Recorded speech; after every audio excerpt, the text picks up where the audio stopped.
Welcome back to the Nürburgring. 6 hours down, 18 remaining in the 2023 iRacing Nürburgring 24 hours here live on RaceSpotTV. Welcome back to the Eiffel Mountains. It's great to have you along. My name's Ewan O'Leary alongside with Justin Prince for the next couple of hours. We've seen a gripping race so far, and we're watching a gripping battle right now. Jamie Moon currently leading the 992 Cup category. We were riding on board with Luca Alpert for Schwer Esport, and Kamil Grabowski in the background has just been closing in for Williams Esports Razor as well. Justin, it's been a gripping race so far. I have to, as I said at the end of the last part of this race, I wasn't expecting it to be quite as close as this. Yeah, usually see some separation by this point in some of these respective groupings, not to the point where you have three cars overlapping, such as what we see here, with how tight it's been amongst this respective class. The tough part throughout today, though, has been also survival after all. We started off the race with 54 drivers, already less than 40 are currently on the racetrack. That's how quickly the attrition's built up in the span of just a few hours. And when it's dark like this, and you have cars this close, that in turn can open up a lot of doors for more attrition. Yeah, we saw some pretty good and clean racing through the first 2 hours, incidentally, but a third of the field roughly has been taken out of this one in about a quarter of the day. But that's not representative of what we're going to see throughout the rest of it, I would hope. We'll wait and see on that, of course. It's not just in the 992 category where things are close, it's in GT3 as well. Kai Kashube leading for Team BMW, Bank going for 2 in a row. Urano Esports currently in second with Konstantin Scharf, and then it's Luke McKeown, Ole Steinbrand and Daniel Lafuente in this 3-car battle for third. GT3 equally as close, 6 teams separated by half a minute here, which really is not a lot after more than 6 hours of racing. We speak about it being survival so often, and that has very much been the case with what you've just said there with the attrition rate. However, it's also about speed, because without that, you'd be nowhere in GT3 at the moment. Yeah, speed is so critical here. Being consistent is so critical here as well. It takes so much effort, down to the setup, all the way down to how the fuel is. But in this regard, it shouldn't be surprised to see some of the drivers with the speed, like Team BMW Bank. We've seen flash of the speed where they've had top 5 consistency for the past couple years, actually, at the Nürburgring. You could also fall into that case, some of these Mercedes AMGs, they've been really strong. I will say one of the intriguing parts of the GT3 side today has just been the positioning of the BMW M Team Redline machine. With the amount of hype that car has, you don't expect them to fall back to 5th like this down the straightaway. You're expecting them to be leading by 20 seconds, not be behind the leader by 20 seconds. It's a very, very strong lineup, but then again, there are many of them up and down the field. Daniel Lafuente up to 4th place, ahead of Ole Steinbratton, who's not long out of the pit lane. Well, I say that, he's about halfway through his stint, isn't he? More than that as well, but this is his first stint in this car for Team Redline so far. That's just the completion of the 5th lap. In another couple, he will be into the pit lane, which is a lap earlier than you might expect from many of those around them. So far, strategy has been relatively uniform across the board. Luke McKeown has done one stint that had 1 lap shorter than maybe it should have been. Steinbrasser with 2 laps shorter than it should have been at some point throughout the day, but for the most part, Kashube, Scharf and also Lafuente have all done 7-lap stints as things stand. That means, if you get your times table out at home, they'll be next in on lap 49 for their 7th, or the end of their 7th stint of the race. In this one. So far, not too much to speak on in terms of strategy, really. It's been more about the battles on circuit. The only thing that's really different compared to the rest is Arnaud's competition, who currently sit in 7th place. They're going for 8-lap stints, and that may well save them a pit stop or 2 throughout the day. And when you factor that all in, mind you, that's kind of going back to some of the strategy we've seen in some of the Spot 24 hours in the past, for example, where drivers try and cut that extra pit stop out. And the reason it's so critical for that is if you really want to have to risk running out of fuel on the final lap, or in turn having to top off an extra pit stop compared to your competitors. So you have that strategy option. Red Light, I'm not surprised amongst those who we've seen tried that in the past. Some of your top organizations on the pylon and all the classes, mind you, have that expectation just to naturally save the fuel here. Now, keep in mind, it's not as easy as you think, though, here at this track. No, it's very difficult to work things out. And I always find that, I don't know how you would approach one of these races, but I always find personally that you're better off not even thinking about it for the first parts of the race. Just to run your own race, and then when the sun comes up, to try and think about this one. I've got to be honest as well that we are at 10 PM in sim right now, time as well, so it has got dark. I know that certainly in the UK, usually in the UK, the in-sim time normally matches up quite well with real-life daylight, but that's certainly not the case this year. We're already at 10 PM in sim, which means we started at about 4 PM in sim, which is quite late to be starting, really, quite early on. And it also means that the sunlight is going to start to come into play about 10 hours from the finish, maybe more, which just gives them a little bit longer of a free run to the line at being able to see where they're going. And I'm not sure whether that's a help or a hindrance, really, whether it getting dark earlier on or later on is really helpful or not, as that's an incident for somebody down at Arenberg. One of the TCRs seemingly finding itself off into the wall with almost no provocation there. That was a little bit unexpected as we take a look at the Team Heutenfeld machine. Was that the one who may have went off? They're second in class. It was this one, yeah.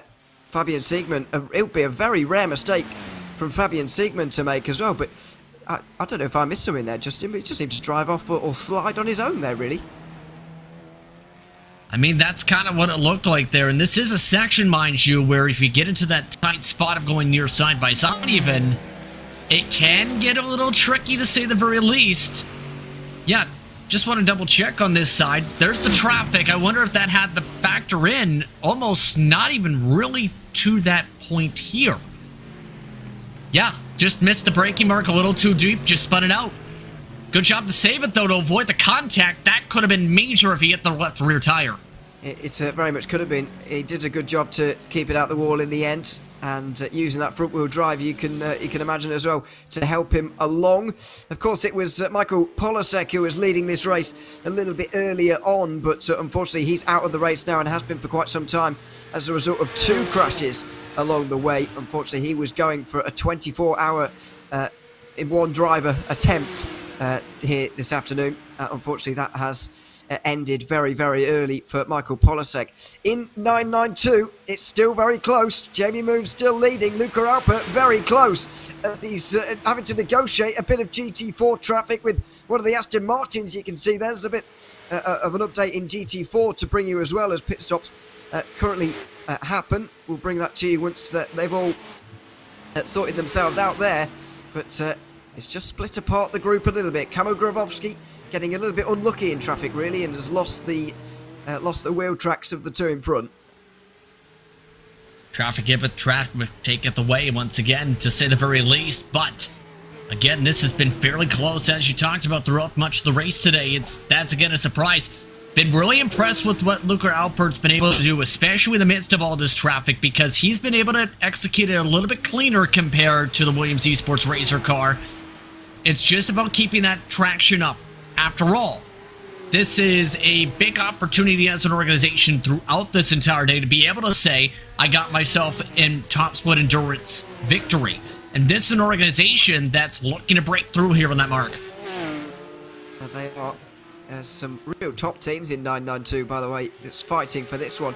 I would say that the top 5 have most commonly been involved in it, but of course we had BRS Coanda Simsport, Coanda Esports, depending on who you ask, involved very much in that earlier on. They, of course, won this category back in, goodness, it's quite a long time ago, 2019, back when we had the older version of the Porsche Cup car. In iRacing, when it was first introduced and so on. They're unfortunately at least a lap down. I'm not even sure if they're still in this race, actually. But they are down on pit lane at the moment, getting repairs, if indeed they are still here. But it's very much about the top 5 at the moment. Team 75 paired up by SimRC, who have been fantastic in the 24/8 Series Esports Championship. Swear Esport, who were previously Phoenix Racing Esport until not so long ago. Williams Esports Razor, who have got a number of cars in the Porsche Esports Super Cup Championship. So they'll have a few drivers based off of that. That will be very quick, of course. Autos Esports as well. We're currently down in 4th. And Simify Esports, Danny Elgabe currently driving their car. All there, and all top teams in the 992 Cup category. And all of them spread across about 1.5 minutes at the moment. But the top 3 separated by about 2.5 seconds, which is even more impressive. And even less likely, I guess, after the amount of time we've had here today. I do wonder whether it's going to be one of those races where things stay this close right to the very end, or whether we are eventually going to see that separation, just maybe a little bit later than we otherwise would have, because normally you'd see it by now, as Jamie Mooney's going to have to do some defending here on the Dottingerhoe. It looks like this is a tough spot. It seems though the fuel seems to be the bigger point right now. When looking at how things are breaking down, knowing the pit stops for some of these drivers are slowly but surely approaching in some of those respective manners. Not a surprise in a couple of these circumstances, not seeing the Poco quite yet. Maybe thinking big picture there, use the driver to lift and coast, instead of going for the pass down to Dottingerhoe and then set it up once you know you got the green light to make the pass. That looks like what Luca Alpert just did there, as into the pit lane comes Kamil Grabowski. Oh, down the inside, I was going to say there, for Luca Alpert. He didn't go for it in the end. The two of them will trail one another through the Yokohama S once again. And out they come. Meanwhile, by the way, these drivers have recently got themselves back onto the lead lap again. They're still on their 6th stint of this race, while the race leader overall, Kai Kashube, has started his 7th stint. He's not actually that far away from these guys, but if you ever wanted a view as to just how quick these Porsche Cup cars are these days, and especially over a race distance where they can actually go longer than the GT3s on fuel, then this is exactly it. The two leaders in 992 still on the lead lap after more than 6 hours of racing. Would have been absolutely unheard of even 5 years ago. Yeah, that is something you don't expect too much here in the Nürburgring over its history, but also just in terms of the iRacing context.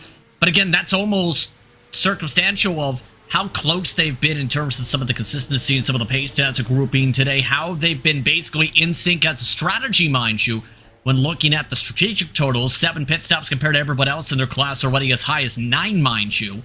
So it's just been working out in that circumstance.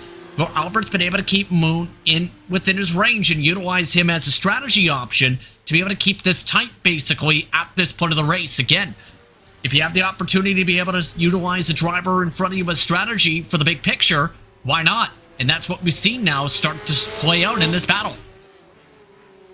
Yeah, we'll see if it comes to anything for him, because we have seen stints where one has been trailing the other for quite some time, and then it's not really come to anything in the end anyway.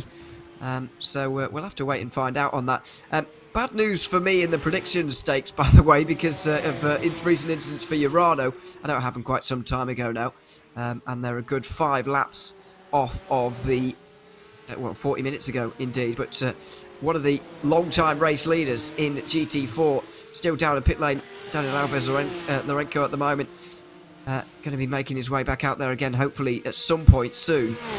But Pure Sims Esports have also had their problems. There's been plenty of them for those in GT4. They've just made their most recent round of pit stops though, which is why I mentioned it. Ruben Bonga is out in the lead now for Marla Racing Team. GridandGo.com Esports with Gabio Straightmatter, new team on the block with Sven Harser involved as well in P2. Team PGZ in 3rd place with Molon Dusek at the moment in the podium positions, but a little bit more spread out than especially what we saw in the opening hour of the race in GT4, which was really, really close. Marla Racing Team possibly looking for a race win here in GT4. There's Sindre Setsas in the Was Cooking Racing Adventures, the best placed of the Porsches in the standings in 4th place right now. But GT4 still hanging in the balance, you would say. 26 seconds is not that much of a gap, really. But it has spread out. This is more like a normal class, really, for a Nürburgring 24-hour race on iRacing. This is what we usually see. It's just that the top 2 classes have been unusually close. Yeah, more so, absolutely, in terms of that regard. I'm not surprised some of the front runners there, because our racing team, we've seen speed from drivers like Bonga, especially at tracks like this here in the past, or especially the past few years. Team PGZ, I actually consider for a good moment to put them in the conversation too, to put them as the pick there before going in the different direction. So there's a lot of different organizations keeping it close. It's been more so, I think, the surprise. There were a lot of expectations with Maniti Racing, in particular with it being a home track. They've kind of fallen back a fair bit at this point of the race compared to Bonga and what they've done in this car. I actually thought that I ummed and ahed about Maniti a little bit actually before the race as well, but unfortunately, I didn't quite go for them. It might have been a better idea. 6th place for them. They're still absolutely in it, and I think over the course of a race distance, there may well be some more payout for that than over an hour or 6 in one of these races. I think you get more payout from them over the course of 24, but we'll obviously have to see how it goes at some point else. I don't think anybody went for Marla Racing Team, so we're further proving that RaceSpotTV commentators are just useless, because the GT3 race leaders, Team BMW Bank, weren't picked by anybody either. Team 75 were picked by somebody, well, a few people, so we can redeem ourselves a little bit on 992, but not particularly anywhere else, because we didn't pick Wave Italy Racing Team. We haven't picked the GR86 leaders, I don't think. We haven't picked the GT4 leaders or the GT3 leaders, so nobody's getting them right in 4 out of 5 categories, and there's about 10 of us guessing. Well, technically, I will say this. I'm not sure if Arjuna talked about this at the top. My pick was actually other for the GR86. Based on what we were given beforehand, I chose the other because I didn't know about the options, even though Geodesic was in there. Sorry to interrupt you. Kai Kasube has plummeted from the standings, from the race lead. Kai Kasube has plummeted, and he's stopped in the pit lane at the moment. I think there's been an accident somewhere around for the long-time race leaders, the pole sitters. Rainer Talvar put this car on pole position 6.5 hours ago, and it's been leading pretty much every single lap since then. But I think the Team BMW Bank car may have just met the wall somewhere around in its quest to take 2 victories in 2 years at the iRacing Nürburgring 24 hours. We'll get to the bottom of quite what happened to them, and here it is. Looks like they just got around the leaders, mind you, for the 992, and yeah, just a self-inflicted mistake. Too quick coming to the corner. Oh my goodness. Well, that explains where the other car went in. Was that our battle? That was our leading battle. Luca Alpert smashed into Kai Kasube there because he had nowhere to go. Absolutely nowhere to go. As you can see from the replay there, there's Alpert. He's just in front of the new race leader, Konstantin Sharp. He's getting overtaken just there, but you can be sure that 992 will have damage. I'm sure about it. Unbelievable to say the very least there, because it almost looked like Moon had avoided it based on the angles there, and then, yeah, just want to take a look at this, because I didn't see originally the contact there. This is what I thought, yeah. They're lucky to be only a few seconds back and going. This car for Alpert. Well, that is a real shame for Luca Alpert, but a real big shame for Kai Kasube, who has dropped down. The Team BMW Bank has previously won this race, of course. Not with well, I don't know if he was part of last year's team, but he's won this race a very long time ago with Core Motorsports, and Team BMW Bank going for the 2-time win as well. But it's handed over to Urano Esports now, who lead this race by just under 2 seconds, and they will have had almost no clue as to what happened in front, I would imagine, but they've taken the race lead now, and things get even closer. The top 4 now separated by 8 seconds. Well, that's unexpected to say the very least, but again, you're right, this throws a lot of different equations and different thoughts into the air, right? Sage AMG now 1, 2, 3, and all of a sudden, what was that about the BMW Team Redline car being 8 seconds back? I think that just completely flipped on its head because of all that. So now, this is almost that carrot on the stick motivation to say, let's get back in it. Or rather, the focus point has to be, we're no longer 20 seconds back. If we keep our strategy going and find a little extra pace even, we can close up this gap here and be closed in 3 hours. Well, this is quite something. I wasn't expecting that, but then again, why would we be? Honest Time Bratton comes into the pit lane then after 7 laps. This is on schedule for him because the Team Redline car is a little bit off strategy in terms of what they're doing. They'll probably end up making 24 stops at least throughout today instead of the possibly usual 23 for a GT3. We'll wait and see on that a little bit later, of course. But, well, this race just turned on its head completely. And Luca Alpert looks like he's continuing on. So I think by some miracle, he's gotten away without too much damage. I was about to say that's why I had the hesitation there, because it looked like Alpert had the contact. We've seen the Alpine for the well, there it is in the darkness. Well, what can you say, Ewan? Having no lights around a track really hides the imperfections of a race car. Yeah, I think we need to borrow someone's torch, to be honest, because we can see nothing but headlight there. And indeed the little secondary lower lights you can see. At the rear of the car getting illuminated quite well by the rear tail lights there, but that's not particularly useful to us at this particular moment. And if things go well, then no headlights will be shining on the front of this car, because hopefully nobody will be facing in the wrong direction. But at the moment, we could do with seeing the front of this car to see quite how much damage they've got. Well, what I could see at the very least is left front, and from what I can tell, yeah, that's significant. With how much damage there is there, that's going to hurt a bit of the handling, more so the speed, I think. But the reason I think they haven't peeled on down at this point yet is, one, what else can you do? Two, you may as well see how extensive it is, try and fix it bit by bit on schedule during the pit stops the rest of the way. So the downside is, it's not going to become a winning car unless a lot happens now, but at the very least, you can still try and maintain some track position. Very much so. I mean, they might even have another lap to go after this one in terms of their strategy here, but far more telling. We can't actually see what's what's actually happened in great detail to the front of that car, obviously, but we can see the time gap just increasing to Jamie Moon currently leading this race. It did go out to 6 seconds immediately as the two cars made contact, but now it's already up at 11 seconds, so clearly it is affecting that car to the tune of about 5 seconds over the course of the last 5 minutes or so, which is not a disaster, I suppose, but I dread to think how many minutes of optionals they'll have, because it could well be minutes. If they're lucky, they'll get away with seconds, but I fear that it will be closer to minutes for them to repair that car in its entirety. Yeah, that's why I say multiple pit stops. It's not going to be done in one stop. The most you can do is take maybe 20 seconds to repair each time, and you have the sequence as soon as the fuel's done, wait for the tire jacks. Not much you can else do. I will say, in terms of what we're keeping an eye on, McNown doing Luke things once again.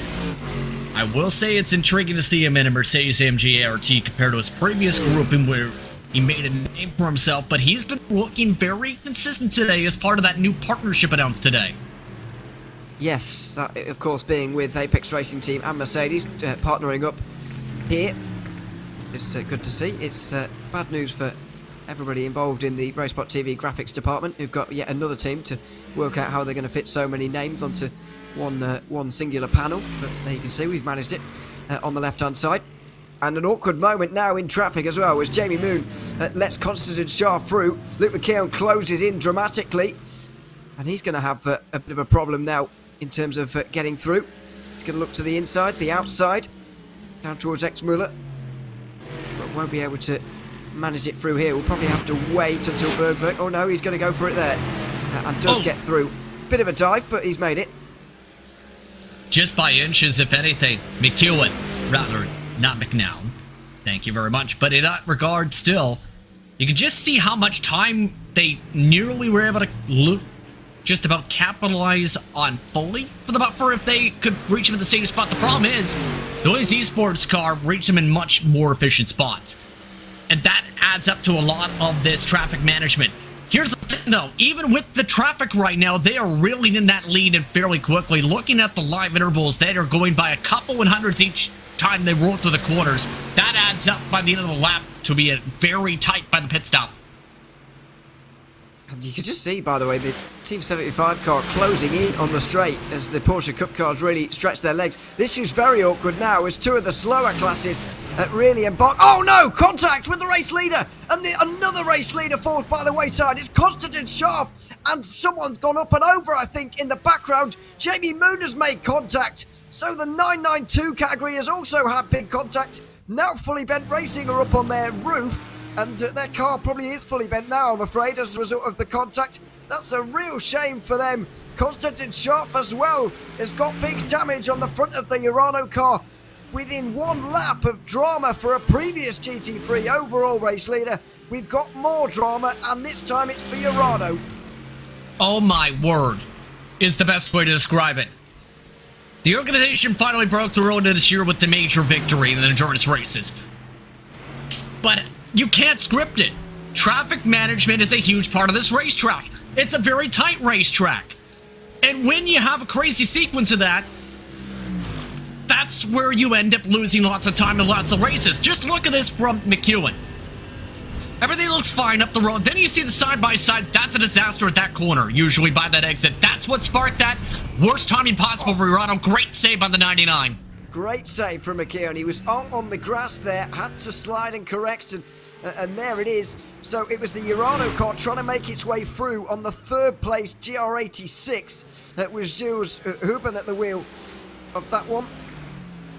So that's a real shame. We're going to have another look in a couple of moments, but I'm not entirely sure where Jamie Moon comes into this, because I'm pretty sure he made contact as well with that one. And Luca Alpert is now the race leader in 992. So Jamie Moon has made contact on this lap. He'll surely be in at the end of this one. Here is Gilles Huben, who obviously gets into contact. So there's a couple of cars down the inside of him initially into hit. The TCR makes the contact initially, and then the GR86 gets into shaft. Then the GR86 pulls across the racetrack, not in control of their car at all. Jamie Moon smashes into that one. A series of unfortunate events kicked off by that TCR by the looks of things. Well, you can tell they were just trying to move under the way the pink car was there, but the tough part is, when you're coming out of an outside from the left side of the racetrack, the exit for that corner they were rolling through is towards that groove. That's why it kicked them up in the door as much as they were trying to avoid it. You just can't go side by side for that part of the track, essentially, with how difficult it can be. And now, at this point, when it rains, what can you tell? Because at this point, it may as well be a blizzard at this rate for the lead, because just about 2-3 classes have had their lead battles implode. Oh yeah, who's next? It's the only thing we've got to ask now. Who is next? Because we've seen quite some drama over the last 10 minutes at the Nordschleife. Down towards the Tiergarten for Jamie Moon. Now, he'll be in, surely. Luca Alpert's more than 6-7 seconds in front of him. The damage for Team 75, Bernard by CMRC, is even more severe than it is for Sure Esport, but they're both in now. Here they come. Urano in as well. Constant Sharp. It's a lap earlier than he would have wanted, but he won't care about that. He's got bigger things to worry about there for Urano. So the top two in 992 now into the pit lane, and you turn your attention further down. Are the likes of Autos Esports going to gain out of all of this? Surely they are. Well, what can you say? William Chadwick's behind the wheel of the Altus car, and this is an opportunity that's fallen on their laps and then some. So now it's the matter, if you're Chadwick, go, go, go. This is a driver that's had some success over the years. A lot of meme-worthy moments at the same time. Also a fellow commentator on RaceSpot. Now looking to prove what they can do with the new look of team. This just opened up the floodgates for Chadwick to have a very much Chadwick moment. Let's see if he's going to. As driver changes and all sorts going on, by the way. Sure Esport have got Raphael Renhofer now at the wheel, but Will Chadwick is going to take the lead here in the race. Now, we, of course, have no bias here at RaceSpotTV, but he is a RaceSpotTV commentator, so you can afford us a little bit of a smile as he takes the lead for Autos Esports at the moment. Great job from him so far, and he'll take it by about half a minute as well, you would imagine, with Williams Esports Razor and Alessandro Bico probably going to take over second place now. Danny Elgabe may well get to third for Simify Esports, but Chadwick is going to get quite a nice lead here, and Autos Esports have avoided the carnage beautifully, and the race has very much come to them over the course of the last 15 minutes. Oh, that's an understatement. There's race coming to them, and there's the race exploding in front of the road in front of you, and then you end up passing by, waving and wondering what just happened. So what can you say? And then you have Biko in the midst of all this, who's in a good opportunity here too, with a decent looking car at the very least. So all of a sudden you have the people involved in some of the battles and some of the incidents earlier that are shot right back into the front and right back to the top of the conversation for the class. Oh, and by the way, Simify in all this is now in the top 3 because of everything going on, because their top 2 drivers in the whole class have had everything implode. So, top 3 entirely different. I think we're about to get Race Clutch into 4th as well for Andrew Dawson, because Trevor and Team 75 are both still in pit lane. And they don't show any signs of returning. So Race Clutch are going to get to 4th, and Wave Italy Racing Team are surely going to get to 5th as well. So the entire top 5 going to change hands here over the next few moments. Konstantin Scharf, by the way, is dropping down the GT3 order very quickly as well. There was pretty severe damage there. He's been down on pit lane for 2.5 minutes. And so has dropped well outside the conversation now. Yeah, you just can't... I don't think you can beat it, really. Nights on the Nürburgring Nordschleife, the green hell never fails to produce drama. And it's only 10 o'clock in Sim, let's not forget. Well, crazy things happen even at this time. I think the Team 75 Barnhart car nearly thought about parking and is thinking about going that way with Moon. I'm keeping an eye on the timing with how they've been flickering too. So we may see the end of their day here in turn. But now, if you're the rest of these teams, you're still thinking, we've got our own race to go. We've got our own strategies to go. We've got to not have everything go wrong like our competitors. You also need to avoid all the blinky lights because you're kind of wanting to make sure you avoid the pressure coming behind your neck if you're in this battle right now. Well, that is quite, or this has been quite remarkable. Side by side, by the way, between Williams and also the Simify car. They embark on a little bit more traffic. One of the GT4 Caymans, one of the very few of them, it will be What's Cooking Racing Adventures, because they're the only ones running them. Porsche on Porsche, battle down the hill towards Adenauer Forst. But you really can't beat it. As I say, it's only about 10:30 in Sim. We're not even in the middle of the night. There has already been so much drama. Danny Elgabe down the inside and towards Adenauer Forest. He's up to 2nd place in a move that was facilitated very much so by Alessandro Bico. And that's a car, mind you, with damage too, which is on the back bumper. Yes, it's not as bad as the front at this point. But that's just kind of been the way the race is kind of trended towards, where chaos is almost being embraced at this point. If you're some of these teams, take advantage of the chaos, and at this point keep the progression up. The tough part's going to be getting up to Chadwick. Oh, I can tell you, by the way, that RaceSport have returned to the circuit, and Team 75 have not as of yet. Neither of Team BMW Bank, who had to pit from the lead of the overall race. VRS Coanda, SimSport, Coanda Esports have not returned either. I fear that they may be another retirement in an ever-growing list. We started with 54 at the start of the day. I believe we've got 17 confirmed retirements already. Almost, I think that's well over a third of the field already in this race. It's been very, very attritional. Obviously, that rate of attrition is going to slow down at some point, but so far, there's been a lot of attrition and not very many people soldiering on after issues, unfortunately, as well. Just a lot of people retiring immediately after their first crash, unfortunately. The part of the reasoning I can understand, but the other part would be, in terms of just, you want to be able to race the race out, be able to finish the best you can in that regard on the sportsman side. The other part is just, I think, the time process that comes into it and that factor. But also just, you know, the feeling of driving a very wounded race car and trying to just get it to the checkered flag can be a bit frustrating. So it's kind of the flip of the coin, or rather the two viewpoints that come into play is what I'm trying to say. You want to do all 24 hours. It's the matter of, it depends team to team basis and damage to damage basis and position to position basis.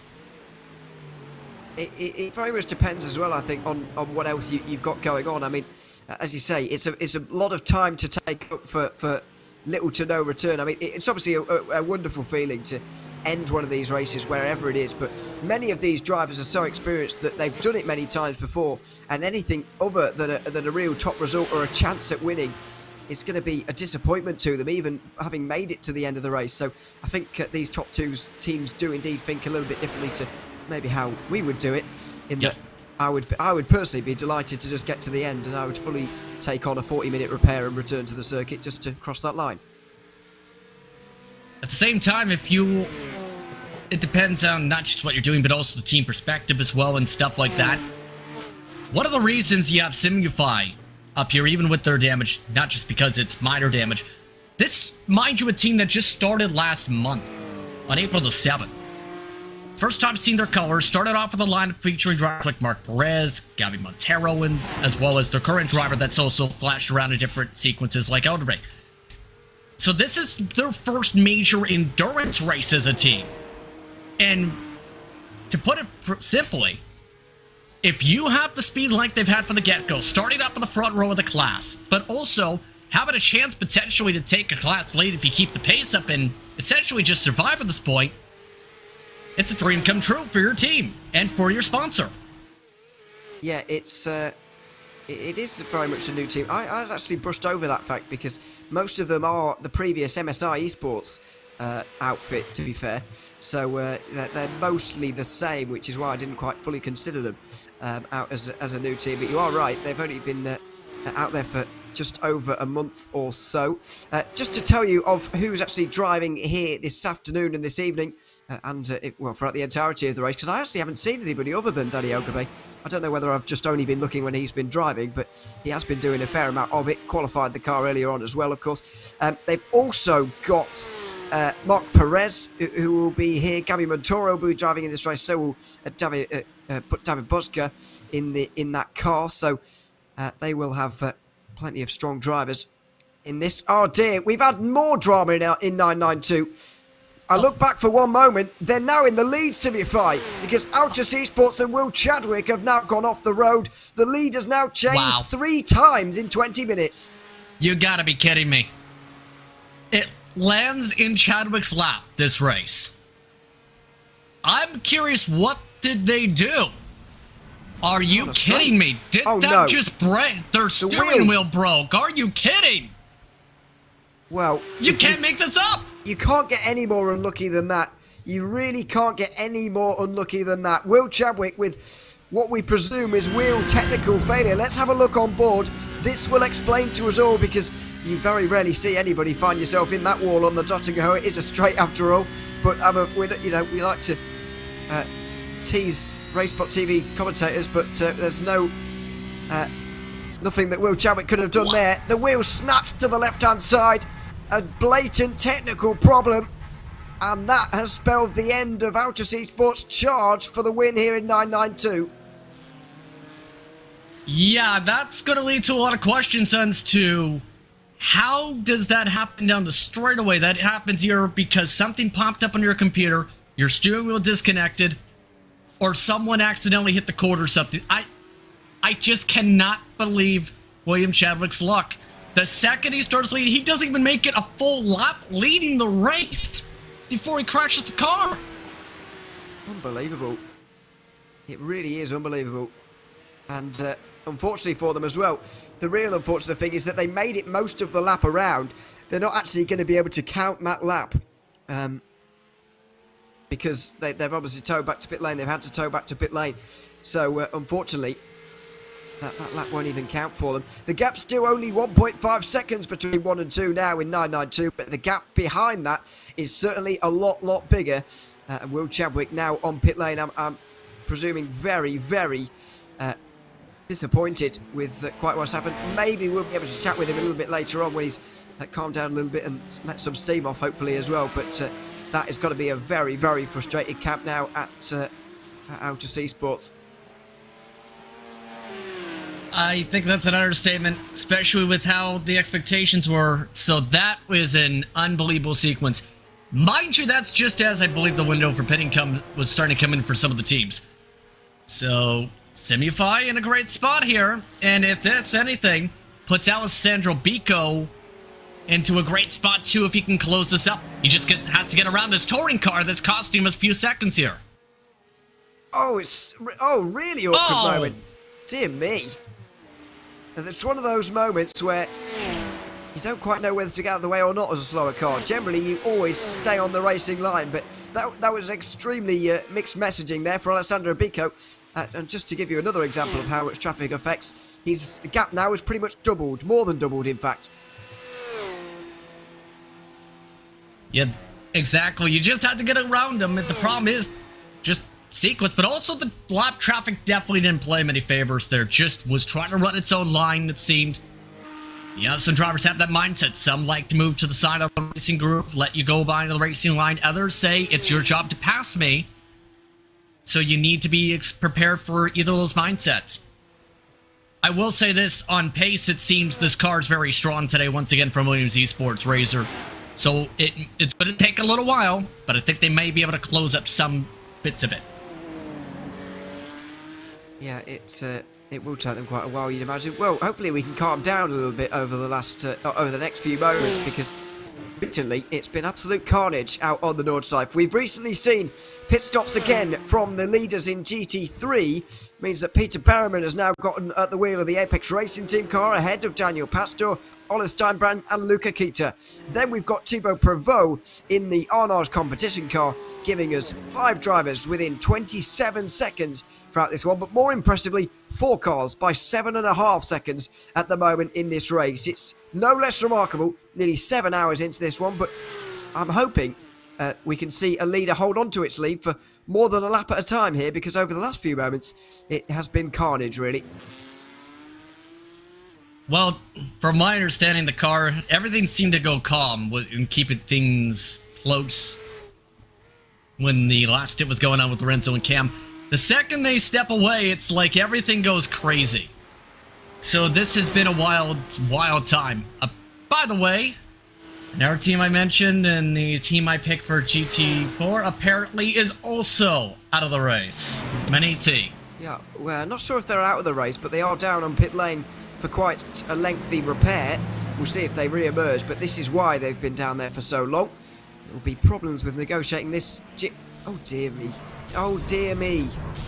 Well, that was a little bit silly, I've got to say, for Maxime Marriott. He's an experienced driver, especially in multi-class racing, but just clattered into the back of the WS Racing Esports GR86 and just never really stopped clattering to the back of it. I'm afraid that is probably down to him, really. A little bit clumsy, let's put it that way there. There was a conversation before today wondering how many of those GR86 cars would survive. I almost wonder if we end up going with the none of the above option almost someone wanted to pick. Well, yeah. It's going to be a very small field by the end, you would imagine. I mean, already half of them are confirmed out of this race.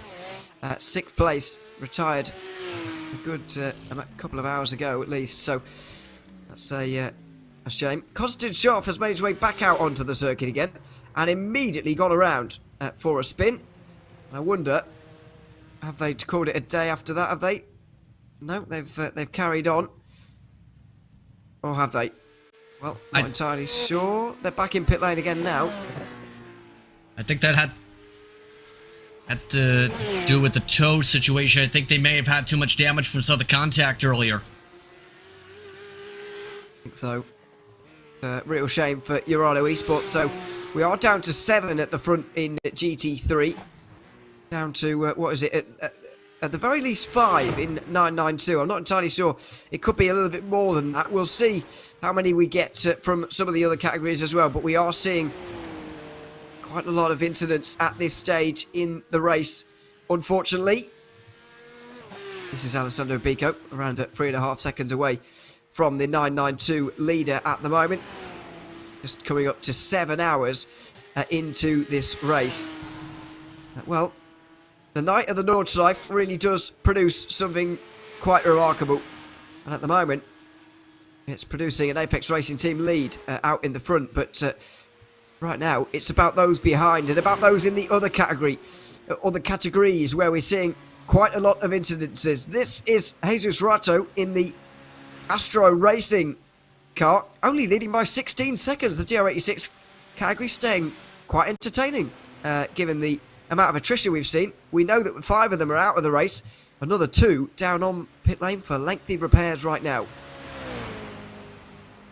I mean, lowest total of cars in terms of the race left. Again, the goal is simple, survive, and that's where it was like, I'm not sure who to pick. Originally, at least half our grouping, if I remember right, picked Michael Polasek, specifically because Michael Polasek's one of the best drivers you can put in this car, as well as in the touring cars on the iRacing service. That's out the window. About an hour third pick Geodesic. Hydro Race Geodesic, I should say. They're out of the door. I'm not gonna lie, it's not about that jinx in the past too, and that pick. But at this point, you take advantage of the survival situation, and that's been the fun part. I will say this. I'm more so curious too on if the Spec Racer Ford farmers end up, for the memes, winning the race somehow. Because their first driver's seen a lot, their second driver's got speed. They've had decent amounts of pace throughout the race today. It's just a matter of everything settling in.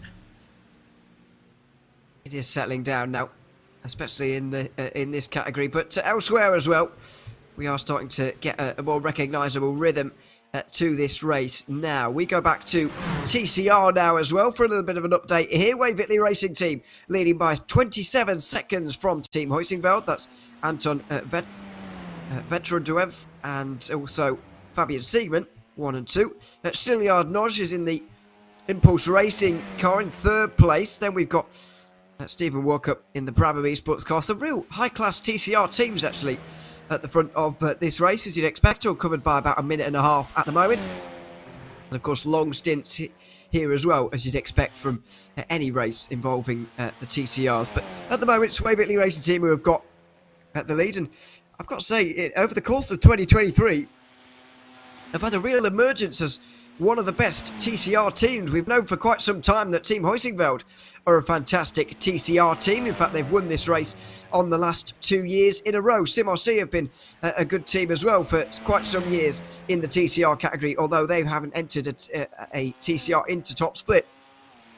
But over the last few months, Wave Italy Racing Team have really been taking it to Team Hoisingveld, and they are doing so far in this race. I mean, it's not a surprising thing to see that rise on the touring car side, in particular because of some of the experience seen team-wise in the past. It's seen some of the shuffling with drivers like Polasek shuffling over from full send in the past. So I think that's part of the speed balance and that speed increase you're talking about there. But Team Hoisingveld in particular has also been very committed themselves in this respective class to be able to keep things rolling, to be able to try and be one of the front runners in multiple different series, not just in the official races. They're very dedicated as a program, I've noticed, to this type of car and to this specific car manufacturer too in this car class.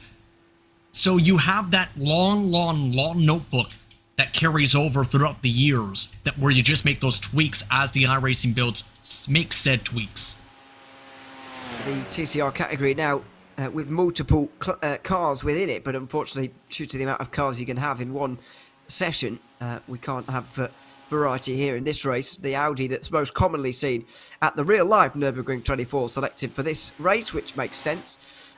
And as you say, Hoisingveld will have a long list of things that they will know about this Audi, even if they haven't used it so much over the course of the last 12 months.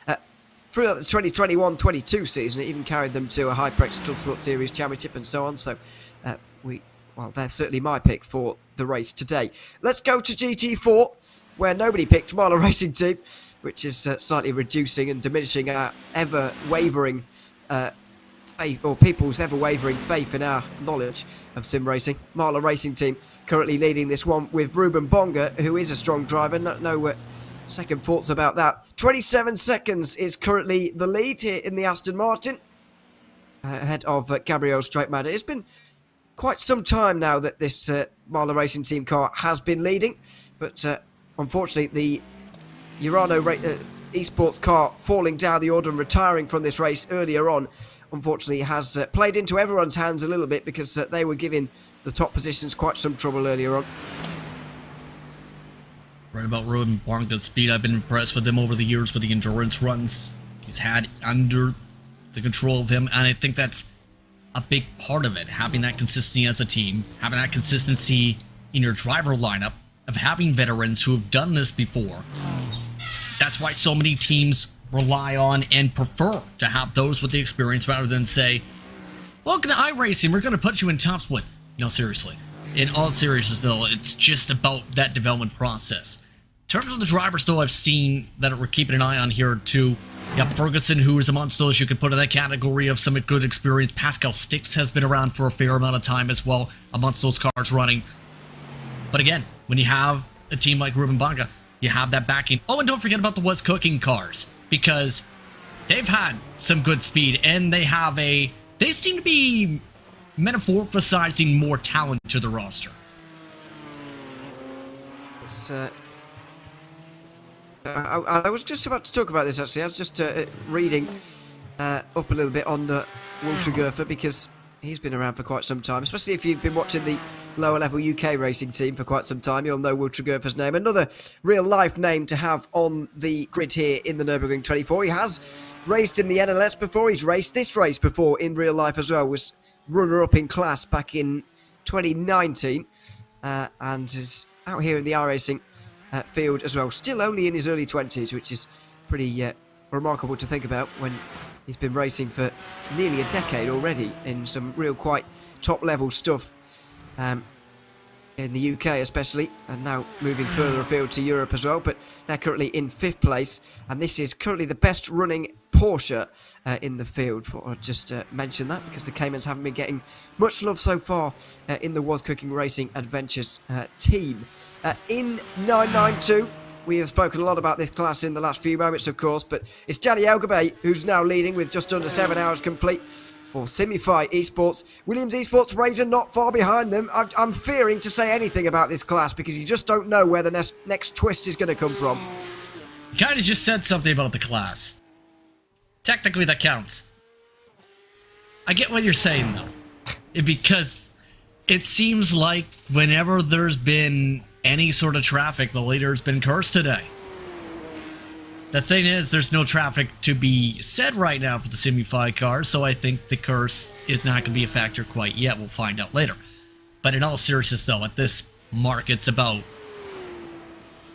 making sure as well, not just the consistency part, but also making sure you don't end up losing the focus of the big picture right now. You lose that focus or start panicking of, oh, when is it going to be my turn for this? You end up having your turn come quickly. You put that behind you in your head, the turn usually doesn't find its way. Usually. In a normal circumstance is what I'm talking about. Well, this has been anything but normal so far. I've got in this 992 Cup category. Thankfully, we've had at least quarter of an hour of calm in this class, and we're very grateful for that as commentators. Sean Campbell, by the way, in 4th place. Lots of people will recognise in the 4th position at the moment. But there we are. I haven't seen him driving the Porsche Cup car very much often, but there we are. He's there at the moment, and only 5 drivers on the lead lap now out of the 11 that started this race earlier on. And now back to the leaders as well. Ola Steinbratton has just got up to 2nd place ahead of Daniel Pastor as they're all beginning to leave behind Luca Kita. Peter Berryman is still leading at the front of this class here. It's still very close. 2.5 seconds separate the top 3, but Redline beginning to stretch their legs, now up to 2nd place. Yeah, keep in mind when it comes to Ola, he was a part of that organization with the G24 win just last year, in fact. So he does have winning experience. So that consistency mark is there. So we take a look at the replay here. This is their opportunity to make this pass. They now got the 2nd around Pastor. And a lot of drivers have this chance if they get that good run down that front straightaway, take that inside line, complete it by the apex, close it off. You can make the pass and end up closing the door. You end up side by side, you end up losing it back in the switch back to the arena section or approaching that section. Very smart play, very good pace to keep this going amongst their strategy window. Very strong indeed. We have already seen a couple of stints from 2-time Formula 1 World Champion Max Verstappen. He'll be possibly in at the end of this next stint from Ola Steinbratton. We'll wait and see on that one, or whether it will be Porsche Esports Super Cup champion Diego Pinto back at the wheel as well. But they might well leave Steinbrenner in for quite some time longer, because he's really stretching his legs now. 1.1 seconds between himself and Peter Berryman, who's been thrown into this car at the last particular stint and last particular pit stop, and now he's got quite some defending to do. It's got to be an ominous thought, really, to jump into the car and have Redline right behind you in this way. But the fact that Redline have not really been spoken about too much over the opening few hours, and they were just running their own race, especially in the first hour, where there was a little bit of excitement going on with battles and whatever in the GT3 category. That kind of was not, they didn't really get themselves involved in all of that. They chose a quieter opening to this race, and I can't help but think that has been a good thing for them as they move forward. You can see +5 on the day so far. They really didn't qualify that well. They really didn't gain anything in the first hour either, but it's not 1 after 1 hour, it's 1 after 24. Very critical to consider that here too. Hence why the strategy again was stick to the strategy with everything that's imploded, and they've definitely picked up the pace since, well, everything imploded. Now the interesting mark is going to be the pit stop differences. 11 pit stops for Berryman so far, 10 for everybody else that's currently functioning amongst this top grouping. So that's something to consider here when it comes to that factor in. After all, we just passed the hour mark in that splice. He's really been caught, is Berryman. This bit of traffic's not helping. Steinbrenner will close. Oh dear, there's a lot of traffic now. GT4 and GR86. Oh my word! Berryman threading the needle. As one of the GR86s, you can be sure, was breathing in heavily there. And now puffing out the cheeks as well. Now Oliver Steinbrenner will go through one by one, but you can see the pressure now that Berryman's under. He wouldn't have made a move like that if he was on his own, and Daniel Pastor under pressure as well. He goes into the grass and for a bit of a slide as well. I think everybody's seeing the lead right in front of them, saying, why not go? Berryman's making riskier moves than we normally would see, in my opinion, from Berryman, because he knows if he didn't pass those cars, he'd have Steinbrenner ready to make the pounce. Pastor, in turn, trying to keep up with Steinbrenner, trying to make these dicey moves. He's in a very bad spot here, and now is out of the conversation for the race lead battle, at least until another lap or two. Hence the urgency level being picked up right there. Berryman had to go if you want to do that. Not a smart move, I will say, but it's a one made when you're having urgency to keep the lead. Well, he said, why not go at this point? Because the race lead's on the line. Where I could give 16 hours, 57 minutes and a half reasons why, to be honest, because there's a long way to go. But I totally get the point here for these three. They all want to stay with the leader and stay up there at the moment, and that's exactly what they've been able to do. It was very, very close, and it just shows as well that even though we've got less than a quarter of the cars you'd have at the start of a real-life Nürburgring 24-hour race, traffic still as busy as ever and can still be as frightening as ever as well. Here's the three-wide moment. I'm not sure they were actually three-wide ever for any particular moment. However, it was very close, and Berryman had the utmost confidence in those around him as well. That's what I call offset three-wide, when you have side-by-side with one car, but you're technically three-wide at the quarter panel. That took a lot of awareness, but also a lot of keeping an eye on the mirror as well as your spotter calls to make sure where you are, because that car on the right, if they moved a little bit more towards what they were looking to do, you have a big one again. Instead, Berryman's still holding on, but the problem is Steinbrenner is faster. Steinbrenner just ate 4/10 in the span of that entire sequence of the replay plus. So Steinbrenner is coming and is starting to push a little bit to keep up with Berryman, and then use Berryman possibly for the strategy long term, or take the lead by the pit stop cycle. Maniti Racing, by the way, in GT4 back on the track again, but I think this is their out lap actually, but they've been having problems, so I'm told. Here they are on the GP layout, and already at the fourth corner, Maxime Marriott goes around. I get the feeling, oh, don't roll back on the circuit. Well, I guess he's realised he's got the space to do that. Not generally advised if you're watching on at home. I wouldn't generally advise that, really, but anyway, he's done it, and he's gotten away with it as well, so that's all absolutely fine. It's one of those things, really, when you exit the pit lane again after a bit of damage, you're not quite used to it yet, and you can go for a spin immediately, as Constantine shafted earlier on, and now Maniti, Maxime Marriott also having done that on the exit of the pit lane there. It's looking like Steinbrenner at this point is pushing the go button, so to speak, in his mind. He sees the opportunity He's trying to close it up. Now it's going to get interesting on what we see once we get to the Danger Hole in particular. Do we see the BMW Team Redline car go and pounce? Or do we see them try and clutch and coast a little bit, try and lift off the gas, use Berryman to save gas a little bit here for the first time in a while? So that's going to be the interesting mark once you reach that straightaway point. Now in terms of Berryman's point, I think they're more so focused on the big picture, obviously, because of the extra pit stop here. But at the same time, there's got to be a lot of thought process going on with this straightaway. It's going to be close if this pass happens. Out onto the longest straight on this circuit, the prime overtaking opportunity for BMW Team Redline. Ole Steinbratton was getting up to speed in his first stint, but now he's absolutely at maximum in his second. He's powering towards another pit stop before long, but he might want to take the lead before he gets there. Side by side under the Bilstein Bridge as we go over the 7-hour mark in the Nürburgring 24. It's a new race leader. BMW Team Redline hit the front. Ole Steinbratton completes his run to the front of the field, having started this lap in third place. He's negotiated Williams Esports. He's passed Peter Berryman. He's now into the lead of the race. And a very important pass, too, in the big picture, because if I'm understanding right, one of their 5-star drivers is getting ready to jump in on the pit stop sequence, potentially, too. So that helps set up the next driver change for them as well. To be able to put them in a position to lead is more confident than compared to having to then make a pass with a fresh driver out or with a new set of drivers.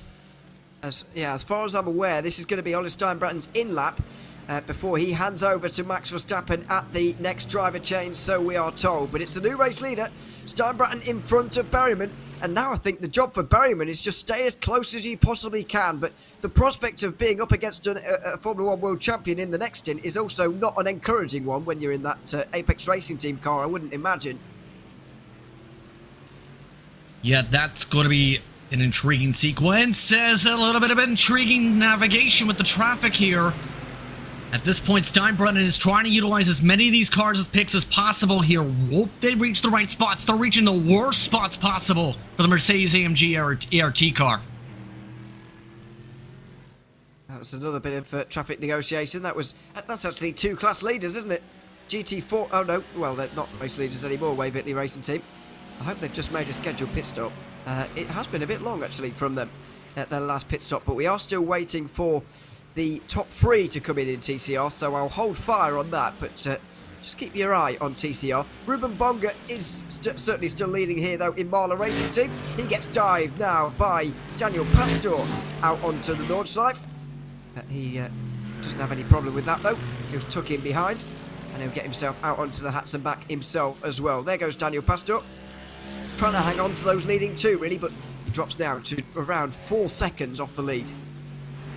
If anything, seems to be nearly at pace with the Mercedes-AMG ART car, but the BMW Team Redline machine has just found another gear with how things have broken down with Steinbratton.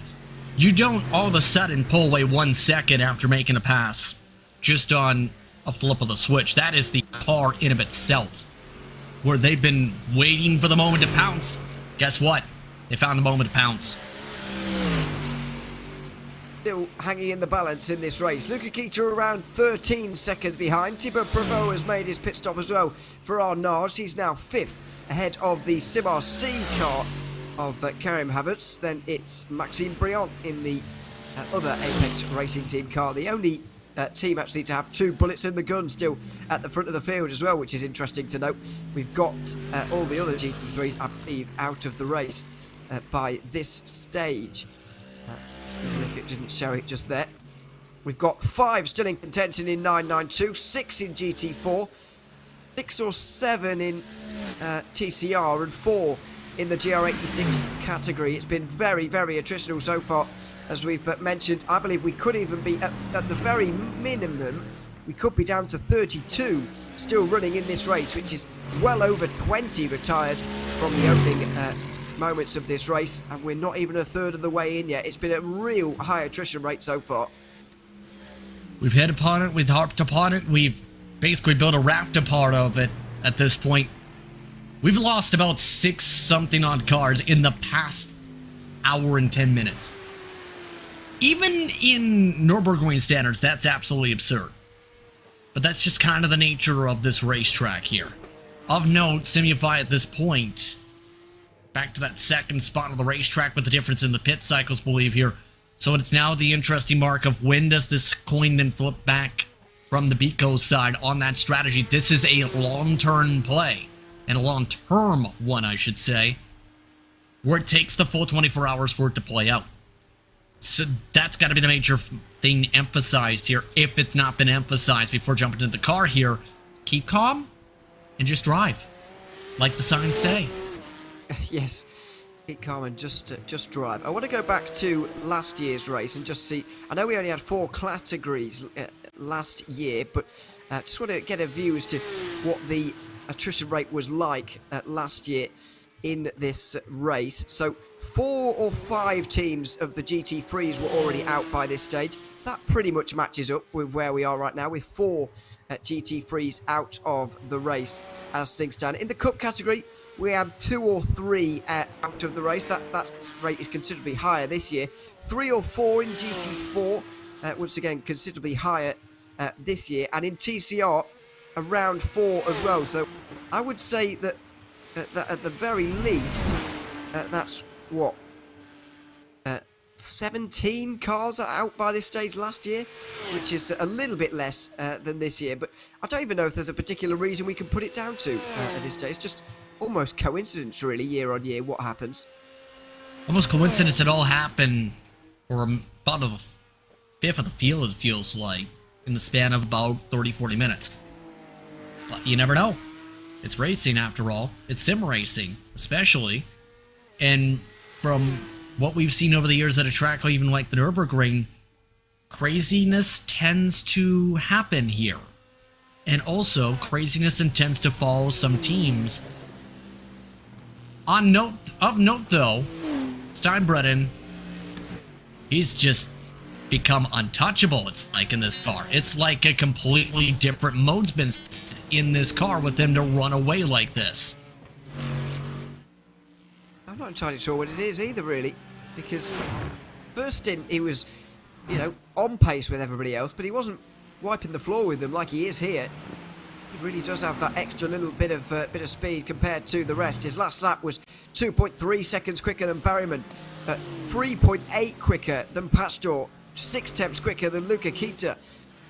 Incidentally, it wasn't the fastest lap of anyone last time around. Karim Havertz in the Sim RC car was quickest. But nevertheless, Steinbrennan is flying out there on the Nordschleife at the moment, and he's going to come into the pit lane at the end of this lap, I would imagine. And he'll be very pleased with his stint, you would think. He's coming towards the end of lap 7 here of his stint. So this is the end of lap 53, and in another 3 laps time, we will see Berryman in. Should be another 2 laps until Pastor, 3 laps until Kita comes in. But Steinbrennan will be very low on fuel at this point. Maybe that's helping him out a little bit, but I wouldn't expect him to have this much speed over everyone else. It is a somewhat surprise. I mean, it's redline. Is there enough to be said? In all seriousness, it's just been the trend throughout the years that we've seen the redline machines be very quick in the endurance races. And when just so happens you have Max Verstappen part of the group, it seems they find that extra notch throughout the years. After all, BMW Team Redline did win it back in 2021, this event.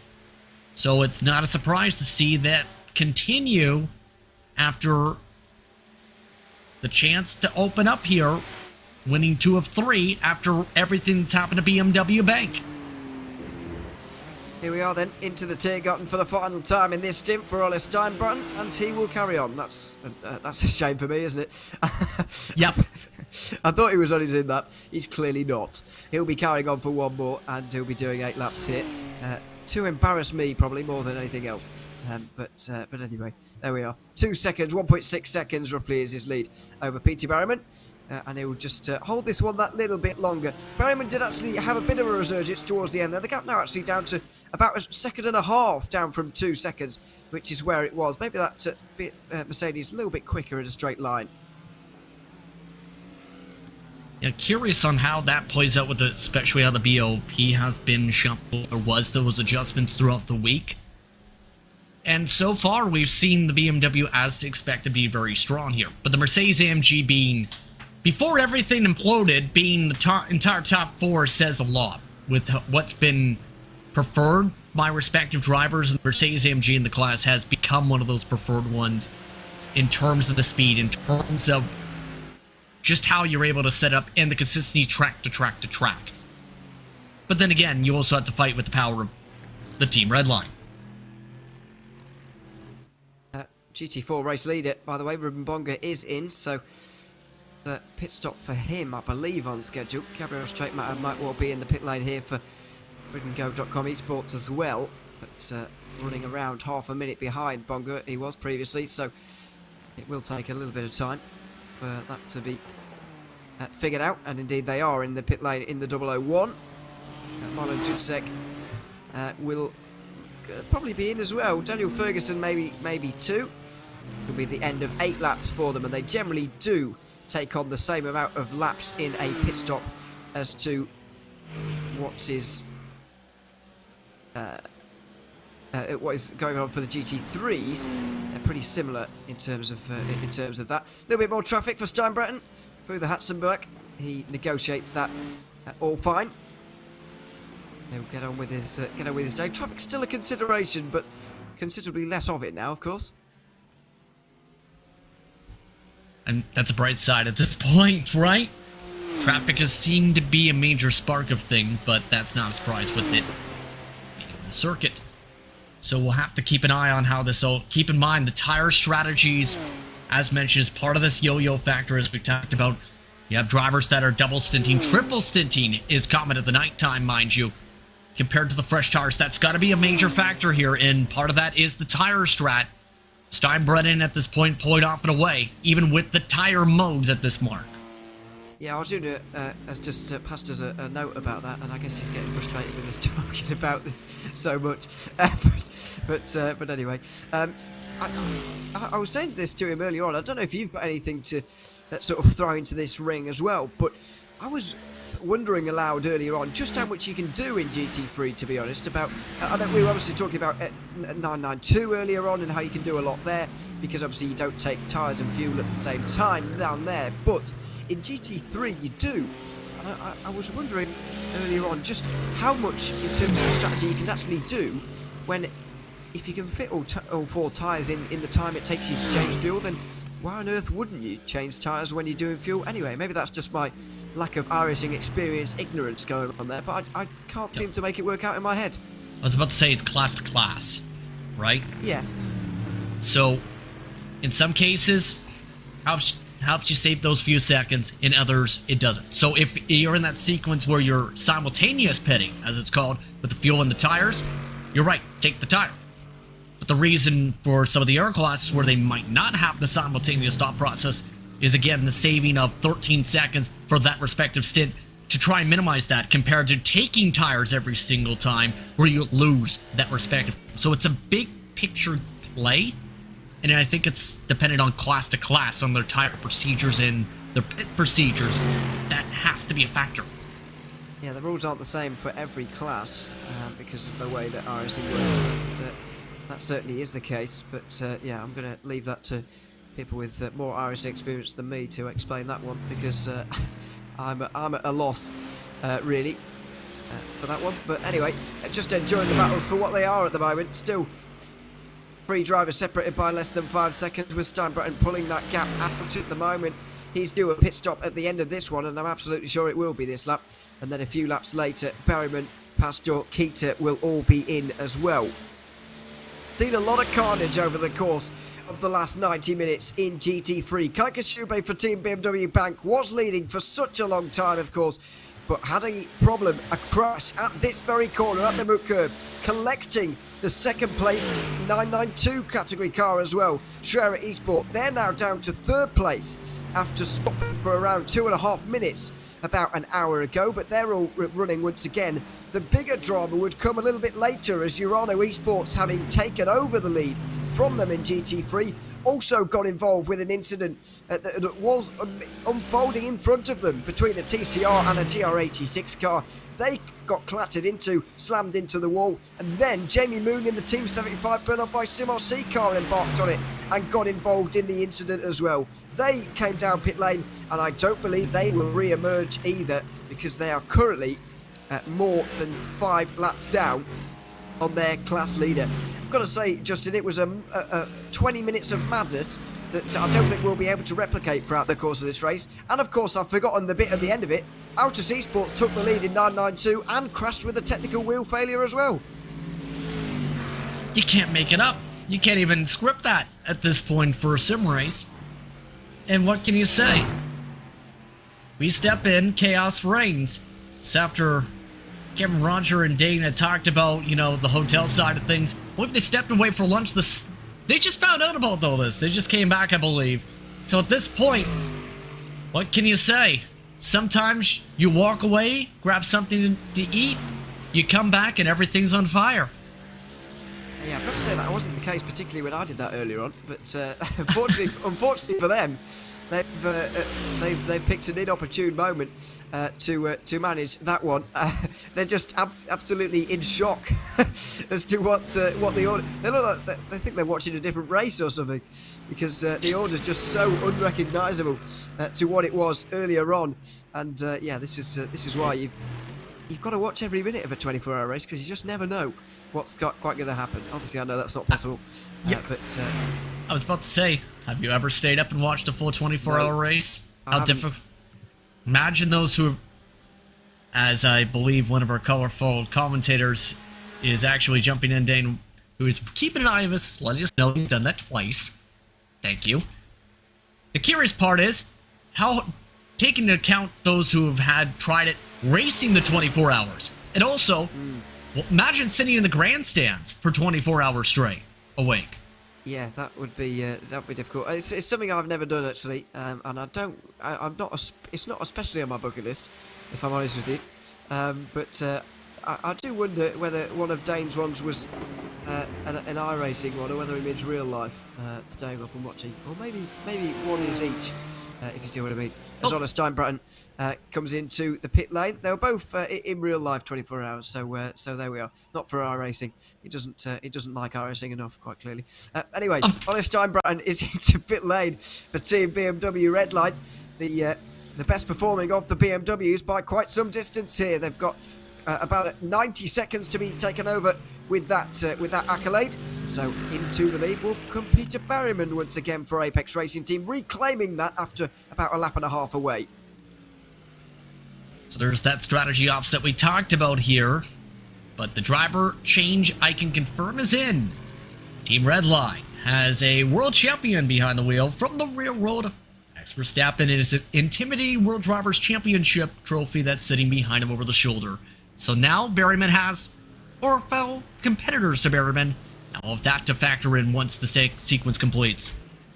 I didn't realise he had it sitting over his shoulder like that, actually. Yeah, but, you've never watched Max Verstappen's camera in the broadcast where he intentionally leaves it on his mini fridge?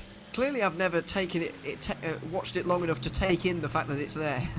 Positions like that. Although, saying that, by the way, if I had an F1 World Championship, I would do that as well. So why not? Why not? And I was saying this earlier on. I don't know what you have to add to this, Justin, or if you agree with this or not. But I do admire Max Verstappen for even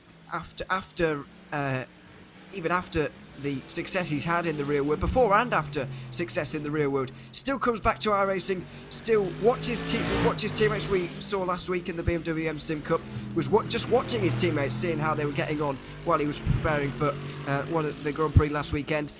This weekend, obviously, racing as well. Very committed to the race as well. Only 3 drivers in that car. He'll be driving for around 8 hours, you would imagine. But yeah, before and after his success in the real world, very committed to iRacing. You've got to commend that. And one of the things I looked into that a little bit, and one of the major points that comes up a lot about this is the focus point is about keeping the competitiveness up, in terms of keeping that racing mindset up. And that's actually a great point, because even in sim racing, you have someone who takes a break for a bit, you come back. Some drivers come in refreshed, you know, different mindset. Others might not have that because it takes them a few races or a few days to acclimate themselves.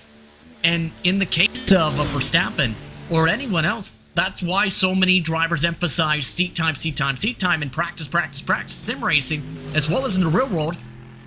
So you make sure you stay in that mindset and keep those memorized motions and memorized muscle memory thoughts on the track you're racing or in the car in general going, because you might lose that if you step away. And just a quick one as well, do you think, because some people think that even though he's not obviously a full-time sim racer, obviously real life racing is his priority, but do you think he is the fastest in sim racing at the moment? Because there is certainly an argument to say that even despite his not racing as much as some others, that he is. Where would you stand on that? Whether, or do you think it's one of the real sim racing specialists who would be quickest in the world at the moment? I mean, it's Max Verstappen, who's one of the best drivers, if not the best driver in the world, in terms of all classes. You can really much say in terms of how he's been able to race and what he's been able to do over the years. But to answer your question, in the sim racing context, he'd be top 5. I think he'd be top 5 or top 10, based on what I've seen from some of the other drivers on the road side in particular. You put him in that conversation in terms of that. And what we've seen from him, though, in the races and the car he's had, and what he's been able to do with this grouping, to the point where he now has backed this respective grouping in multiple different levels since joining the grouping, since around 2018, 2019-ish. Yeah, you can put him in the top 5 at the minimum, if not the top 3, whenever he's in the car. Well, we've got quite some time until we seem close to others, but we'll get that to you when we get to that stage of the race. Peter Berryman and Daniel Pastor with some time until they come down pit lane just yet in GT3. We've recently seen a pit stop for the leader in 992, and that was a no tyre stop for Alessandro Bico. It means that Gabby Montoro, having gotten into the Simufy car, is now 45 seconds behind because he did take tyres at the last pit stop there, and we'll have quite a bit of catching up to do. Rafa Renhofer's not that far away either, only a minute back now in 992. However, has a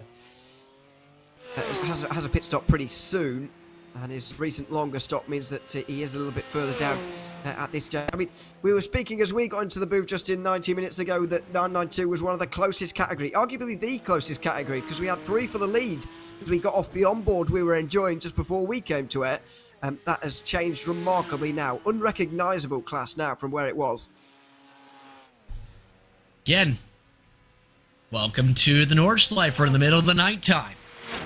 Craziness can happen here when you don't have the lights to be able to see up the road except for your headlights. Imagine this, if you ended up accidentally hitting one of those headlights and breaking at it too, that'd be an absolute nightmare at this point for this track. Going off pure muscle memory. That's like trying to draw the racetrack for the Nürburgring Nordschleifer blindfolded. It seems almost impossible, and we speak about the top endurance races in the world, the big 24-hour races especially, of which we've got many here on iRacing, and we do spend a fair amount of time racing in the dark as well, but I can't think of anywhere where I'd less like to drive than the Nordschleife in the dark. Some people absolutely love it, I suppose, the challenge of it, but if you're in a competitive race like this, it just seems like a complete nightmare. As you say, you're almost feeling your way around, like when you get up in the morning, it's pitch black and you're trying to find your way to the toilet. You've got absolutely no idea where you are. That's what it feels like through the night for roughly 10 hours in the middle of this race. As someone who used to do that a fair bit, by accident, just wake up in the middle of the night, find out there's a power outage. I can say at least 10 times I ended up tripping over furniture.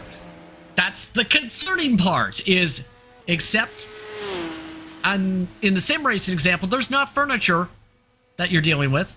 There are walls. There's a bunch of Armco walls you're dealing with and grass and other competitors. Oh dear, we've had contact here. Daniel Pastor and one of the Impulse Racing TCRs. This is Siljar's nod in the Impulse Racing TCR. Oh, it's awkward. It's in traffic. Just after the mud curve. I believe that's cluster tile there. And now down towards the corner before the carousel. Awkward moment. I'm not sure whether Pastor came across on the TCR there or if it was just unlucky contact, but there definitely was contact, and without it, Impulse Racing wouldn't have found themselves in the wall. But there we are. They've certainly got damage now, and possibly will be off the podium as a result. They're currently running second. Almost looked like from the angle maybe they came towards their side on the brake, moving under braking, and that's always something you can't do. Because if you move under braking, you end up having that happen. Yeah, it certainly. I mean, it was an awkward moment before as well, just out of the mud curve there. They were almost seemingly trying to get out the way, but Pastor also trying to find his way, his own way around, and there was an awkward moment there as well. So it's one of those corners where I think there'll be a lot of fear through that corner now for a lot of people, to be honest, because we've seen 2 incidents through there in the last 90 minutes through that section of the racetrack. It seems like some of the most dangerous in the circuit. I mean, the entire green hell is a nightmare, to say the least, in the darkness. But the way some of these drivers have handled this circuit over the years, some of these various sections up on that top side where you have those tight curves, those tight flicks, those razor thin margins along the edges of the curbing. Even like here, you clip the grass a little bit more, you might see a spin. Heard a lot of drivers clip up the grass, and that's been a nervous sign for some of these drivers. Now we've got pit stops down in the GR86 category that I almost forgot the name of there for a moment. Javier Chavez has gotten into the Astro Racing race-leading car down there, and Ferenc Arabian has gotten into the Spec Racer Ford Farmers car as well. That's 1 and 2 right now. James Bacon is in the number 21. They're about half a lap behind, and GBS Racing Esports about 3 laps down on the current race leader. That is a rundown of all of your runners remaining in the GR86 category, but it's still pretty close, really. Only half a minute between 1 and 2 here. New drivers here as well, and to say this is a new car, it's putting on a decent show for so far through the first third of the race. Been a very decent show at this point. It's also been a very chaotic one, but it's also made for an entertaining one. But that's about what you can say when it comes to being a sim racing competitor, is the balance in terms of the battle, in terms of the frequency, in terms of being prepared for these circumstances. You take advantage of those who aren't prepared. That's what Astro Racing have done. Lots of us, by the way, in the predictions went for Geodesic, who are already out of this race, down in 7th place, so that'll be 7 points for all of us. Although Justin went for the Spec Racer Farmers team. They're up there right now, which is annoying because he'll be gaining points on all of us there. So that's points down on all of us. I think when we get towards the halfway point in this race, a little bit later on, we'll start to get a little bit more of a view as to who's where in those standings. But all the pressure's on Arjuna because he won at Sebring when we first held this predictions lottery that we've got going on, and I will call it a lottery because it's pretty much seems like that from time to time. Peter Berryman currently leading in the Apex Racing team, and not good news for me in the predictions. It is good news for Arjuna though, which is just typical. They're currently leading by what is it now, 3.5 seconds to Daniel Pastor. We're waiting for them to make a pit stop though at the not the end of this lap, but the one after that. And we'll see where they are in relation to Redline. You can't imagine the gap's going to be very big. Yeah, I'm curious how this plays out. I'm looking at intervals right now in terms of how it's breaking down, about a minute and 9 seconds, the gap or so, yes. It's slowly shifting depending on the location of the track. That's the major factor part of it. But, again, it's more so about how they finish in the end, and that's one of the major mindsets if you're in the case of BMW Team Redline, is think of the strategy. It's just like being in a world championship strategist role. Think the big picture. Eventually, if you follow it, will likely work out in the end for our favor, depending on your team's circumstance. I know who I'm trying to sound like right now, but I don't think it's coming through clearly. It's gonna be interesting. Still a long way to go, and I always find, I've said this previously, even in this broadcast as well, that even at this stage it's hard to look too deeply into strategy and all that kind of thing just yet, because there is so much survival between now and the finish still pending here. By the way, I'm not entirely sure if this is just me, but the Apex Racing Team car looks a little bit different to me. Looks like they might have had a bit of a tweak to the livery ever since they moved over to and had that deal with Mercedes AMG. I'm not entirely sure if I'm just seeing things, which is entirely possible, but it looks different to me, and I think it looks a little bit better actually, in fact, than what it's what previously. Dane is helpfully telling me that they've just put AMG logos on it, and I guess the other thing that looks different is the fact that it is a Mercedes. But yes, I understand that part. But I don't know, something about the colours, the sort of dark grey and black sort of features on this car look a little bit different to me than what they had previously. Maybe I'm just hallucinating, but it looks different to me. Yeah, it does look a lot different. The reason I say that is, I think it's partly because of the darkness. It looks so gray. But over the years, I've seen a fair bit more on the white side. So I'm curious, once it goes to the lightness, if it goes back to normal, or if this is somehow one of those paint schemes that change colors in the middle of the nighttime. I think it's more so just in terms of the colors of the nighttime right now. Yeah, that looks more normal once you get to the sunlight. I think it's just the nightness playing tricks on everybody. After all, this is a type of night condition where things go bump in the night and go boo, even though we're not in October. Well, it's I guess it's entirely possible. Yeah, we can't really see what's going on with liveries wise, but yeah, I'm getting a lot of boost for that for that observation in the production chat. So I'll leave it at that, and we'll find out. Likelihood is they've not changed anything, and I've just not noticed. But anyway, they're still leading the way ahead of Williams Esports. Urano third, Line in fourth at the moment. Still an interesting one in GT3, still very much the closest battle we have as well, and I can report, by the way, that down in TCR we do indeed have Impulse Racing down on pit lane. They've already been stopped for at least 5 minutes down on pit lane. That damage is sufficient enough to drop them off the podium. Yeah, and I actually thought Impulse Racing would be in a great spot, as there goes the 122. Is this in the pit lane? Yes. Yeah. Well, it seems like they want to carry on in this race, but unfortunately they're going to be carrying on from quite a long way down the order in this one as well, which is a shame. You can see the Urano Mercedes in the background there. I think that's the Urano Aston Martin down there, is it? Maybe not. But it certainly looks like it further down pit lane. Oh, it is. I don't think they're making a return out onto the circuit again, and I'll be very surprised if they do. But there are the few teams and drivers down on pit lane. Nobody making scheduled pit stops. It's all down to damage, unfortunately, at the moment. Waiting for the next round of pit stops. That should be from Pastor here in the pit lane now. Just got confirmation. Yes, they did add more dark gray and less white. Just a little bit, it seems. I'm very glad about that. In our news, Berryman is in the pits, so is Pastor, so now it's the question, where does Verstappen cycle? He is 1 minute and 12 seconds back. He's lost a little bit of time, intriguingly enough. But it's going to take a few laps based on what we've seen recently for the tire temps to get to the full window, per se. Or rather, at least half a lap. Now it's the question, how it plays out with Verstappen on that interval with these pit stops.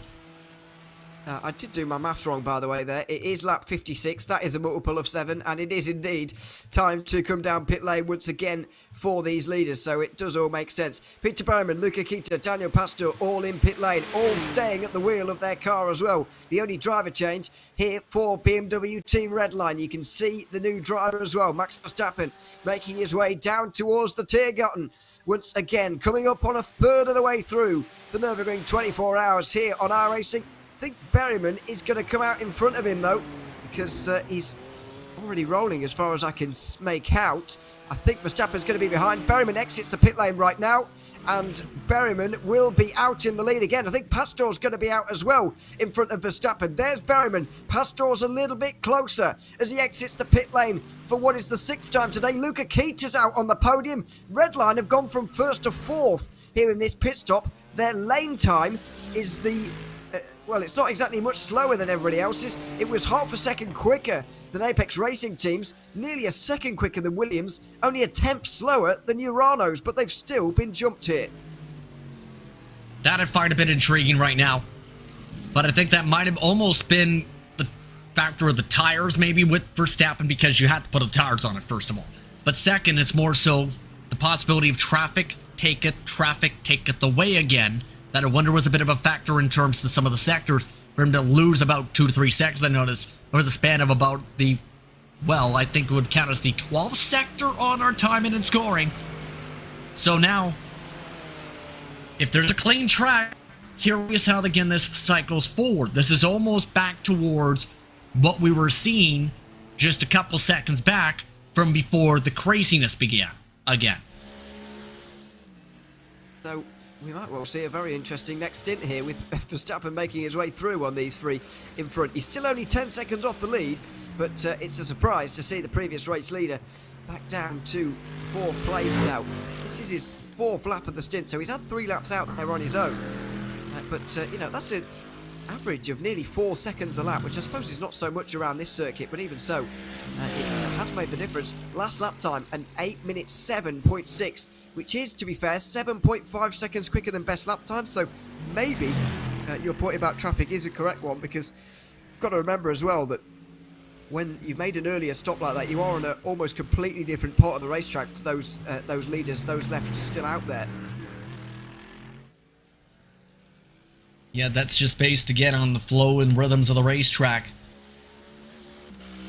Just keeping an eye on how this is going to break down here, because Berryman has been able to maintain that gap. Pastor, I'm curious about now with the pit stop cycles, how it played out in terms of decision making in that regard. I can confirm, though, that at this point, I think Chris Holmes and Munstall's trying to keep an eye on things for Verstappen and company and for the rest of the respective camp drivers, because that's going to be important, that communication, as the night progresses here, as the sunshine, well, slowly approaches in about a few hours' time, or in about a dozen hours' time. Well, be quite some time away, but once again, we've said it time and again, but I'm really impressed with how this race has gone so far in terms of the battling. We've had a lot to talk about in the opening 8 hours of this race or so, and even as we embarked on this stint here, you know, we obviously knew that we were going to be doing this stint together for a day or so. I was expecting this, you know, hours 6 to 8 or so. I was expecting things to be calming down, winding down a little bit, settling in for the night just a little bit at this stage, but it hasn't been really the case here so far, and it just makes you wonder what the rest of this race is going to be like, because we have seen in the past, in the iRacing Nürburgring 24 hour, this race has been settled on the last lap in the past, and I just wonder whether this edition is going to be another one of those. Obviously, it's quite early to be speaking on that kind of thing, but, you know, it's been remarkable over the first 8 hours. Been very impressive from some of these respective teams. What's more impressive to me, even though there was that incident, Urano's still going. Urano's still in the top 3, which again is more shocking than anything else to me. They are. I mean, it's impressive. It's impressive to see all the top teams still up there, actually. Apex Racing Team, Williams, Urano, Redline, all up there. I mean, the only top sim racing team you could say on iRacing really missing, I'd say, is Coanda, and they were up there in 992 earlier on in the race. So, you know, it's some of the real top level sim racing teams, they're all still here. And I just got the confirmation, and just keeping an eye on respective team streams, since that's a major part of being able to market yourself as a group, is stream perspectives. Apparently Verstappen's on the old tires, surprisingly, Ewan. The reason we presume the new is, usually you take the tires with the driver swap. I think they might have decided to keep the old tires to try and minimize any time loss in terms of swapping the driver there. So that might make a bit more sense as to why. Yes, that might make more sense as to why that's happening now. That's the curious part. I'm just trying to understand the argument is the major part in terms of that, but also there's the factor of, again, the new tire factor on the start of the stint. That is also the part of the discussion. So there's a lot of thought process there that is so much in the discussion in terms of that, where it's almost like I'm trying to comprehend how this is playing out here. If I understand the error sequence here, there's the argument of the new tires being old or being slower. That doesn't make sense. Yeah, it's bizarre. I'm not entirely sure. He is losing time at the moment, though, Verstappen. And once again, this is going back to our Junior's point earlier on about the fact that this is just yo-yoing about, really. And maybe throughout the second half, much like we saw with Oliver Steinbrenner, because I wasn't quite aware of the tyre situation at the time, I thought Steinbrenner, you know, first stint in the car, it's getting a little bit dark, maybe just needed that first stint to get up to speed, and now that he's in the second stint, he's really starting to fire on all cylinders. But clearly that was not the case. He was just suffering with the tyres through the first part, and then was really able to open out in the second part, and maybe we're going to see a resurgence from Verstappen in about an hour's time, when he is, you know, he is in the better situation than the other three who have clearly got the advantage right now. That's why I'm listening so intently on the discussion point, is just that cold tire argument with the slower time. Because remember, the reason there's so much flip, and this reason I'm flipping flop so much, because it's thinking about the sides of the track, you would think eventually the tires would heat up with the size by the halfway part of the lap, but I'm looking at the interval, it's taken until now just for the time lead to stop. That just seems to be the tire situation. Oh, by the way, I believe it's chaos o'clock because I'm hearing some cars have crashed.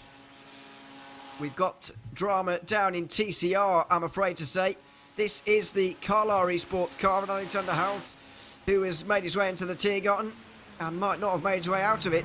Slides on the way in. Oh no, there's a tyre wall. Yeah, there's a tyre wall there that just sticks out from the Armco, and I'm afraid it's collected him. Thankfully, he's close to the pit lane, but unfortunately, he'll be trickling down that pit lane and staying there for quite some time. Yeah, that's going to be significant damage, possibly suspension damage there. Tough scenario there, and again, to clarify, because my mind's been twisted and not with all this, it is the new tires. It's just the stint playout for the second stint they want to keep an eye on. Keep an eye on this replay, though. Yeah, they were losing it the second they started bouncing the suspension before they started the braking zone, just a little too hard to the left. They carried them right to the butt end of the tire barrier. Yeah, that's a real shame. Real shame for them. And they'll have some repairs to be made down there, unfortunately. As of many of these cars. Maybe Delta V Racing have also had that as well. Maybe they're making a scheduled stop, actually, now that I think about it. Over the line again for Verstappen. It's an 8:04.5 on that last lap, which is considerably better than the one before that, and only lost about a second on that lap. So limiting the damage decently on that occasion. But still very much losing time. Arnold's competition gain by 3.1 on that last lap. Thibaut Prevost having a decent time of things and has nearly saved a pit stop now, as far as I'm aware. We were told earlier it's going to take about 8 hours, 7 or 8 hours for that to figure out, because he's saving a lap per stint, or this car is saving a lap per stint. So it's starting to work itself out a little bit now. But then again, some of the other cars have been able to do 8 laps in and around this race as well. So we'll have to wait and see how it plays out for them. Unfortunately for Arnaud, it looks like they've got a little bit too much pace for those behind them and not quite enough for those in front, and they're finding themselves ever more lonely in 5th place. Sometimes the seclusion can be good to hit the marks. Sometimes just the way the race plays out, we end up racing against those in your respective stream of power. It just so happens that Arnage is on a different line stream currently on the roam. But I will say this, as you take a look at Berryman again, Pastor is slowly reeling them back in with the way the cycles are playing out here. I'm keeping an eye on that. That was 3 seconds last time around at around this point. Well, staying very close, and I do apologise a little bit for focusing on GT3 so much, but that is where all the fighting is at the moment in this race. Don't know actual on-track stuff, but it's interesting to watch the gaps fluctuate a little bit with 16 hours and 10 remaining in this Nürburgring 24-hour. About a third of the way through here, and you've only got a few more minutes. Myself, Ewan O'Leary, alongside Justin Prince, will have the trio of Cam Roger, Dane Baird and Lorenzo Bonda on their way very soon. Let's take a look down the GT3 order then in its entirety. We've spoken a little bit about the top 5. Berryman, Pastor, Kita, Verstappen, Prevost inside the top 5. Simos C, you've got Lucas de Vries now at the wheel there in 6th place. Maxime Briand still at the wheel for Apex Racing Team's second car, although they are 6.5 minutes down and more than on their teammates, unfortunately, but do have the opportunity to maybe sneak into the top 5 by the end of the day, I would imagine. 8th place is still Constant Schoff, still showing in pit lane, but I don't think he will be making his way back out there again. Same for Kaika Schube, who is also down there for the BMW Bank. Jan Cherniak and Atte Kauppinen have been out for quite some time down in GT3. In 992, Alessandro Bico is leading by about 45 seconds ahead of Gabi Montoro. Sean Campbell in 3rd ahead of Matteo Coanza and Rafael Renhofer, who made another long stop actually. Must have had even more optionals for Schwerer Esport to repair over the course of the last few moments. Of all of the classes here, Justin, we've been watching this one quite intently here in 992. It's changed unbelievably in the last 2 hours. Yeah. I am just speechless again, still with how it's all played out, because it's... Even in the middle of the race, you don't expect this craziness that we've seen in the stint of 2 hours. It's kind of just flipped everything on its head. But drivers like Bico have absolutely taken advantage of this in the 992 to be able to play this out compared to the strategies. The curious thing I'm noticing here is how some of the other drivers point out, and is that an off cycle I just noticed in the pit with Campbell? I'm not sure if anything's off cycle anymore, to be honest, in 992. Yeah. Everybody's been pitting sort of when they want. I swear I just seen him in. That's the reason I say that. Okay. Well, Race Clutch certainly in pit lane now, but I have to say I didn't spot them in not so long ago. Yeah, we'll say Sean Campbell is a strong driver, what we've seen. Yeah, certainly. We've seen him a lot here on RaceSpotTV. There was a point last year in 2022 where I actually couldn't recognise a day of the week where he wasn't participating in a race somewhere. He was just absolutely everywhere at the time. I think he scaled back a little bit in 2023 and towards the back end of last year, but just has so much experience racing and races so often as well. I have to say, Porsche 992 Cup car, not a class I've seen him driving so often. It's more GT3 and other things around that kind of thing that he's been more commonly seen in. Yeah. To keep an eye on Bico here, I was about to say when it comes to Campbell's circumstance, he is somebody that is very multi-dimensional because he comes from a very strong respective grouping. He's working with Race Clutch for this event here, but he's also someone who's been a contender in multiple world champion in some of the major series, I should rather say, has been in the talking points for some of the qualifiers in the past, has worked with team drivers on the oval side in that path at one point before switching to the road path. There's a lot you can discuss when it comes to Campbell. After all, it's for the bees, and the bees fly everywhere, so to speak, in real life. He flies everywhere on the track. He is returning to the circuit, actually. Didn't even take on a driver change on that particular occasion. Was, of course, participating in the IMSA Esports Michelin Global Championship, which I think is all of the right things to say in all the right places. Was there for Delta Sport. Recently won an IVRA title in GT3 for them as well. Let's go down to GT4, where Ruben Bonga is leading for Marla Racing Team. Gabriel Straightmatter in second has closed in by about a second over the course of our stint here, which shows you just how static it is here. Marlon Duzek is in the Team PGZ car in third. Daniel Ferguson for Pure Sims is fourth, and of Will Tregurtha in the first of the Porsches in fifth. Impulse Racing down in sixth for Pascal Stix, and then it's Pure Sims Harley Horton down in seventh, still behind most of the TCRs 4 laps down. And the number 11 Maniti Racing car, I don't believe will be returning to the circuit any longer. They are laps down, as are the likes of Urano down in 9th. AX Racing Team out the race, and the other was Cooking Racing Adventures car also out of this race. Fairly attritional in GT4, but fairly static between 1 and 2. It seems that Ruben Bongo and Gabriel Straightmatter are very evenly matched, but they're still separated by nearly half a minute.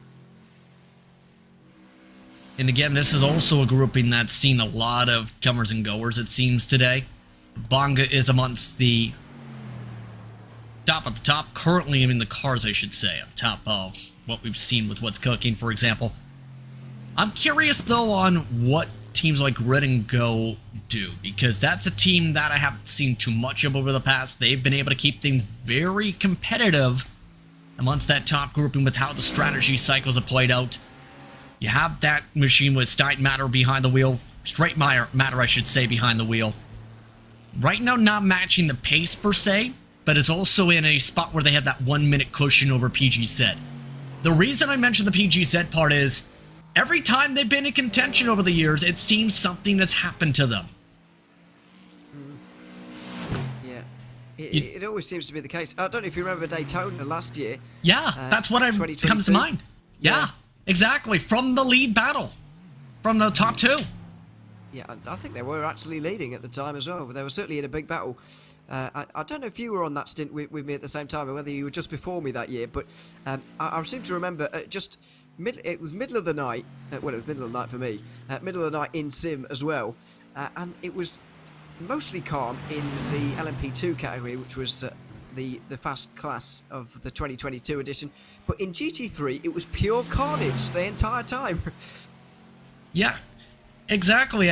There's so much talks about some of the roots from that respective team, with some of the meanness to it in this first year. It's become a really significant team in terms of the pace because of the fact they've been able to contend for championships.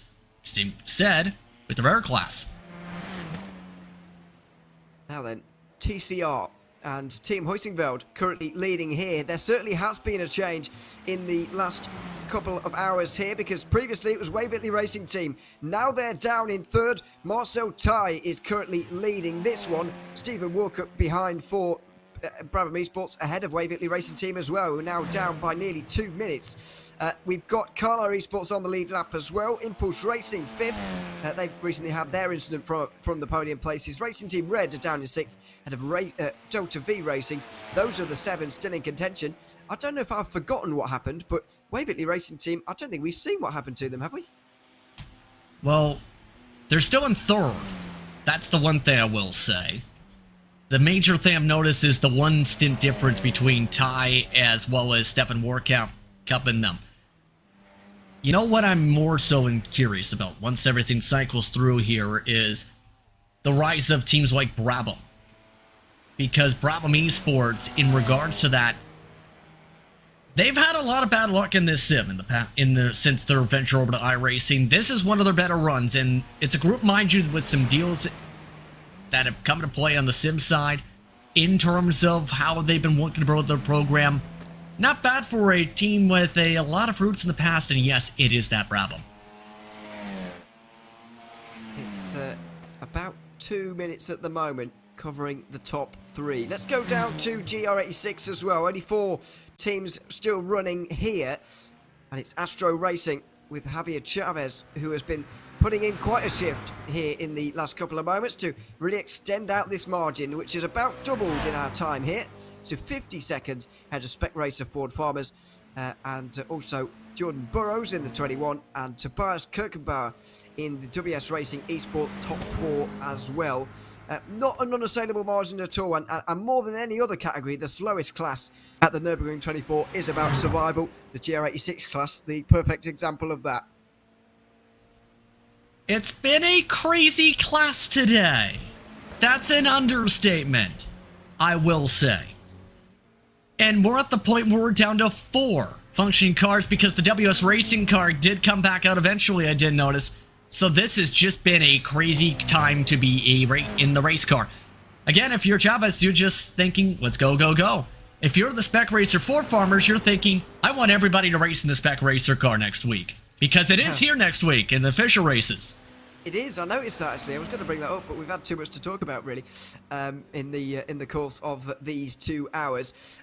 This is almost our time up though as we approach a third of this race gone. Time to bring in the next team into the commentary booth. Cam Roger first of all.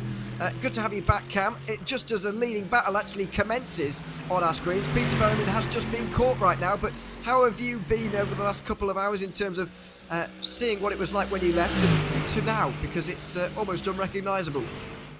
Yeah, it's changed certainly quite a lot. Quick trip to the Golden Arches for myself and Dane, and we are back and ready to go for another couple of hours.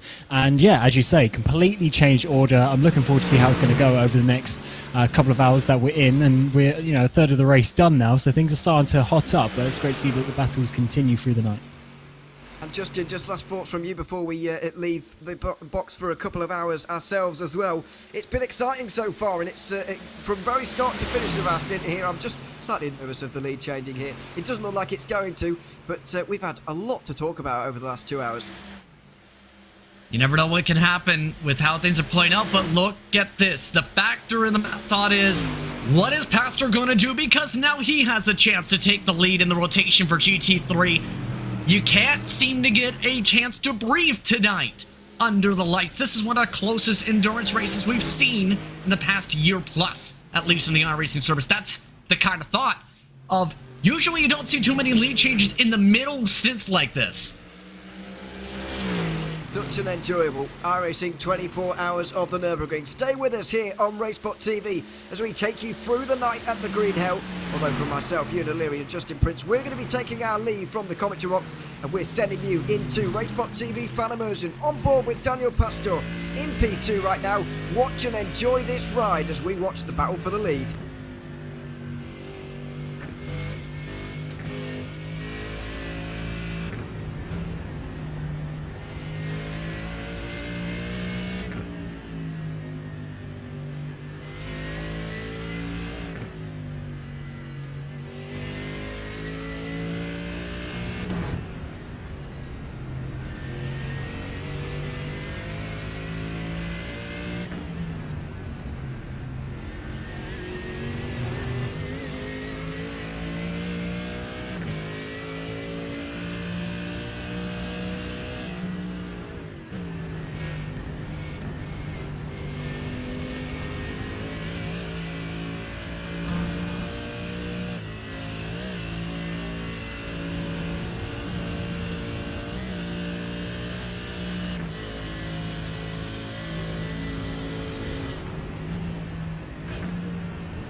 And it's all changed at the top. Back here for the iRacing Nürburgring 24 hours for 2023. We have just seen, of course, a change at the top. And it is now Williams who are taking lead for the GT3 category. It's been coming for quite a while, as the Urano are chasing them down as well. But of course, we're seeing all sorts of pit stops as the number 99 has come into the pit lane. Myself, Cameron Roger, and Lorenzo Bonda bring you through the next couple of hours with Dane Kravitz in the pit lane as well. This is going to be certainly a very interesting couple of hours through the night. We've had a third of the race already, and things have all changed in the last couple of hours when we had Ewan O'Leary and Justin Prince in the commentary booth. We had leaders, we had podium place drivers, unfortunately crashing out of this race. Some of them are continuing, but of course with massive damage repairs. So this is going to be, a very interesting one. But let's see a bit of a replay at least with Peter Berryman, of course, who's leading the way for quite a while. It's actually coming. Oh, actually, was there some contact with the Urana car? We did see. Oh no, he's just getting loose himself. So this is actually how he went back to the pit lane. I didn't think he pit on the previous lap, and that is a huge incident there for Peter Berryman. Was leading the race for a long time. Was being chased down by Luca Kita. Put the pressure on through Shredding Cross, and unfortunately for the number 99 Lorenzo, they have now gone back to the pit lane, and they will be serving a hefty damage repair bill. All right, let's look at the replay right here from the 190 perspective. Let's see if there will be a motor. Nope. All on his own. I think. Hi there. My question is: have you ever seen John Wick? Have you seen John Wick 4? No. This is a popular one, but I haven't seen it. I know. I feel like I'm watching any of the scenes in John Wick. Basically, it's like I don't know what's with us, Cameron. By the time we leave commentary booth, is everybody's kind of like having their 5 o'clock tea or something like that in their own home places and things like that. Once we leave, we got the 2023 reboot of a Battle Royale. Yeah, it's been absolute carnage in the last couple of hours, and actually, this would be a good time to bring... Carnage is an understatement. This would be a good time to bring Dane Kravitz in as well, our pit lane reporter today, because he, of course, is a part of the Apex teams, representing them at many levels, and your man, Pete Berryman, has just sent it off from what was the lead of the race. How are you feeling after this one? Yeah, we've had sort of no word yet from the Apex camp as to that. It is a very strange one. I think he got over the curb a little bit on the inside, it looked like, and it unsettled the car, and then just a slight overcorrection maybe. And yeah, from that point on, absolute passenger in the car, nothing he could do.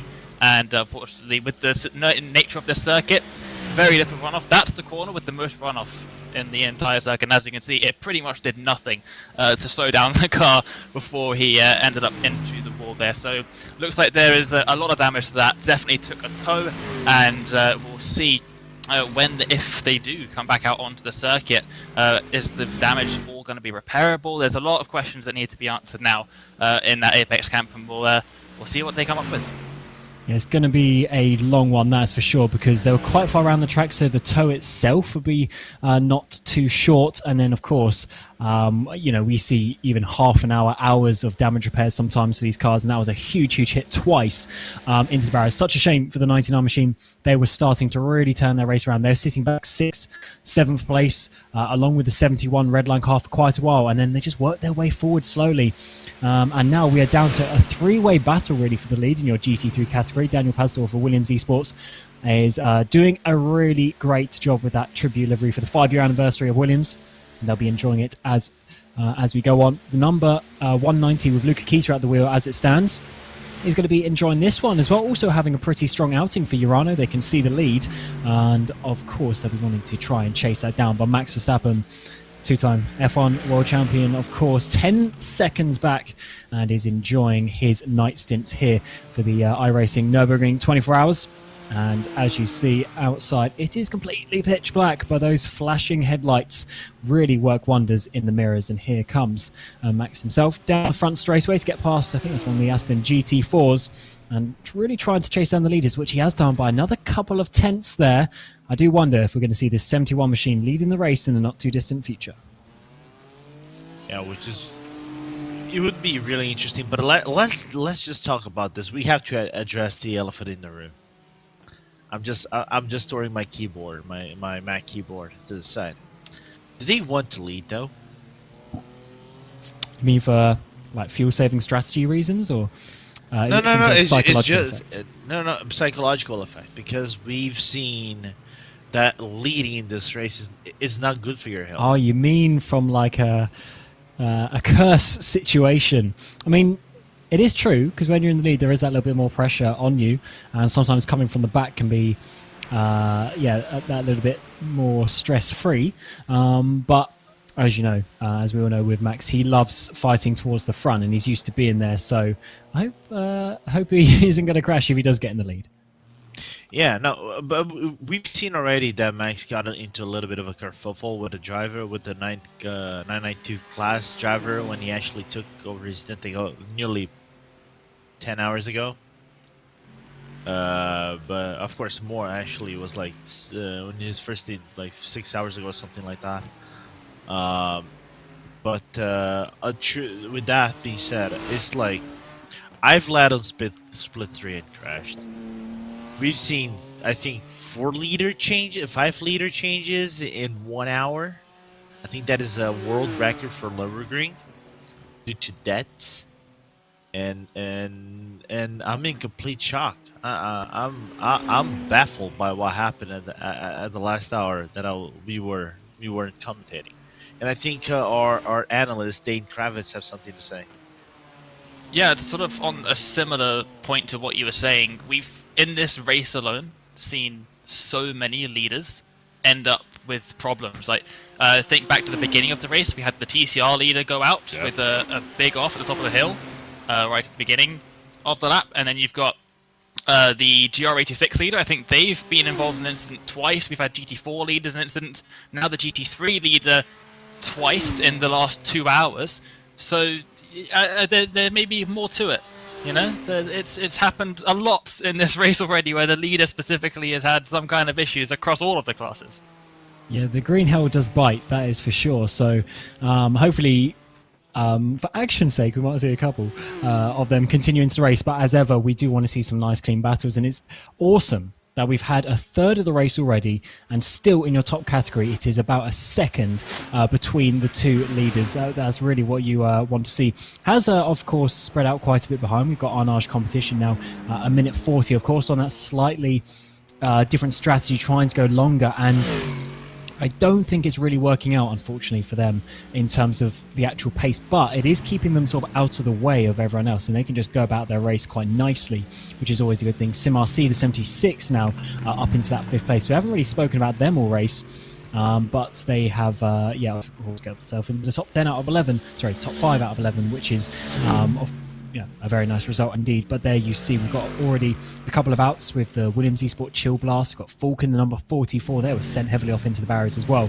Team BMW Bank, 14 laps down, they had some big damage repairs, and then ART and Urano both getting some damage repairs. So certainly been an attritional first third of the race, but as we come through this middle third, some would say the important third of the race, this is where you need to try and calm down. But I've said that a couple of times, and the drivers keep crashing.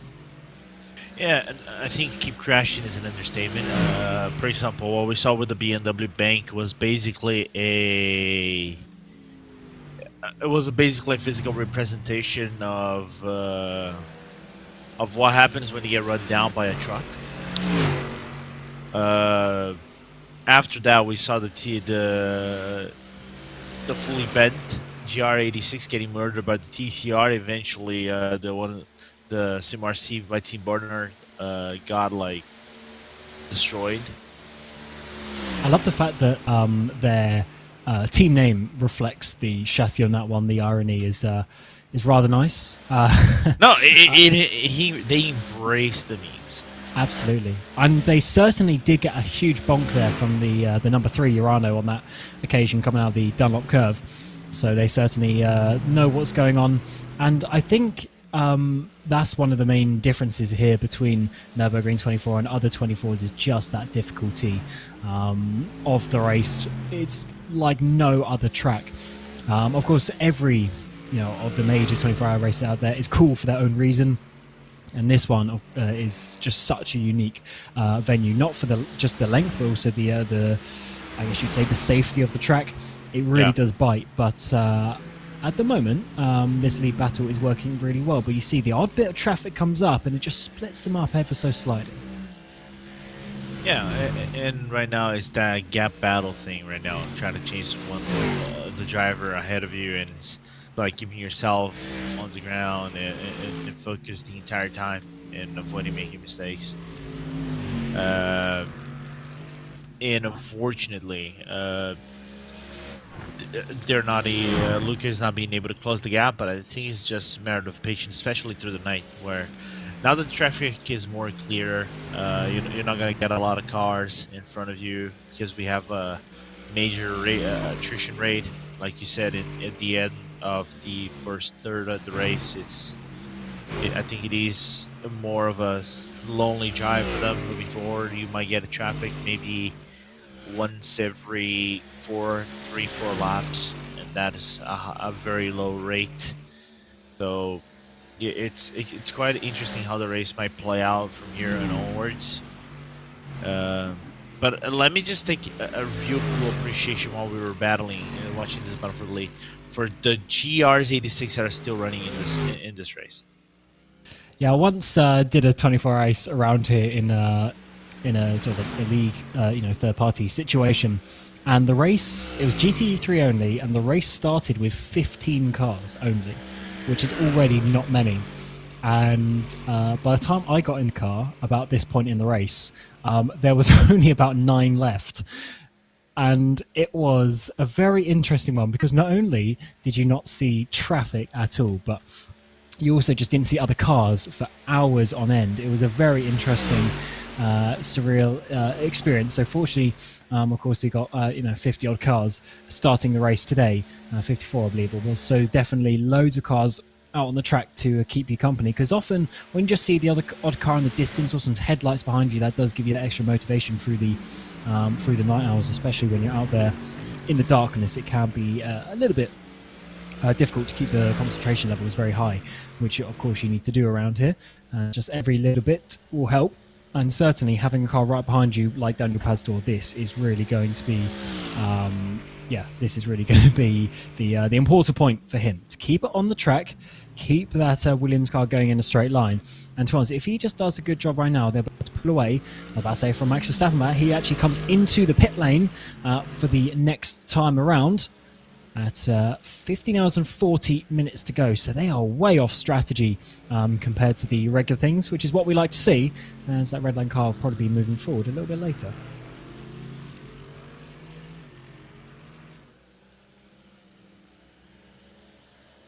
Yeah, and now there, as we're still seeing this, now let me bring something. Ask you guys first a topic, both of you.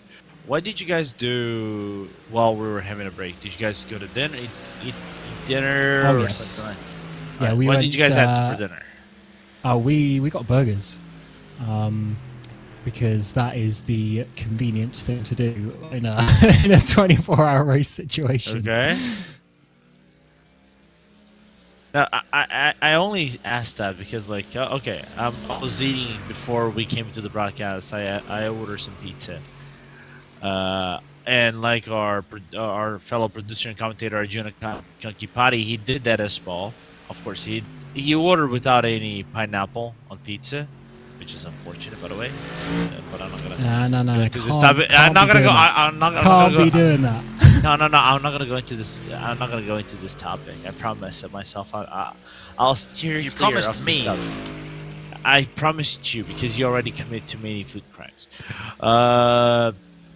And for those who are not aware of his food crimes on watching this broadcast, I could go on for days of him committing the most heinous food crimes. And I even received one more. Cameron, you brought me one more food crime.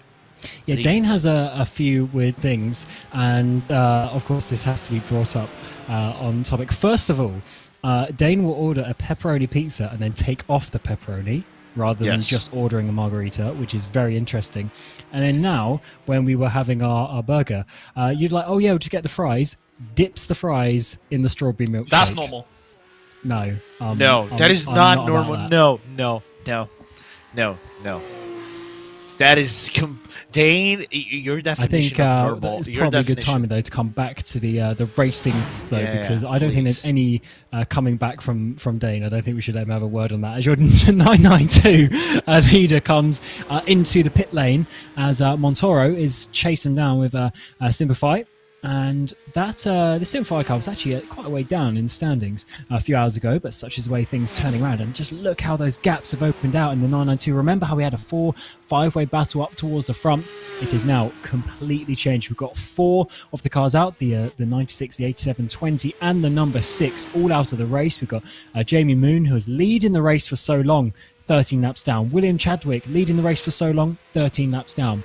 Absolute carnage has happened in the last couple of hours as Moreno Sirica is getting in the car now for the number 2 machine as Montoro, I was saying chasing him down, but over a minute off the lead. Just crazy how these things have spread out. Yeah, things really spreading out compared to obviously when we left going back sort of 2 hours ago, and things were so close in a lot of the classes, and then we come back and all sorts of stuff's gone on. Bunch of different lead changes, cars out of the race that were leading or doing quite well. So lots of different things have been going on, and the field has been slowly starting to spread out. And obviously we expected it to happen over the course of the 12 hours of night, but I don't think any of us really expected it in the first 2 hours of the night. I don't think anyone really saw that part coming.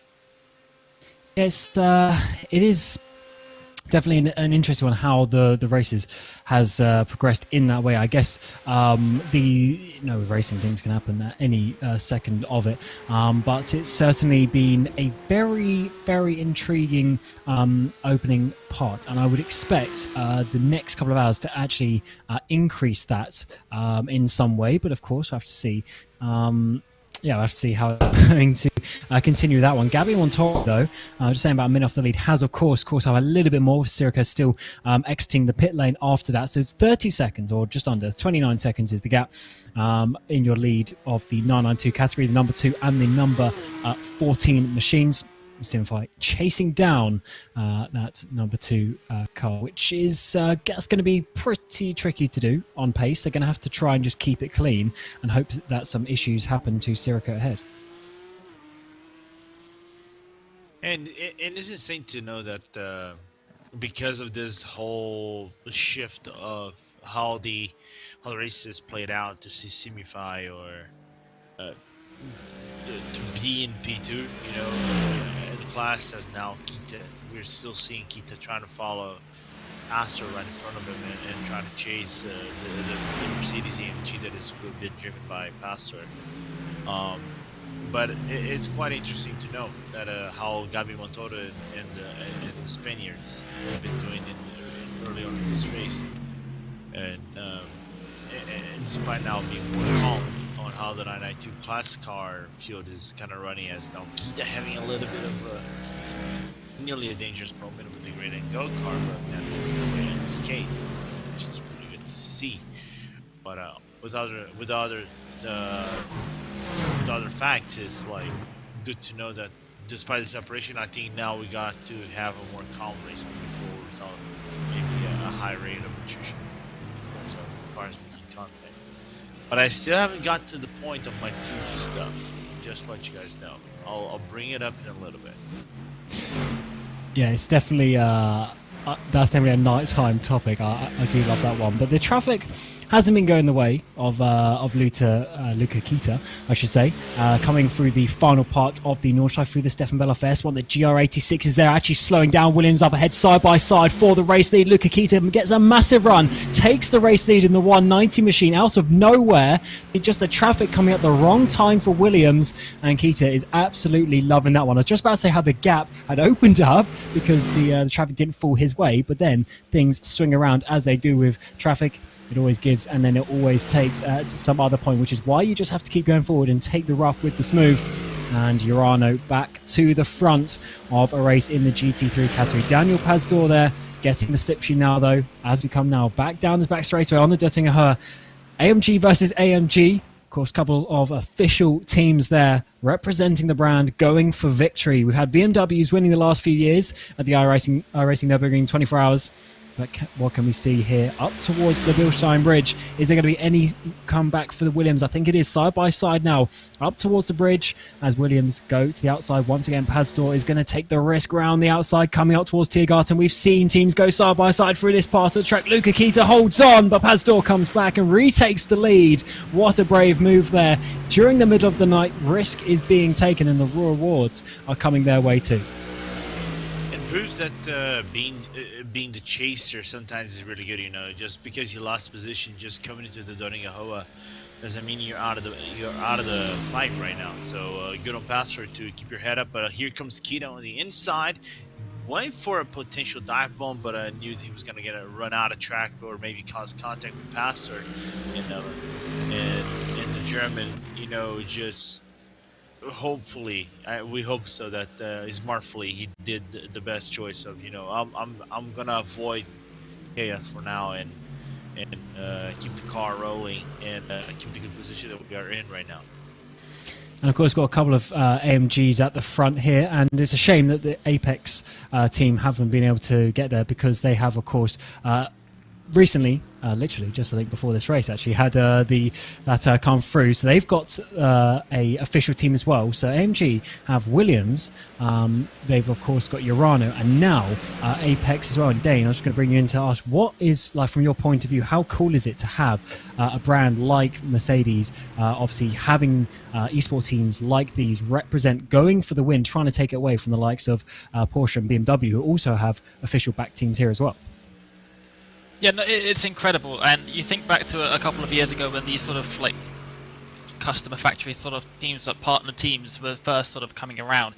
I think BMW was one of the first sort of partners to do that. Porsche, obviously, last year with Coanda. It's really cool to see, and I think someone at the beginning of the race said it was something like 7 of the 11 cars in the GT3 category were partner teams with, I think it was BMW and Mercedes, the teams that we've got here. It's so cool to see the manufacturers really getting involved in the sim racing, not just like giving us the new content, BMW giving us the GT3 car before that was even released in the real world. It's really cool to see the manufacturers getting involved, and it can only grow the scene. Yeah, it's an amazing thing, and especially when, like, at least the way that I see it, especially the fact that we've had BMW winning the last few years of the iRacing Nürburgring 24 hours, there's actually a little bit of manufacturer sort of play in that, and that, you know, potentially could be a reason why some Mercedes getting Apex on board, because they want to have their brand represented at the top. And it doesn't matter whether it's in the real world or in the sim, it's still exposure, it's still marketing for the brand. And if they can see that their cars look good, they're quick, and they're good representation of the brand, then they're going to want to continue on with that. And it's certainly great when it's multiple teams as well, actually, in the likes of Mercedes that can get involved in that one. So yeah, great to see that Williams obviously having a great battle here with Urano, losing the lead there, but then getting it back, and Pastor actually trying to pull away a little bit now with the way that the traffic is coming their way, so that obviously can swap things around. So hopefully that can continue for them, but Kita is not giving up, that's for sure. No, he's not, and he's gonna be kind of like, you know, the devil on the shoulder to Pastor's driving right now. Anything that he tries to do, he's going to be basically like poking his shoulder and saying that anything that you do badly, I'm going to punish you. And, just basically saying that, you know, if you make mistakes, you're going to be punished, and I'm going to take advantage of it. And right now, he's just keeping the Hungarian driver very honest on his car right now. Yeah, certainly is, and the pressure has to be put on, though. Kita can't start dropping back. If Kita drops back, then more confidence will come the way of Pastor, and a little bit of relaxation will come into it as well, and they'll just start just getting more comfortable. When you start putting that pressure on, that's really where you start getting the drivers starting to think about things, or over thinking about things, which is probably the biggest issue. If you start putting pressure on the driver, maybe they start overthinking the braking points. Maybe they try and take a little bit too much speed in some of the higher risk corners, and that's always where the mistakes can happen. We've seen that multiple times already this race, and it's definitely going to continue over the course of the next 15.5 hours. So that's 8.5 hours done now. So yeah, we're into the middle third of this race. And obviously, don't forget, we'll have full coverage of this Nürburgring 24 hours here on RaceSpotTV. Will of course be split up into different parts on YouTube, but the coverage will remain throughout with our multiple producers and commentary team that is going to be coming your way through all the way until about 12:50 GMT, when the race will be finishing, of course, in 15 and a half hours time. So it's definitely going to be going on all night. We're going to be following it through, and then the lead will change quite a few more times, I'm sure.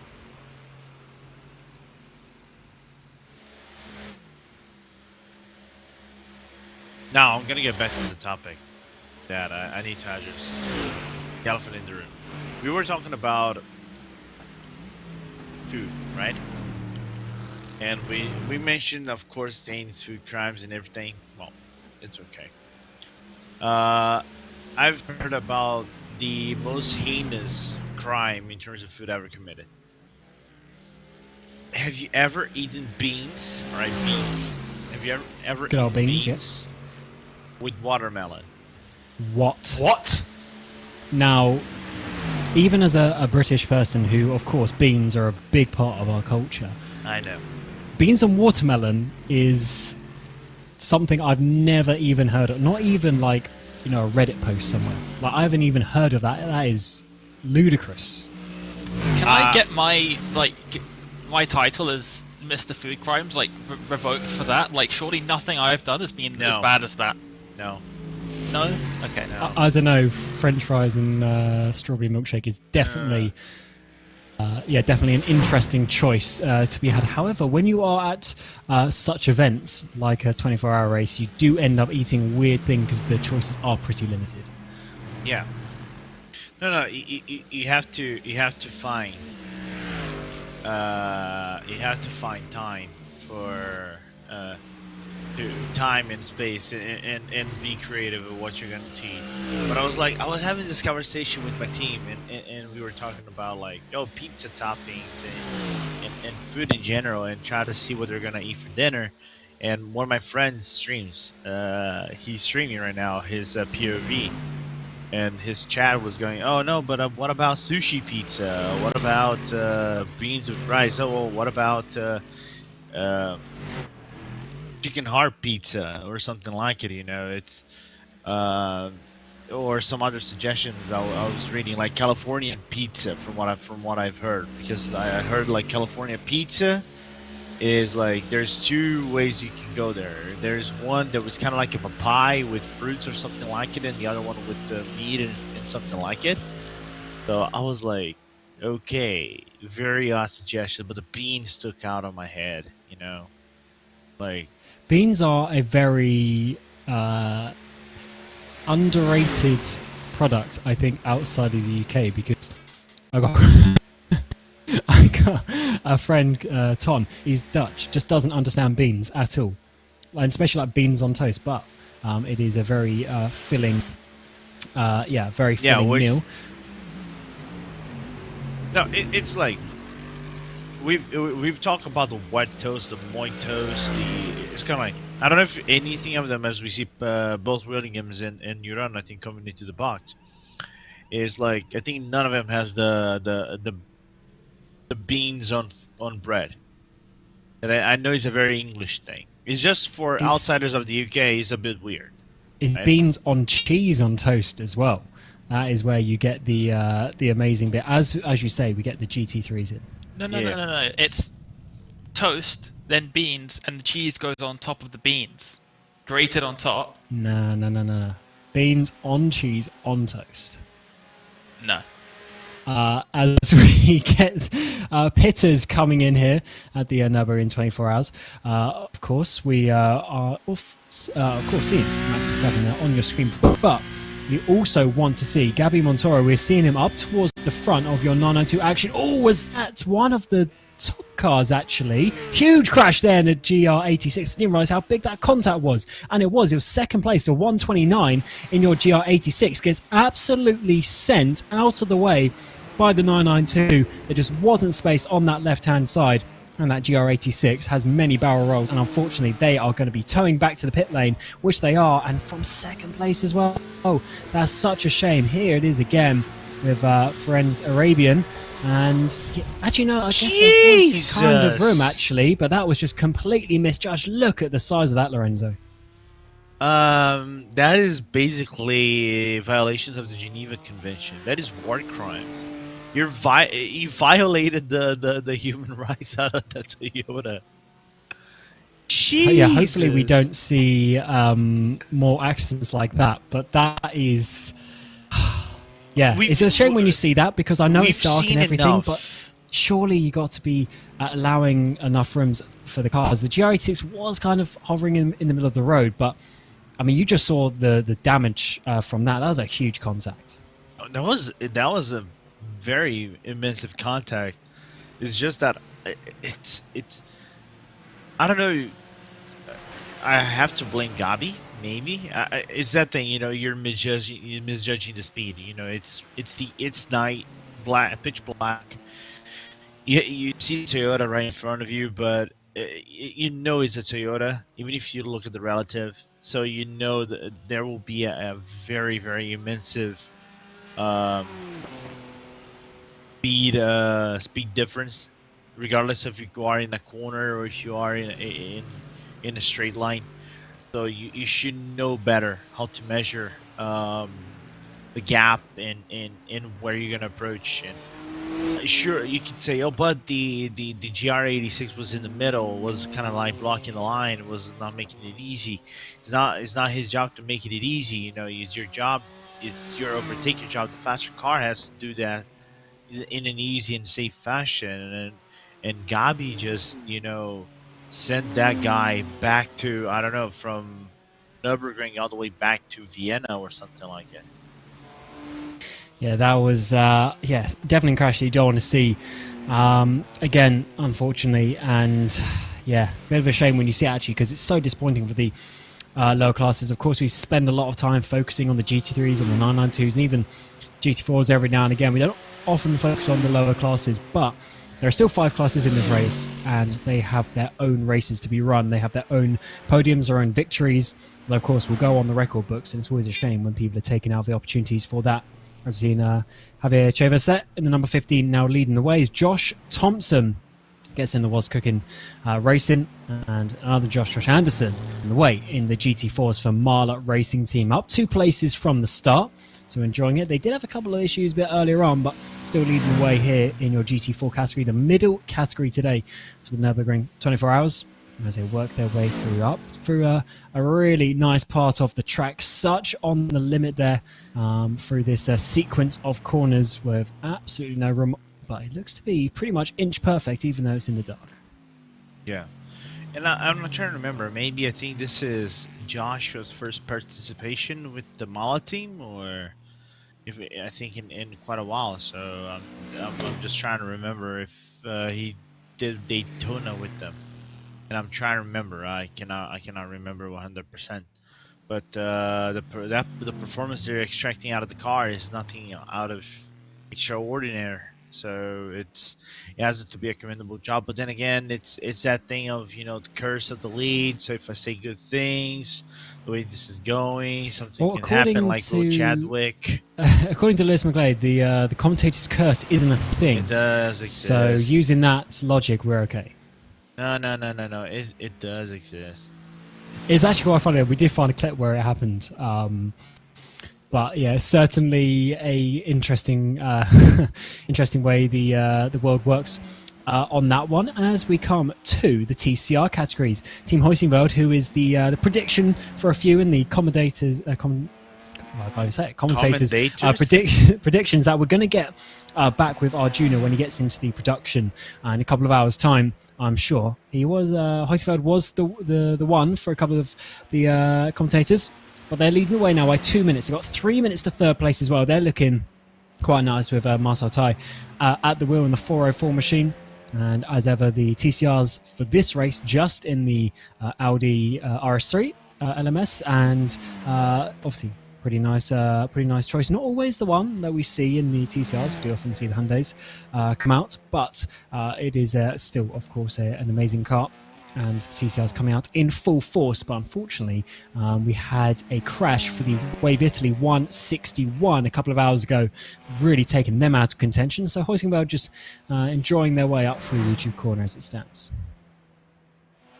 Yeah, it's insane to think that there is really good drivers still driving around the TCR, even though the separation has been quite huge, and the attrition rate on the TCRs have been very high, regardless of what has transpired in this race. But at least it is still a very good battle between both World Cup and Marcel T. Between Brabham and Hoistingville. I like this, you know, just driving by yourself, trying to do the best of your laps. And the thing is, I think regardless if you are on someone's bumper or if you're driving yourself, their matches, their matching pace. You know, it's not something that is completely discerning or something like it. So it's just, I think, the strategies alone and how the traffic has played out for both of them that. With Marcel T and of course their expertise around the Nürburgring, I think is making a difference as well.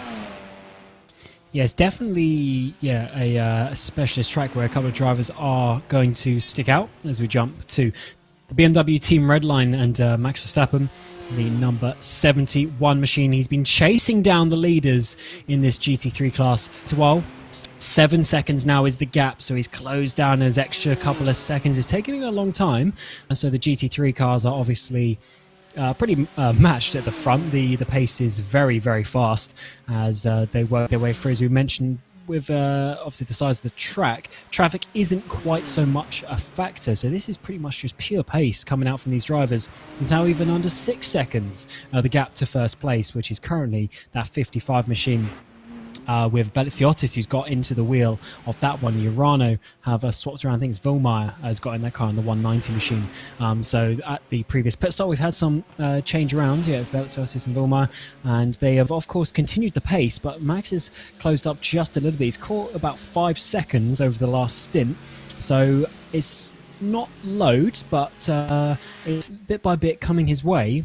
And I definitely think the 71 is going to be leading the race at some point, which wouldn't surprise a lot of people. This was definitely the bet for a lot of people to be winning this race, but you still have to get there. And it's taken them a long time from qualifying a bit lower down than they wanted, Lorenzo. It's taken a long, long time for them to get back in contention to be in the net race lead. Yeah, which is insane to think about, and going basically. Like I said before, I think when they were battling the Apex team for P6 when we were doing our commentaries, then it's weird to see like Redline fighting for average of the pack, or I'm not gonna say average of the mill. I think it's not the proper word or the proper wording. I think it's just the mid pack positions that you would see. We could see them normally fighting for P1 or P2 or P3, top 3 all around. So now I think it's more on the natural ground, and what Verstappen is doing, I think, is a masterclass. And I really like now that I keep watching Verstappen and things like that, and we've seen from other drivers. What do you think he would fit more naturally if he has to transition from F1 to like a sports car race? What category would you would see Max driving? I think because he's already expressed interest of doing Le Mans with his dad at some point, so I would assume if they did that, they might be in some sort of prototype class. Although I'm trying to think of how old his dad is and maybe how that might hinder his license at some point. They might be limited to the GT class, but I definitely think he would obviously go for the faster class possible. When you've been racing F1 cars, the fastest cars of the year, of the world, you definitely want to be going into the prototypes, but it's definitely easier to get sort of like a wild card entry in the lower classes. But so I think maybe something to do with that. I don't know if he would want to get into the sort of GT3 world that we have through loads of the events, and obviously GT World Challenge and things like that, where they go all over the world into those races. I don't know if that would really suit his style of racing. I think definitely the bigger endurance races in the top categories would probably be what he wants to do. Although I'm being told that he's in the past said he's like GT3, so maybe that would be it. But maybe only making an appearance for the top races. Although he does like racing, he's a racer. At the end of the day, that is why he's doing this race now. You know, he's not an F1 driver who's out, you know, in the in the sun somewhere enjoying it. He is racing at 11:30 at night here in Europe and enjoying his time with his team. He spends a lot of time with the team, and you know, I was informed he was even sort of doing some help engineering his team last weekend before going out and winning the Miami Grand Prix as well. So definitely dedicated to the sim racing side of things, and increase as we see this next level of sim races to real race to transition.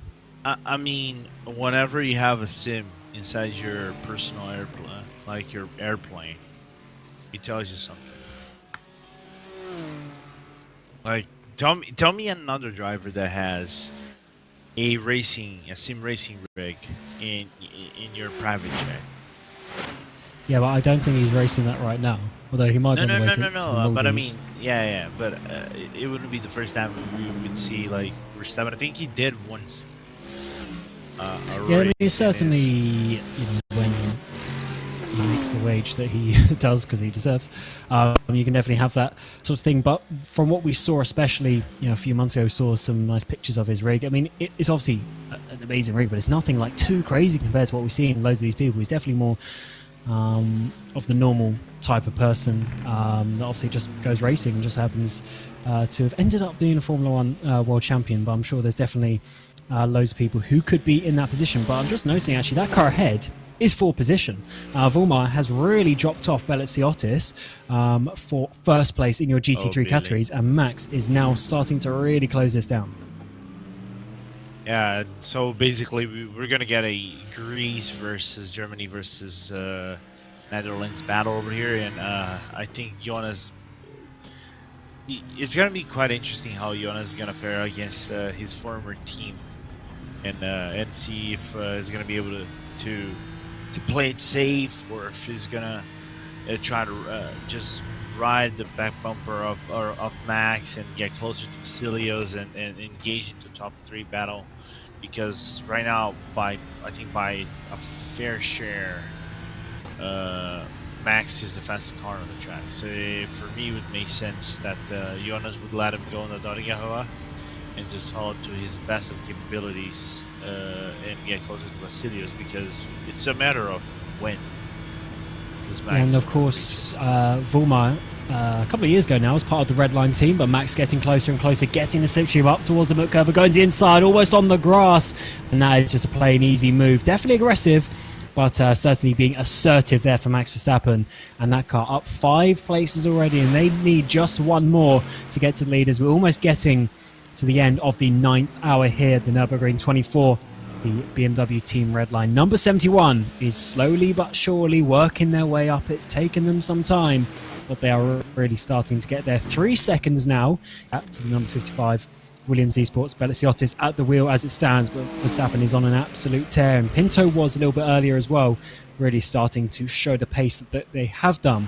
And you would assume that with still a bit over half of the race to go, that they're really going to be challenging for this one. Here is an aerial shot of the overtake. Urano in the middle of the track, definitely defending it a little bit, but there's Sakar's room on the side. Actually, no, Max is going to go for that. Vollmer getting out of the way there, almost maybe a bit of contact actually towards the apex of the Merkava, but nothing that is obviously in anyone's fault. That's just when you go side by side at that level. As Max all over the back of one of the Audis there, coming down through Wipperman. That was the Heuseveld TCR. Yeah, that is, in case that's the leader as well. Definitely don't want to be taking them out, but Max doesn't need to worry about that in terms of Vollmer. He's pulled away already and is closing down. Definitely the fastest driver out of these top 3 as it stands. I mean, Vollmer, Belleziotis, not slow drivers either, but Max is just absolutely pounding in the laps and trying to bring that car back up to the front. I honestly, you can see how long we've been on this race, because like sometimes my head doesn't process a lot of information. Like my head doesn't process information at all. But whenever I try, I honestly confuse that you said Vasilios Belitisiotis, you said Valmir Belitisiotis. I thought you butchered his name, and I apologize. Yeah, that's definitely a more difficult name, has to be said. There's a lot of syllables going on there. I remember when we did the first Infinity 24 hours about a year ago now, commentated on him at Daytona, I think it was, in some TCRs, and I was struggling with that one. Definitely a year later, we are a lot more comfortable with that one, as the gap stayed pretty stable in the final part of the Nordschleife there. Come down to her now. Gap is coming down ever so slightly, so maybe the BMW just has that extra kph off top speed, maybe just a slightly better exit for Max as we come now down towards Tiergarten, and you got the Mercedes-AMG Williams Esports number 55 coming through, still leading the race, coming up very quickly to 15 hours to go in this race. Of course, completely pitch black here at the Nürburgring 24, and he'll come across to lead another lap. This car also going up 5 places, just like Max in the Team Red Line. But who is going to be leading the way in a few minutes' time? I wonder if by the end of this hour, in 7 minutes' time, so pretty much one more lap's time, is that going to be enough for Max to catch and make the overtake, or will he need another couple of laps? Yeah, but I'm like the aggressiveness of Max going into the corners, you know, as he has an aggressive entry where Billy, for you, here's the thing, you can call Vasilios Billy because that's how we call him off stream and things like that, so it's easier for him to call him on stream. So I think Billy is taking a more conservative line, even though he's still trying to be fast about it, getting probably a little bit of a faster exit, but the entry that Max is doing is kind of like traditional Max Verstappen. We know he's always on the edge when he's driving his Red Bull.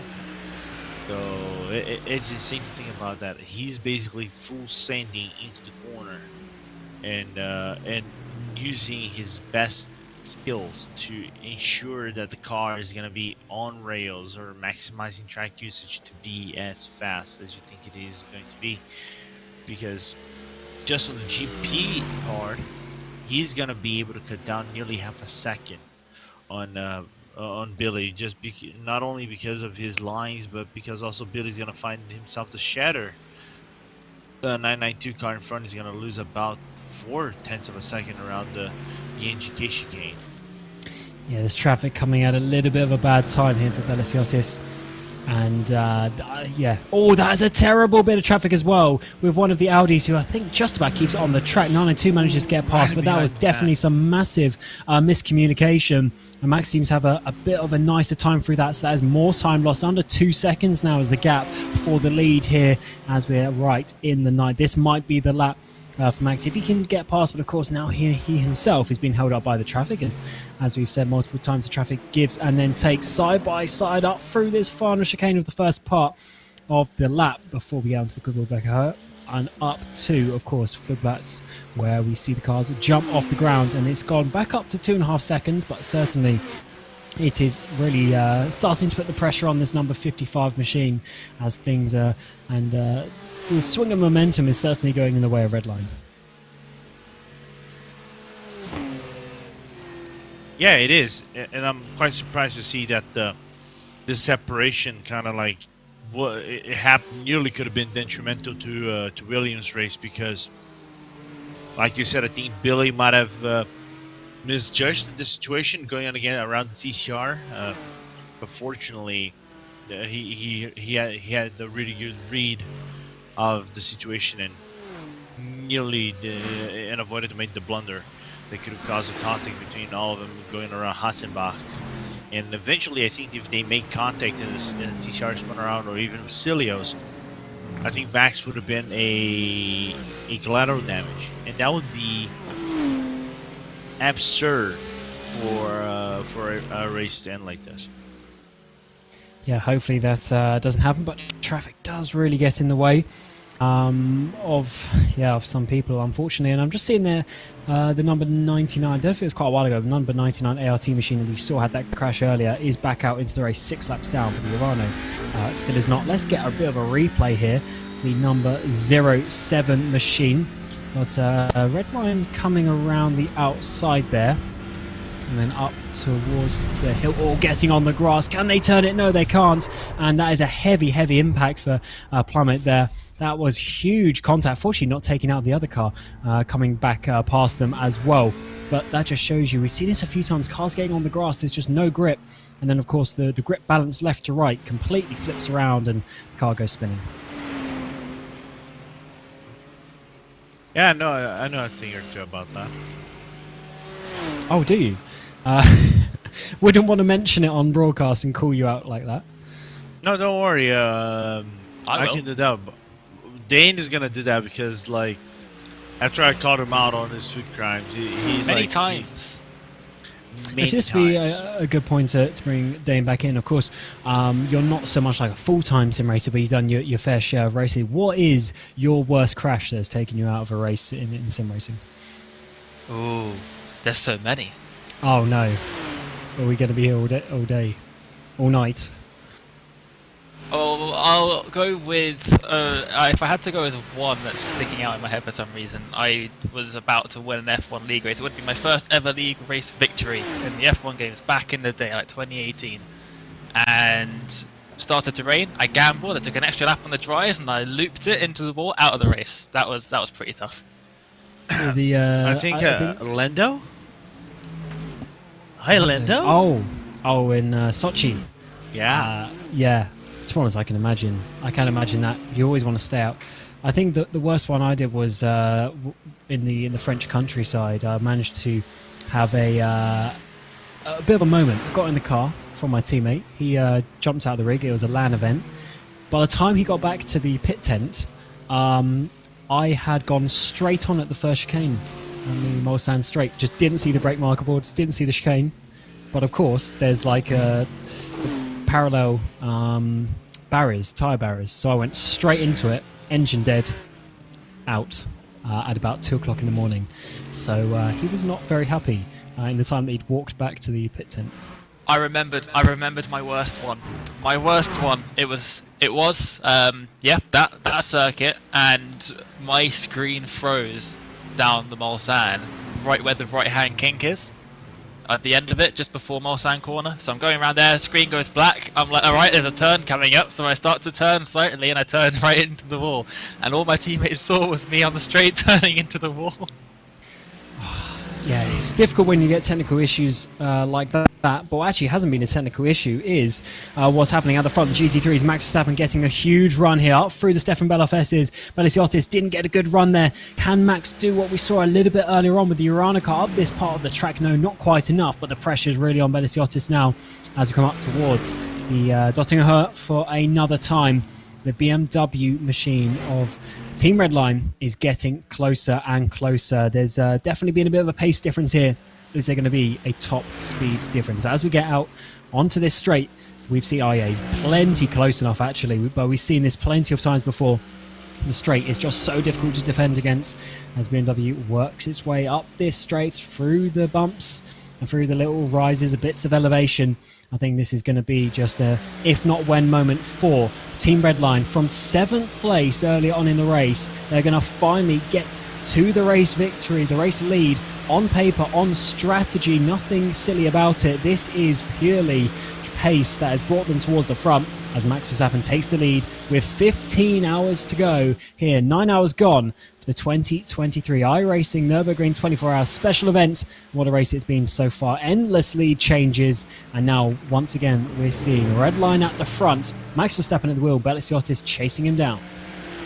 Absolutely. The only thing, there are two things they need to be mindful of right now is ensure that they don't do any mistakes with traffic moving forward and keep Vasilios at bay, or try in case of Vasilios making an overtake to minimize potential damage if they're gonna let him go, you know, and just ride his draft the best way they can. But other than that, it's the other thing they have to avoid is the forest itself, you know, playing its tricks and ensuring that they do not fall victim of the leader's curse. Hopefully not. We will see. Please not. Not I've to suffered obviously, enough. Yeah, not obviously to call him out, but Max has crashed a few times from the lead. Not just in iRacing special events, but other races in sim racing as well. It's definitely been heard about, so hopefully that does not happen. Definitely fan favourite car, that number 71 machine with Pinto and Steinbretten as well. Taking their way through the night, and I do wonder how many hours they're going to keep Verstappen in the car, because if he's fast at this point and he's comfortable to continue, you might as well keep him in there for another stint. But of course, it depends potentially how they've worked out with the strategy, not only of obviously with the sleeping and things like that, because once you get into the hours, especially with 3 people, you can quickly run into the fact people running out of time to have some rest. I assume Redline will have proper engineers with them, so they're both drivers not driving can get some proper sleep, but that is definitely very important, as of course we're saying it's the middle of the night, but there's still 15 hours to go, so you've got to have plenty of rest where you can. That is a really good point that you touched on. You know, just try to be as rested as possible, because in a race like this, and this is quite a good topic for me to bring up, because I think I had this topic last year or the year prior to it. I think I had this with Justin, and I cannot remember if it was Solmo a lot. I cannot remember 100%, but anyway. And I think I would defer. I'll ask this question to both of you, and I really wanted to grab also Dane's perspective as a manager, as a team manager. What is the best approach to tackle a track like this in terms of stint-wise? Let's just say if you do stints for the teams, you divide the driver stints. Do you think it is better for you to approach taking this triple stint the car, double stint the car? Or go as the driver is feeling towards the actual stint that he's driving, have no program at all, and just go from there, improvise. What would be the best approach coming to a race like this? What I would do is double stints, basically, and then that means each driver will then basically have pretty much 4 hours rest at some point. If you're feeling it, you could start going to triples, but then you start getting into a little bit more driver fatigue, more potential issues coming into that as well. That does give a little bit more rest between the driver stints, but then it makes the driving stints even harder as well. So for your average, obviously if you've got top drivers who can drive for hours, then that's slightly different. But for your average team, something at the level that I would be driving, I would keep to double stints. Even if you're single stinting tyres, I would still do a drive to do 2 fuel stints and then swap over like that, and then at least you can probably get about 3 hours kit in between some of your stints. That's assuming you've got, say, like 3 drivers. If you have 4 or 5, then you're pretty much open to do whatever, because whatever you do, there's always enough drivers in a row before you get back into the car. But Dane, what do you think of that from your perspective? I would definitely say, from my perspective, is first thing you have to figure out is the actual strategy of the car itself before you take into account driver changes. Tires. If you're double stinting tires, then you're either doing 2 stints of the driver or 4 stints of the driver. There's nothing worse than hopping into a car with someone else's old tires on. You want to get in the car with either your old tires on or some fresh tires. There's no point in getting into the car where someone else has taken those tires out for the last hour or so, because it's just going to be totally new to you. There's no way to practice for that, really.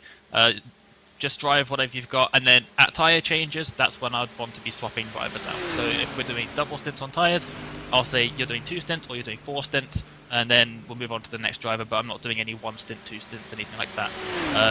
Change drivers when you change tires is what I say. And for Lorenzo, I mean, it doesn't really matter about making a strategy, because by the time one of your drivers gets in the car, Lorenzo's already binned it at the Moot curver. So your strategy sheet maybe could only be 3 hours at that point. Wow. You know what hurts me the most? It's not that you mentioned. It's Dane laughing in the background. Yeah, sorry. That was a little bit harsh. You went for the jugular. Like, but there's actually this. The reason why I say it is because there's actually a funny bit, because I myself have crashed a few cars over the years, and some of my teammates have kind of half jokingly, half being serious about saying put Cam in last, because then at least we all get to drive the car. Because my ex-teammate Ali, this about 4 or 5 years ago now, the amount of times that he would go last, Alistair. Alistair Long? Yeah. Yeah, Oh, you gotta figure. Yeah, drove for me. Yeah, I think 2019 he left. Yeah. He always used to go last because, I don't know, maybe just didn't want to do qualifying. But he'd always go last. And if I'd go before him, the amount of times he didn't drive the car, like he would do weeks of practice, didn't even drive the car in a race.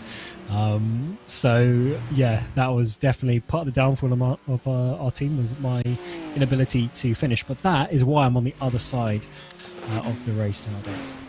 No, it's like, it's understandable. It's like, for me, okay, for those who tuned into the broadcast, long story short, I was leading with 3 and I crashed. I made a huge blunder. If you want to go to my Twitch, Lorenzo F. Ponder, you can actually look at my club.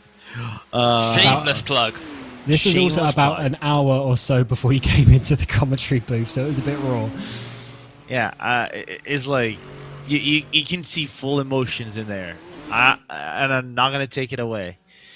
So it's like, for me, I take from a perspective that, sure, I don't mind taking the plugs and everything. It's okay for me that I joke. I usually joke with my team that I'm like, I joke with them and I joke about like their driving and stuff like that. But for me, there's a frustration point that it's kind of like, I don't have time to dedicate to Sims anymore. I think it's just why you went away and some of the drivers went away. And for me, it's weird that I come from I had a fan attack and load cell pedals, so I basically did the I do the downgrade to G29. So for me, it's hard to do the downgrade and come to a race like Daytona, a Nürburgring, Sebring, where I have braking points memorized on the back of my head, with the load cells and everything, and getting the first feedback set up on the car. So it's kind of like, it's feeling how the strategy goes on and things like that, and doing that mental memory to the G29 is a little bit crazy, because I have to dedicate so much time and I don't have time to dedicate that much time. But like, I was driving the stint, it was pretty much okay. But with that being said, coming back to strategies, we went for double stints because I think it's easier for us, less taxing on the body, give some rest in between the drivers. We were like depending on, we were up to 5, but then we had to go back to 4, so it was evenly distributed. So we try to analyze how many drivers we have, how in terms of pace. We do some stints and see where the fuel numbers are going to be. So we always try to approach how the track goes by, how the track flows. Because, like, for example, I think the French countryside track, how many stints you've done consecutively, max? Dane, you first. Like 6 probably, but I'm just having a look at the timing screen right now. Yeah. The last lap, Max Verstappen did a 7:59.1. Now, correct me if I'm wrong. First of all, that is definitely the fastest lap of the race, but is that not faster than the pole lap? Yeah, it's definitely a lot colder now, which would help that. But even then, that is a monster lap. There's fuel in the car. Obviously, tyres a little bit warm now. There's definitely still a few cars of traffic out there. So, yeah, just absolute confidence. May I interject on this, though? And like you said, if there's one thing I noticed is, like, if the car is lighter, and I think this is the case because I think he has to pit real soon, is you gain nearly up to 2 seconds. Up to 1 second guaranteed, but up to 2 seconds on lap time, just because the fuel load is really light. And it doesn't even matter if the tires are burnt up or not. It's just how the car travels. Yeah, I guess, yeah. See, as I said, because I'm not much of a driver anymore, I need to get a little bit more up to date with exactly how much the difference is between the track temperatures. But I would assume that is quite a big factor in this as well, because it is going to be pretty much the coldest that it's going to be right now. Maybe a couple of hours time. Once the track has a little bit more time to cool down, but of course absolutely pitch black out there and peak conditions, so definitely amazing. But either way, to be pushing that hard as well through the night, without all the references, it's absolutely absolutely insane to see that. But just showing the pace he's gone in, to be fair to Bellaciotis, he's only dropped 2.5 seconds. It's not like he's absolutely just fallen off. He's still within contention. Definitely, an amazing thing that we're witnessing here at the 2023 Nürburgring 24 hours as that car continues to lead the way from Bellaciotis, and then Vulmar also dropping off. Dane Kravitz. Yes, I have some unfortunate news in that we have sort of lost another Toyota GR86 from the race. What's happened? Are we down to 2? We're down to 3. There were 4. One of them had rejoined the race. What's happened is the Spec Racer Ford Farmer's car has unfortunately pulled over to the pit lane. They have a 45-minute repair, so they have decided they're going to retire the car, but they will be back in the morning to do some laps for the fans at the end of the race. So they're going to do some laps at the end of the race. But for now, for the night, they're calling it, and they'll be back tomorrow. So a little bit unfortunate, but good to see that they're still going to come out and do some laps for them. They may even end up with the possibility of getting top 4, top 3, potentially, with the number of cars that we have left in this field. That's crazy. Missing hours of the race, still getting a top 4, top 3. Yeah, absolute carnage in the GR86. Might quite nice to do a little rundown of them. We haven't spoken about them in quite a while. Chavez has been leading the way. Here's Harley Horton for your GT4s, actually, in your number 12. So this is Pure Sims. 13 laps down. They are going back out onto the track, so fair play to them after the issues that they had early on. 13 laps as well around here. That is a lot of time. That is obviously like a stint and a half. So that's about an hour and a half that they've had to sit in the pit lane over the course of the race so far. And at least nice to see that they are coming back out. They're not going to be catching anyone on pace. Even getting a couple of minutes back around here is very difficult. But oh no! That has not gone well. And that is more damage. And I do wonder if Harley's actually going to be doing the cheeky escape for another time there. That is a shame. Sitting there, imagine sitting there for 90 minutes. You do, 3 corners, and you're already back in the fence. I feel a bit for Harley there, but maybe they didn't do full repairs and there's still some damage on that car. I don't want to laugh, but that is one of the more humorous things that's probably happened in the broadcast so far, I think. Yeah, it's definitely an interesting one. Let's put it that way. It's not the type of thing that you see very often, but that's also potentially, cold tires, getting it back out there, trying to get back up. But yeah, that's not what you want to see, and unfortunately, that is how racing goes sometimes. So they'll obviously be having to sort themselves out for that one and trying to get back out on track, or maybe they're just going to call it a day. That would be, I think, the smarter choice.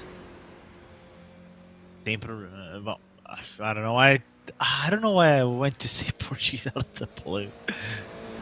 But regardless, I don't know if we should put up a poll and say are we going to have a finisher in the GT86? I think we should. But I think Dana might try and do this. So if you're in the YouTube chat, do have a look out for that in the next few moments. Does Dane know how to do that on YouTube? We're about to find out, is your question. Dane Baird, of course, pit lane reporter and ever present over the course of this race, recently joining the crew at RaceSpot, getting involved and helping out where he can, of course, and is looking the way of that. Of course, we're in part 2 of this 2023 Nürburgring 24 hours here on RaceSpotTV iRacing special event, and it's been a great one so far. We've had over 9 hours now into the race, 9 hours and 15 minutes, and here is the way that your GR86 has been looking. We had 4 cars only left in the race. 2 of them many laps down, your 245 WS racing car, and then your 129 spec racer Ford Farmer's car, who, as we said, is basically parked up till the morning. Anyways, it's really just the top 3 that are left running, and it is a huge lead of 6.5 minutes, with Pride Pinion there not able to hold on to Astro Racing at the front. So definitely an interesting class to add here, but it's definitely in line with the format and with the idea of the Nürburgring 24 hours. So definitely a fun class to add indeed. Here is your TCR leader, so your effectively 4th class, Marcel Tait for Team Hoisingveld, 404. They are leading the way by about 2 minutes from Wave Litty, 161. That gap was obviously flipped around earlier on in the race. 161 was leading the way, but that has unfortunately ended with a crash a couple of hours ago now for the 161. The 62 machine Brabham Esports sitting in 3rd place by 2.5 minutes. And then the 460 is 7.5 minutes, getting dangerously close to going a lap down. Also a lap down is Impulse and your 56 Racing Team Red with Delta V Racing 2 laps down. And then you've got 4 DNFs. I used a German keyboard and did not check what I had typed. No. The question is, did you use Portuguese YouTube for the poll? Yeah, yes, I did. I figured as much. Is that because it's in Hugo's keyboard? That's oh no, the response is in Portuguese. Yeah, the response is in Portuguese. No. We are very much a multi-lingual, multicultural organisation at RaceSpotTV. Of course, we've got EQ behind the scenes Finnish. We got Lorenzo Brazilian. Got myself and Dane from the UK. Of course, we had Justin and Arjuna as well. Stateside, we've got all sorts happening here at the Nürburgring 24 hours. Which of course, were you going to get German David as soon? well. Absolutely. Yeah, Oh yes, David from Australia. So many different places, and that is the cool thing actually about sim racing. You can be anywhere in the country, anywhere in the world even, and you can still be racing against each other. And also with iRacing, as much as we're covering the top split now, there are other races that happen a couple of hours before and a couple of hours after this one. So there'll be other, not just other splits, but there'll be other actual events going on that offset to this one. So loads of racing going out on the iRacing platform today. Yeah, absolutely. Of course, the main one being this one. I was taking a quick look. I'm surprised to see there is so many events. So many splits going on. I think the last time I saw was like 12 split. Of course, this is going to be one of the lowest because not too many people like to do. Yeah, it's more difficult. Yeah, it's not for the faint of heart. I know this much. And again, shameless plug. I am the one that should know better than anybody else. But look at it here. 1 p.m. splits. We got about 3, 6, 9. It's nearly 20 splits. So it's insane to think about that. That's we great. have nearly 20 splits for the 1 p.m. slot. Well, what's that? 1,000 teams. GMT. Loads of teams, loads of drivers. We're getting GT4s coming in with the 001 and the 10 leading the way as we head down to pit lane. Yes, and I have some more information about our very unfortunate group of the Toyota GR86 cars. So I have some information about P2 and some information about P3. So P2, the number 21 car, currently being driven by Jordan Burrows, they are down 10 kilometers per hour on their top speed, which is bad if you think about it. But they've said that P3, the 245, they're even worse off, and they're losing even more speed, top speed on the straights. So the second and third cars in that category, they're not having a great time out there. But they are still going, and I do respect that. That is, yeah. I mean, if you're more new to the iRacing service, 10Ks is a lot of damage, and it's actually quite a cool part of the simulation. To be honest, the fact that we have the top speed damage, but that is a lot. I mean, that's seconds of that. No, I was going to say, isn't it like if you lose 10 kilometers on the GR86, aren't you losing like 50% of the car speed? Yeah, I mean, I can't remember the exact horsepower number, but it's not a lot in that car. So to have all that extra drag... Let me look. Yeah, I mean, it must only be like 200 and something, maybe 300.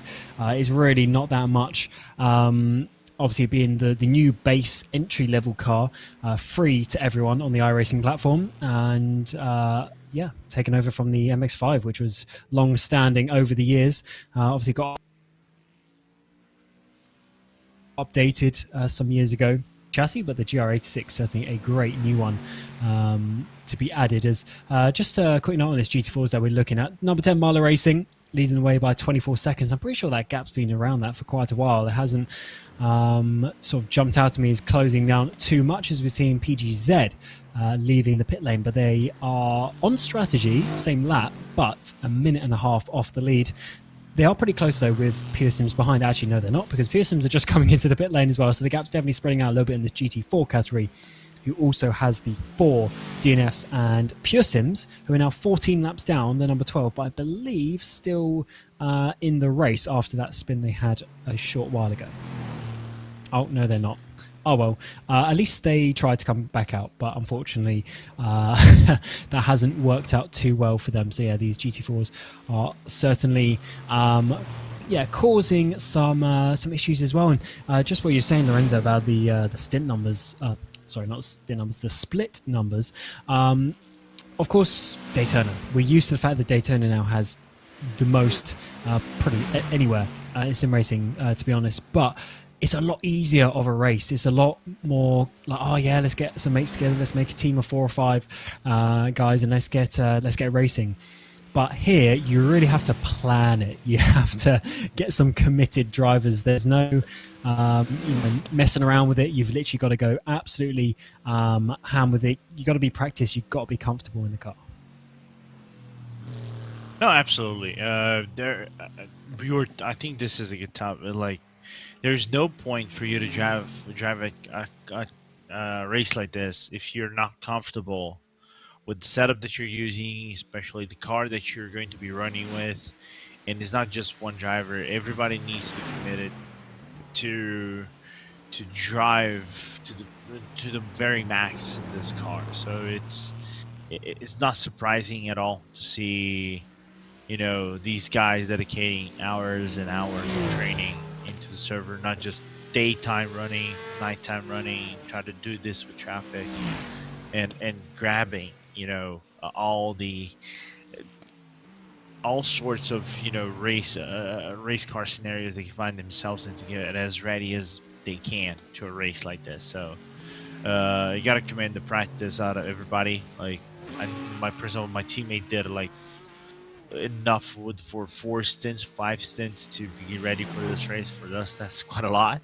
So it's commendable. I know drivers that do like 10 hours of practice for a race like this, just to ensure that the car setup is tight whenever they're doing their laps around the track.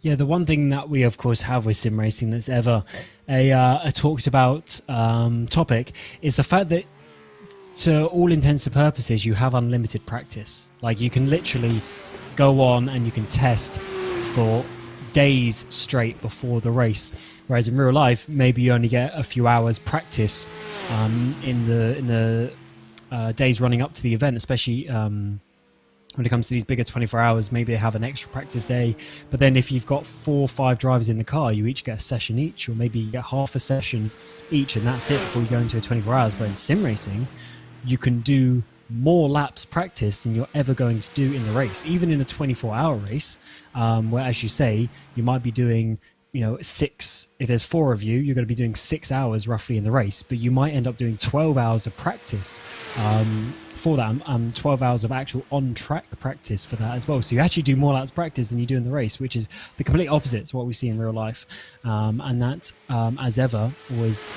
does benefit those teams where they have the professional drivers who literally do it for a living, or at least a part-time living. They have the amount of availability to do that. But yeah, certainly quite an interesting topic, and there's no real way of limiting that. So it's just kind of part of the facts of racing that you're going to get drivers who often practice more than others.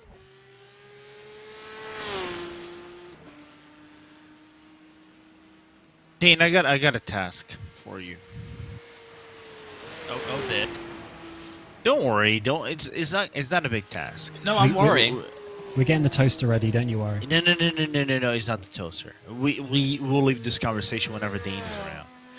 So sorry, not Dean. David. Sorry, David is around because he likes his food. He's proud of talking about food. And his Skype eating us, by the way. Figuring out what is being talked about truck drivers and else in the Team Red Lines. Okay, I can do that. We need to know the content. I can do that. Vint, can you tell me what's going on in the Redline chat? Thank you. There you go. We'll find out soon. There you go. Dane Kravitz with the information. Thank you so much. Yeah, I wonder how that is looking actually if you're talking about the Redline chat, because they're of course, leading the way. They've come back to the front. They've had a tricky first third in a bit of the race, and I wonder if they're pretty calm in there actually. They've obviously got some pace in the car. They know what they're doing, and they might be one of the sole BMWs up towards the front, but they're really using it to good effect. So hopefully they are just keeping pretty stable at this point of the race as we continue to look at your 992 leader. This is Moreno Sirica for your Williams Esports Razor entry. That would be a bright green machine if it wasn't absolutely pitch black outside, but that is how it goes. And yeah, it's crazy how this class has changed around, leading the way by over 2 minutes now, and another 2 minutes, an extra 2 minutes after that to Andrew Dawson behind, and then another minute and a half behind that one. So absolutely crazy how in the first stint of me, Lorenzo and Dane a couple of hours ago, about 3 hours ago now, we had a 5-way battle for the front. But yeah, absolutely crazy to see what happens. Yeah. I have news. Oh, break down to us. So they've been talking about some Dutch movie,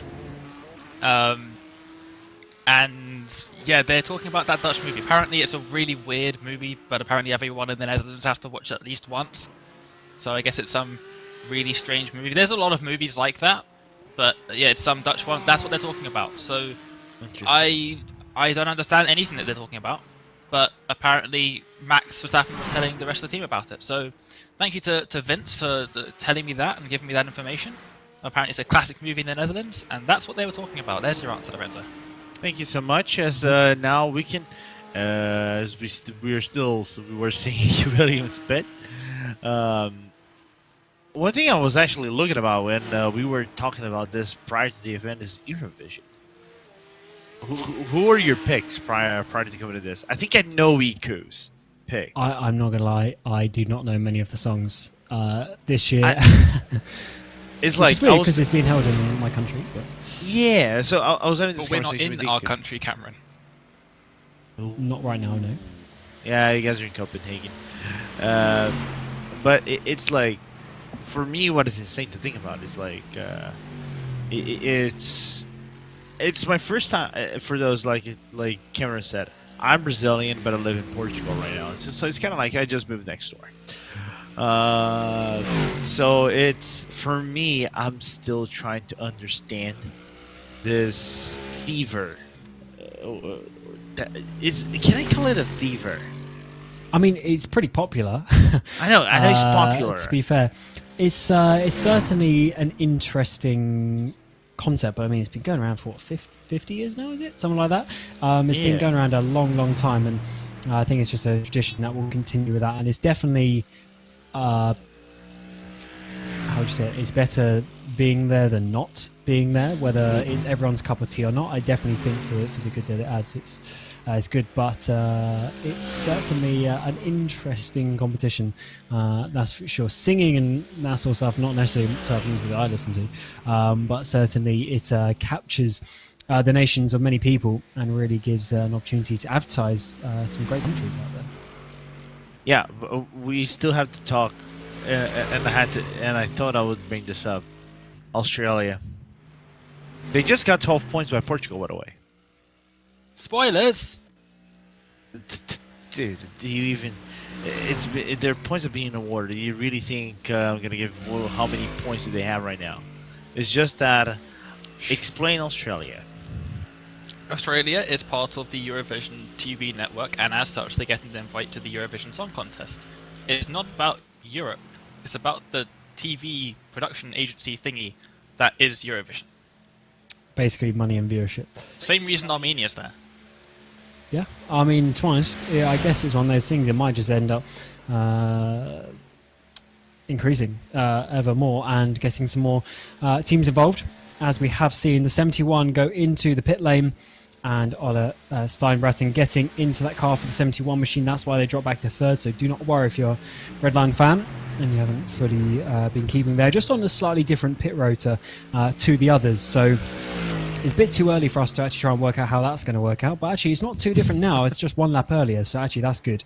I think it was a little bit different to that, but maybe that schedule is just catching back up to them because the stints here are only about 7 or 8 laps, so it doesn't take many stints for you to get back in line, if that makes sense, compared to it being like 30 laps stint like normal. But let's see where they work out as Belisottis and Volmar in the car. I believe they've only done 1 stint, so they should be staying in the car for another one, but we'll see if there's any sort of swapping around there for the 55 and the 190.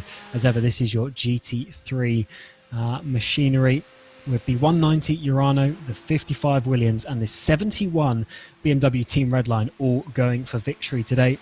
Before we see the cars of Arnage in 4th place. Yeah, a little bit of a way down. They're not going to be getting up there on pace. And then we see the 76 and the 98 machines as well, before the 99 really being the last car running out. But we see Rubler there as well. There's Lucas de Vries in the Sim RC car, currently in that 5th place. They went up 6 places. They started last. They're doing a good job to get up there as well. Belisottis, is he out of the pit lane? I think he is. Volmar should be joining him pretty soon. But where is Steinbraten? Has Steinbraten dropped back further, lost the race lead? Or as you know, he's coming down on the outside of turn number 1. So either way, Belisottis has got past, and Redline have dropped back there now. They've gone from the lead back down into 3rd place. So the sort of undercut situation hasn't worked out for them, as we're about 10 seconds behind Belisottis as well. That is interesting how it can work out. I wonder, were there some optional repairs maybe coming the way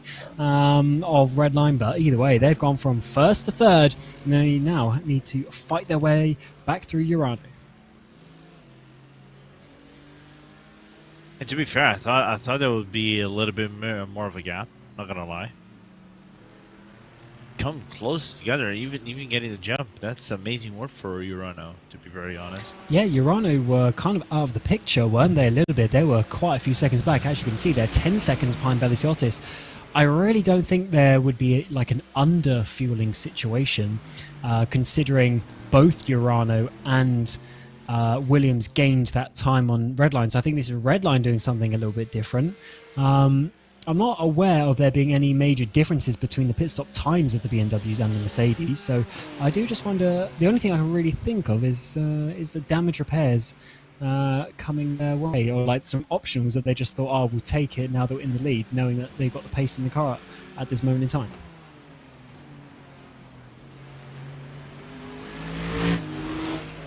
I apologize in advance. I was looking at a certain video over here.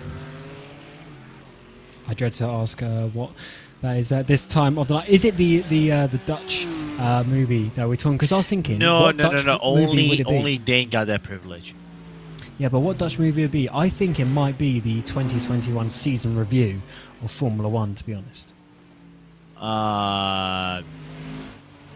Where they call the greatest season in the history of mankind. I mean, it was pretty good. Yeah, it was pretty good for Dutch people, not for English people. I'm not gonna get into that conversation because I'm a Magnussen fan. I said that as a guy from the UK. It was a great season, and we should all cherish that, no matter what your opinions are of the outcome. No. It's kind of like, for you, it's a little bit of a risk because some other people might see this as a potential Brexit move for yourself. I mean, I am neither side on that one. It was a great season. I enjoyed it, to be fair. Sporting history is always a good one to be witnessing, and it's definitely something to that we'll be looking back and talking over for years to come. So it's definitely a good thing to look back on. And I do wonder how that is looked back on when we get to like 30 years time. I assume people will still be talking about it. Yeah, in terms of like contention and everything, I think for the past, I apologize, my neighbors just went crazy. But just coming back, I think if we're looking back in terms of competition and things like that are around the track, I think that has been the closest we've ever had until maybe this season. I think the good part about it was the fact it was different teams as well. Mostly we often see teammates fighting, but kind of actually similar situation that we've seen on the screen as well. When you get different teams fighting, there's that slight extra bit of rivalry. That's definitely something that you want to see. And Dane, it's just a shame that we don't have Apex here, of course, because then that would have added 4 proper teams going towards the front. But definitely, do you think that Apex will be able to sort of come back from this? They've really been an improving team over the last sort of 6 months, a year or so. They've really been challenging it with the top guys. Yeah, I mean, we definitely, obviously it started sort of last year really, where it really kicked off for us, and obviously meeting in a lot of the really like top events right up at the top, and yeah, it's been really cool to be a part of it. Very small part of it, but just to see the team progress as it has over the last year especially has just been really great. And of course we obviously got 2 more championships too in 2021, so yeah, the team's been doing really well recently, and it's good to see.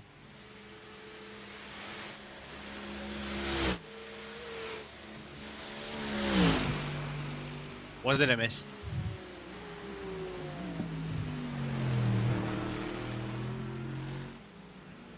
And I think I might have lost Dane and Cameron. Oh, I am pressing the wrong button. I do apologise. You absolutely have not missed anything apart from what I was saying the last 10 seconds, which was actually that towards the front hasn't changed since the pit stop. But what we have seen is Steinbratton hasn't kept up with Urano. So that is a bit of an interesting one. I do think Steinbratton is the slowest of the 3 there. Which is not a difficult feat with Pinto and Verstappen being the teammates, which is absolutely not putting Steinbratton down at all. But Pinto and Verstappen, of course, are 2 of the fastest on the service. And that potentially was maybe why they took what I'm assuming is some repairs or something, had a slow pit stop, because maybe they knew that this was coming. So they might as well just take it all at once. Here is Mark Perez coming up the hill. Is there going to be some contact? That's the 144 and the 14 machine going side by side. Is there going to be contact? Didn't see anything. Oh, just loses the rear end. Was there a push from behind, or was that just losing the rear end? Because we don't often see drivers spinning there. I really want to look from PGZ's perspective on this one. Yeah, that would be an interesting one. Here is Rabier coming up towards the carousel. Gonna have the Porsche on the outside. Oh yeah, there was definitely a bit of a helping hand there definitely a push from the 114 on the number 14, and actually PG said they'll have a little bit of front damage on that one. Not the ideal situation for them, as especially actually for the 14 really, because that's not a corner where you expect to get contact. It can happen, the contact, but I think most importantly, this could have deep ramifications in PG's head. As I think PG's head bosses are not going to be happy with one of the cars that it's kind of like have someone that is sponsored by them cause contact. So as we're going to look on the replay, there you go, Bonk. bam, bonk, and Yeah, it wasn't much, but the Porsche enough. would have all of the load on the front at that point, so the rear is a little bit loose just before they get on the power. So definitely enough to send that car around, which is a bit of a shame. As we staying on looking at Jonas Valmeyer in that second place, dropped off by Beliciotis by another couple of seconds since the pit stop, but has been able to keep away Ola Steinbratton, which is working out really well for Urano. I guess they just have to worry about what happens when Pinto and Verstappen get back in the car. But Steinbratton's doing a great job to keep that red line still plenty in with a shout. 14 seconds covering the top three as well, as we come up to 10 hours completed in this race. Absolutely crazy scenes here with how close it's been in this Nürburgring 24-hour. Often by now, as we've seen in the other categories, you get one team left who hasn't really had any issues, but today we've got three, and that is the commentator's curse, I've just realised. Now you can see that Lewis McGlade like theory just goes down in dust, just like that. And before Lewis McGlade ends up in our YouTube chat, we're about to prove it wrong or not. We will find out, as Williams still lead the way in that 55. All the fives for their 5-year anniversary livery that you'll see when the sun rises once again. As here's Steinbratton coming up towards the Schumacher S behind. It's at the number one. The number one Porsche Cup car, the 992. Moving out of the way to that right-hand side, so red line can go down the inside there. Coming through the final parts of this GP track. And we are still seeing Steinbratton just can't quite hold on to Valmar. But absolutely no worries at this point in the race. This is definitely the long slog through the night. It's been dark for quite a few hours now, actually. And as we get towards the morning, there's probably still another maybe 5 hours or so left of darkness. And that will, of course, be a welcome to the drivers as they start seeing the sun come up. Yeah. It's insane to think about that the sun is going to come up in about like 3-4 hours, which is, for me, it's insane to think about that, you know. I'm trying to think. I'm trying to remember what I was actually gonna bring up right now. I'm actually was taking a look. Oh, I remember. I'm gonna change the topic real quick about like iRacing content, because we saw the addition of Aragon coming up in terms of awesome tracks. Very I nice was going to ask that. Love it. We know that Aragon is not the track that is known for racing in general. I think it's not even part of the GT calendar. I think it is due to be part of the GT calendar really soon. But more importantly, it's more known because of motorbikes, right? SPK and MotoGP. Yeah. And in terms of like sports car stuff, a lot of the prototype teams, like LMDH teams, test there a lot, and it's a great track. There's quite a few circuit configurations which they like to use, especially down the back straight, where obviously they test the straight lengths that you would see at the likes of Daytona, Le Mans, etc. So definitely that's a good part, but often we do see a few tracks like this end up being test tracks, but hopefully it does come out, because I really like it. The background is cool, the location, the scenery is awesome. Definitely one I want to go to in real life. As you say, it's perfect for bike racing. I'm not sure how it would translate to a GT race, because I've never really seen one around that. I do know, touring car used to go there when that was a thing, but yeah, certainly coming to iRacing, I think that's a great license acquisition from iRacing, and hopefully that provides some great racing for us in the months to come. Absolutely. I think for me, it's like Aragon is one of the, and for me, for bikes, is one of the most interesting races because it has such a different flow. I think the track that try to comes closest, in my opinion, might be Portimão of sorts, right? Because you do have these lots of elevation changes, especially on the first and second sectors where you're going up and down the a mountain or a small hill, whatever you want to call it, and you have the corkscrew that kind of resembles, or an inverted corkscrew that kind of resembles the one in Laguna Seca. So it's not an easy track for you to drive, but I think it's one that if you master it, especially with the different configurations, it might be an enjoyable track if you get your heads on it. And what I quite like about it is the mixture between like the slow and fast corners. So there's a lot of the long, harder corners on the tires, etc. But then you have the tight, twisty corners where the driver can really make a difference. And also you have some quite long straights, which is always a good thing as well. And there's some difficult exits of corner, which always adds a bit of difference, because if you have a difficult exit, then you have difference of speeds onto the straights and potential overtaking opportunities. So yeah, that's definitely a great one. And of course, a certain prototype has also been recently talked about as well, coming with a cheeky video coming out the other day. I know Dane was very interested with that one. Yes, I was literally, that's what I wanted to ask, is what you think it is. I think everyone has come to the same sort of consensus of this. I don't know if there's been any kind of confirmation of this whatsoever, but that video, I believe it was Belle-Isle, was it? The Detroit Belle-Isle Grand Prix circuit. Yep.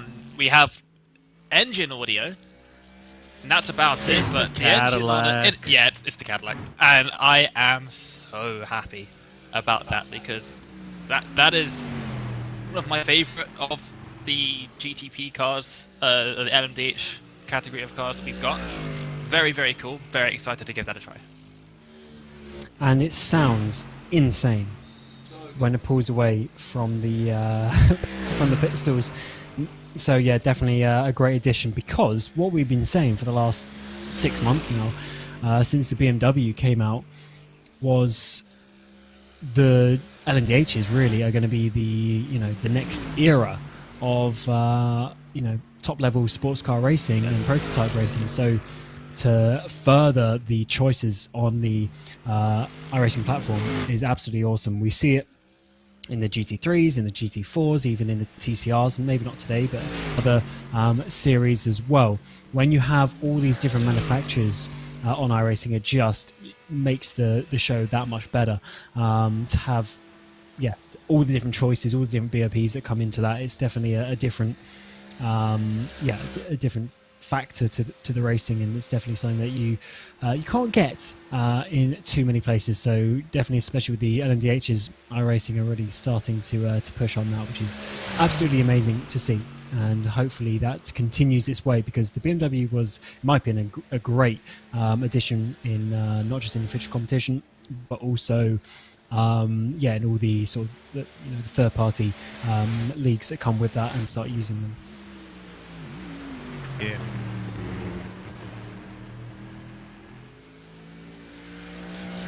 So as we get towards the end of another hour, just 10 minutes to go before we finish this 10th hour of 24 here for the Nürburgring 24 hours. In your GT3s, we have the Mercedes-AMG Williams Esports number 55 leading the way. Williams also leading with their number 2 Williams Esport Razor entry in your 992 Cup class. In your GT4s, we have the number 10 Marla Racing leading the way. In TCRs, it's the 404 Team Hoisingveld. And in your GR86, it is Astro Racing in the number 15 Machine 5 classes, going the way through the night here, twice around the clock.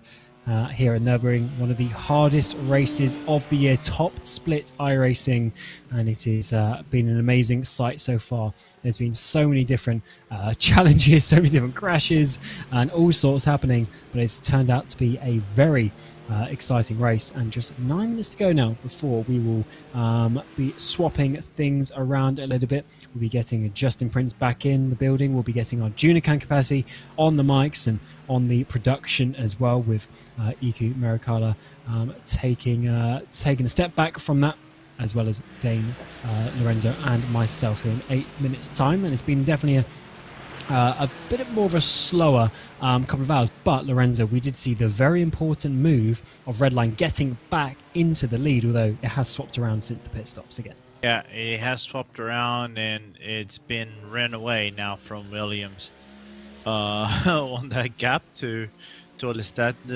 Brighton. So let's see if what Ole has in store to try to minimize the time loss that is getting on that P1 car and the P2 as well, to try to recover anything whatsoever, as the gap is still kind of close between the top three, as now you can see Ole making the overlap on the Pure Sims car. So good gap racing as we move forward so far.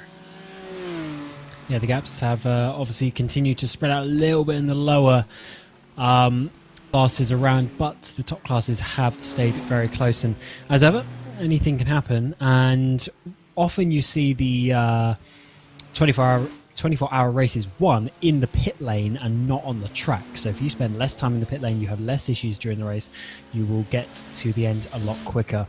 And we have spent a bit of this couple hour stint actually talking of those issues that you get throughout a 24-hour race, and it's certainly easy to do so. It's a difficult one to have a race, to be honest, without any issues at all. It's definitely something that you always aim to do, but no matter how hard you try, something just will always bite you. Maybe just a little bit of random traffic here or there, maybe just a little bit of lack of concentration. You really have to push, and it's always difficult to show on screen just how much the drivers are pushing, but they will be going pretty much as fast as they can at any one moment of the track. I mean, we saw earlier Verstappen doing the fastest lap of the race, faster than the qualifying times in the race, which is just insane.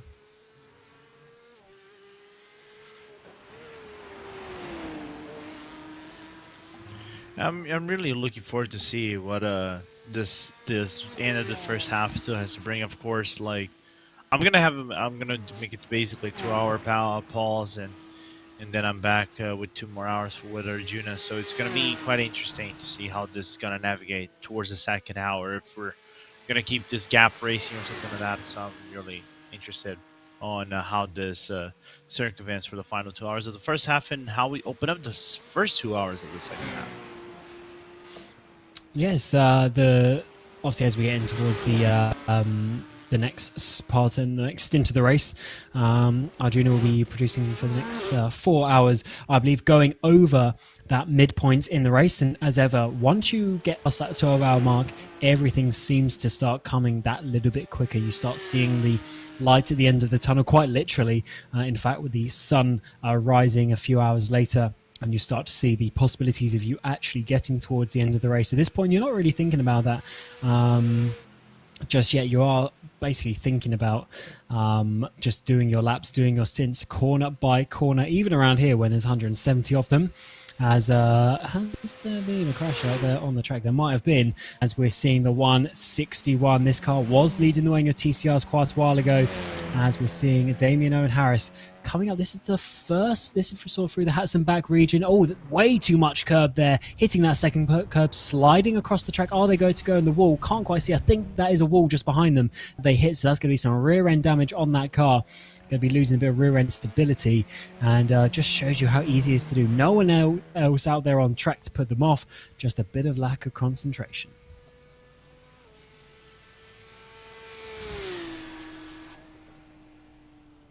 As it's very easy to do around here, especially through that first corner, the first section of the track, I should say.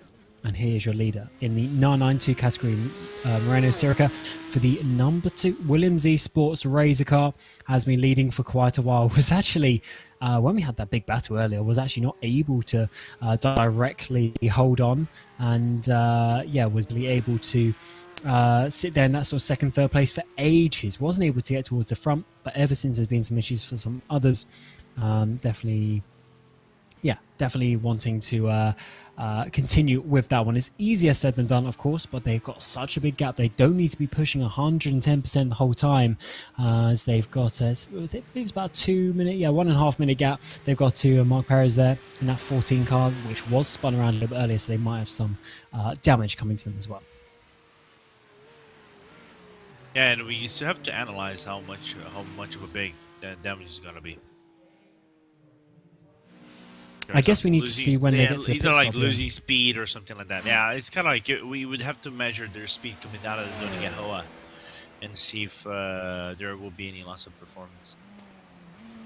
Yes, I mean, we saw earlier in GR86s, there's some cars out there with 10 kph down on the top speed, which is, I mean, if you have a delta from a lap you did earlier in the race, I mean, you'll literally just be seeing 10th after 10th go positive on the delta down the straights. It's definitely not something that you want to be seeing. Definitely worth repairing, actually, to be honest. It's not something that you don't gain time by not saving that damage repairs, because when you're losing second after second, certainly not something you want to do. But as we get towards the end of this stint, as we mentioned, the 10th hour already, we're going to continue with the uninterrupted coverage here, RaceSpotTV, for the 2023 Nürburgring 24 hours. And we've already had a couple of producers with the way of Arjuna Kankapati and Iku Marikala going the way of the first 10 hours. And we're going to be going back to Arjuna. We'll be in the commentary booth with Justin Prince. And just before we do the official handover, we'll just get a little bit of a chat with them. And Arjuna, you've hopefully had a little bit of a nap. I've seen you've had a pizza in the chat as well. So hopefully you're bright and ready to see how these drivers go through the nights.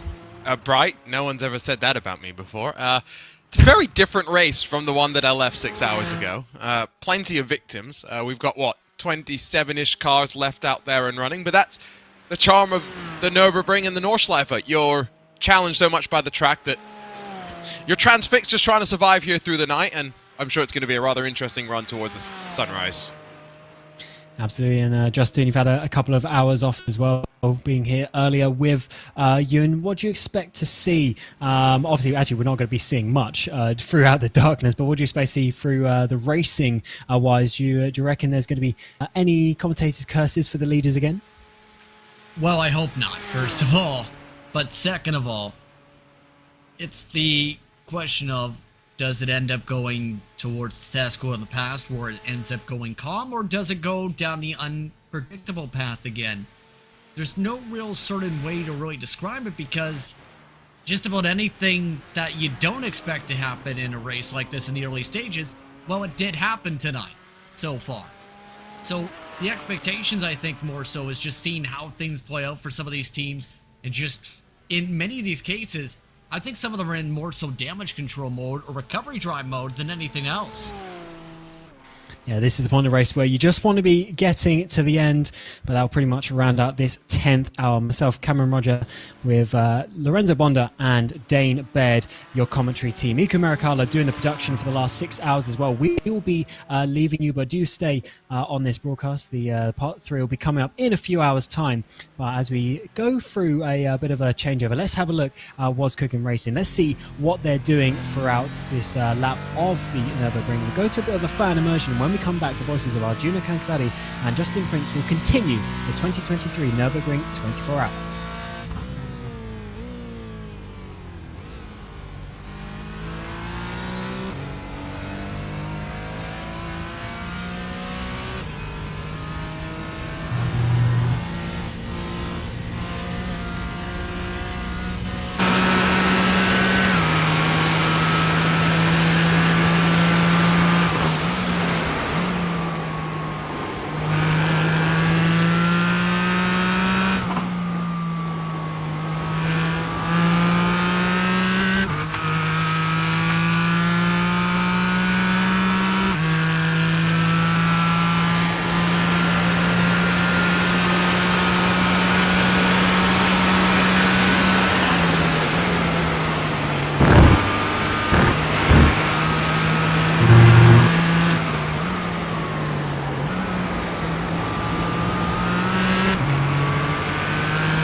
Well, hello everyone, welcome back along to RaceSpotTV, to the iRacing Esports Network for continued coverage of the latest iRacing special event, our trip to the Green Hell, the 24 hours of the Nürburgring. Still, Williams Esports leading at the front, as my name is Arjuna Kankipati, joined alongside once again by Justin Prince, who's been here as we've worked our way into the night.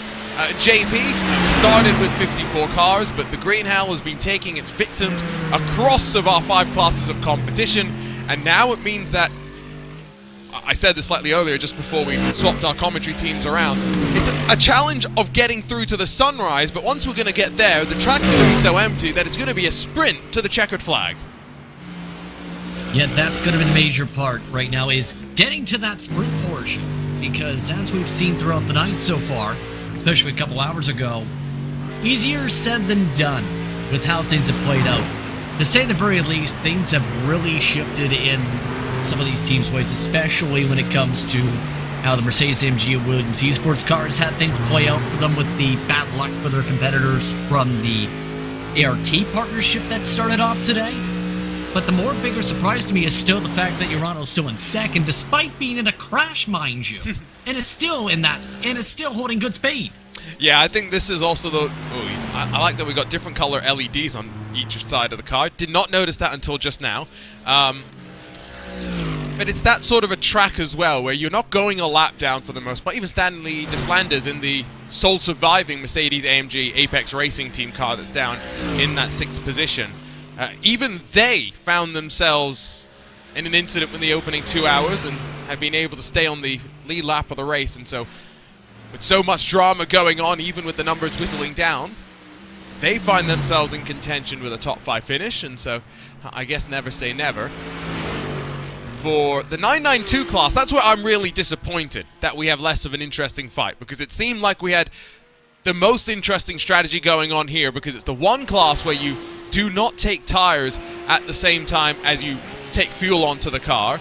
But with the likes of the Coanda, Team 75, and so many Altus Esports as well falling out here, Williams Esports, Razor, Moreno Sarica behind the wheel right now, find themselves in a great position to run their way all the way to the checkered flag. And remember that class, at one point, Tower Esport was in a great spot. Several others were in a great spot. They all just had that crashing sequence of everyone crashing, including, well, Chadwick having a Chadwick moment. But outside of that, for the most part, again, Moreno Sarica and the rest of Williams Esports Racer squad just been there to pick up the pieces. I've been really impressed, though, with Simulify Esports, a team that essentially formed up in the past month and a half or so. They've been also amongst the teams leading laps in the midst with Williams Esports Racer as well. This was the class where maybe everyone would assume that, oh, everyone's going to go to GT3, but because so many of the drivers of the Porsche Tag Heuer Esports Super Cup had just come here for a championship round, it made sense for a lot of them to just jump in with their pre-existing setups, including the likes of Alessandro Bico, who was very, very impressive there. And in this 992 class, go back to the Digital Nürburgring Endurance Series over this past winter. Team 75, the champions over Phoenix Racing Esport, who have now become Scherer Esports. And so, looking forward to seeing them going back at it. Unfortunately, doesn't seem like it's going to play out in that way. Now, Justin, we had our fun with predictions as a commentary team before the start of this race. We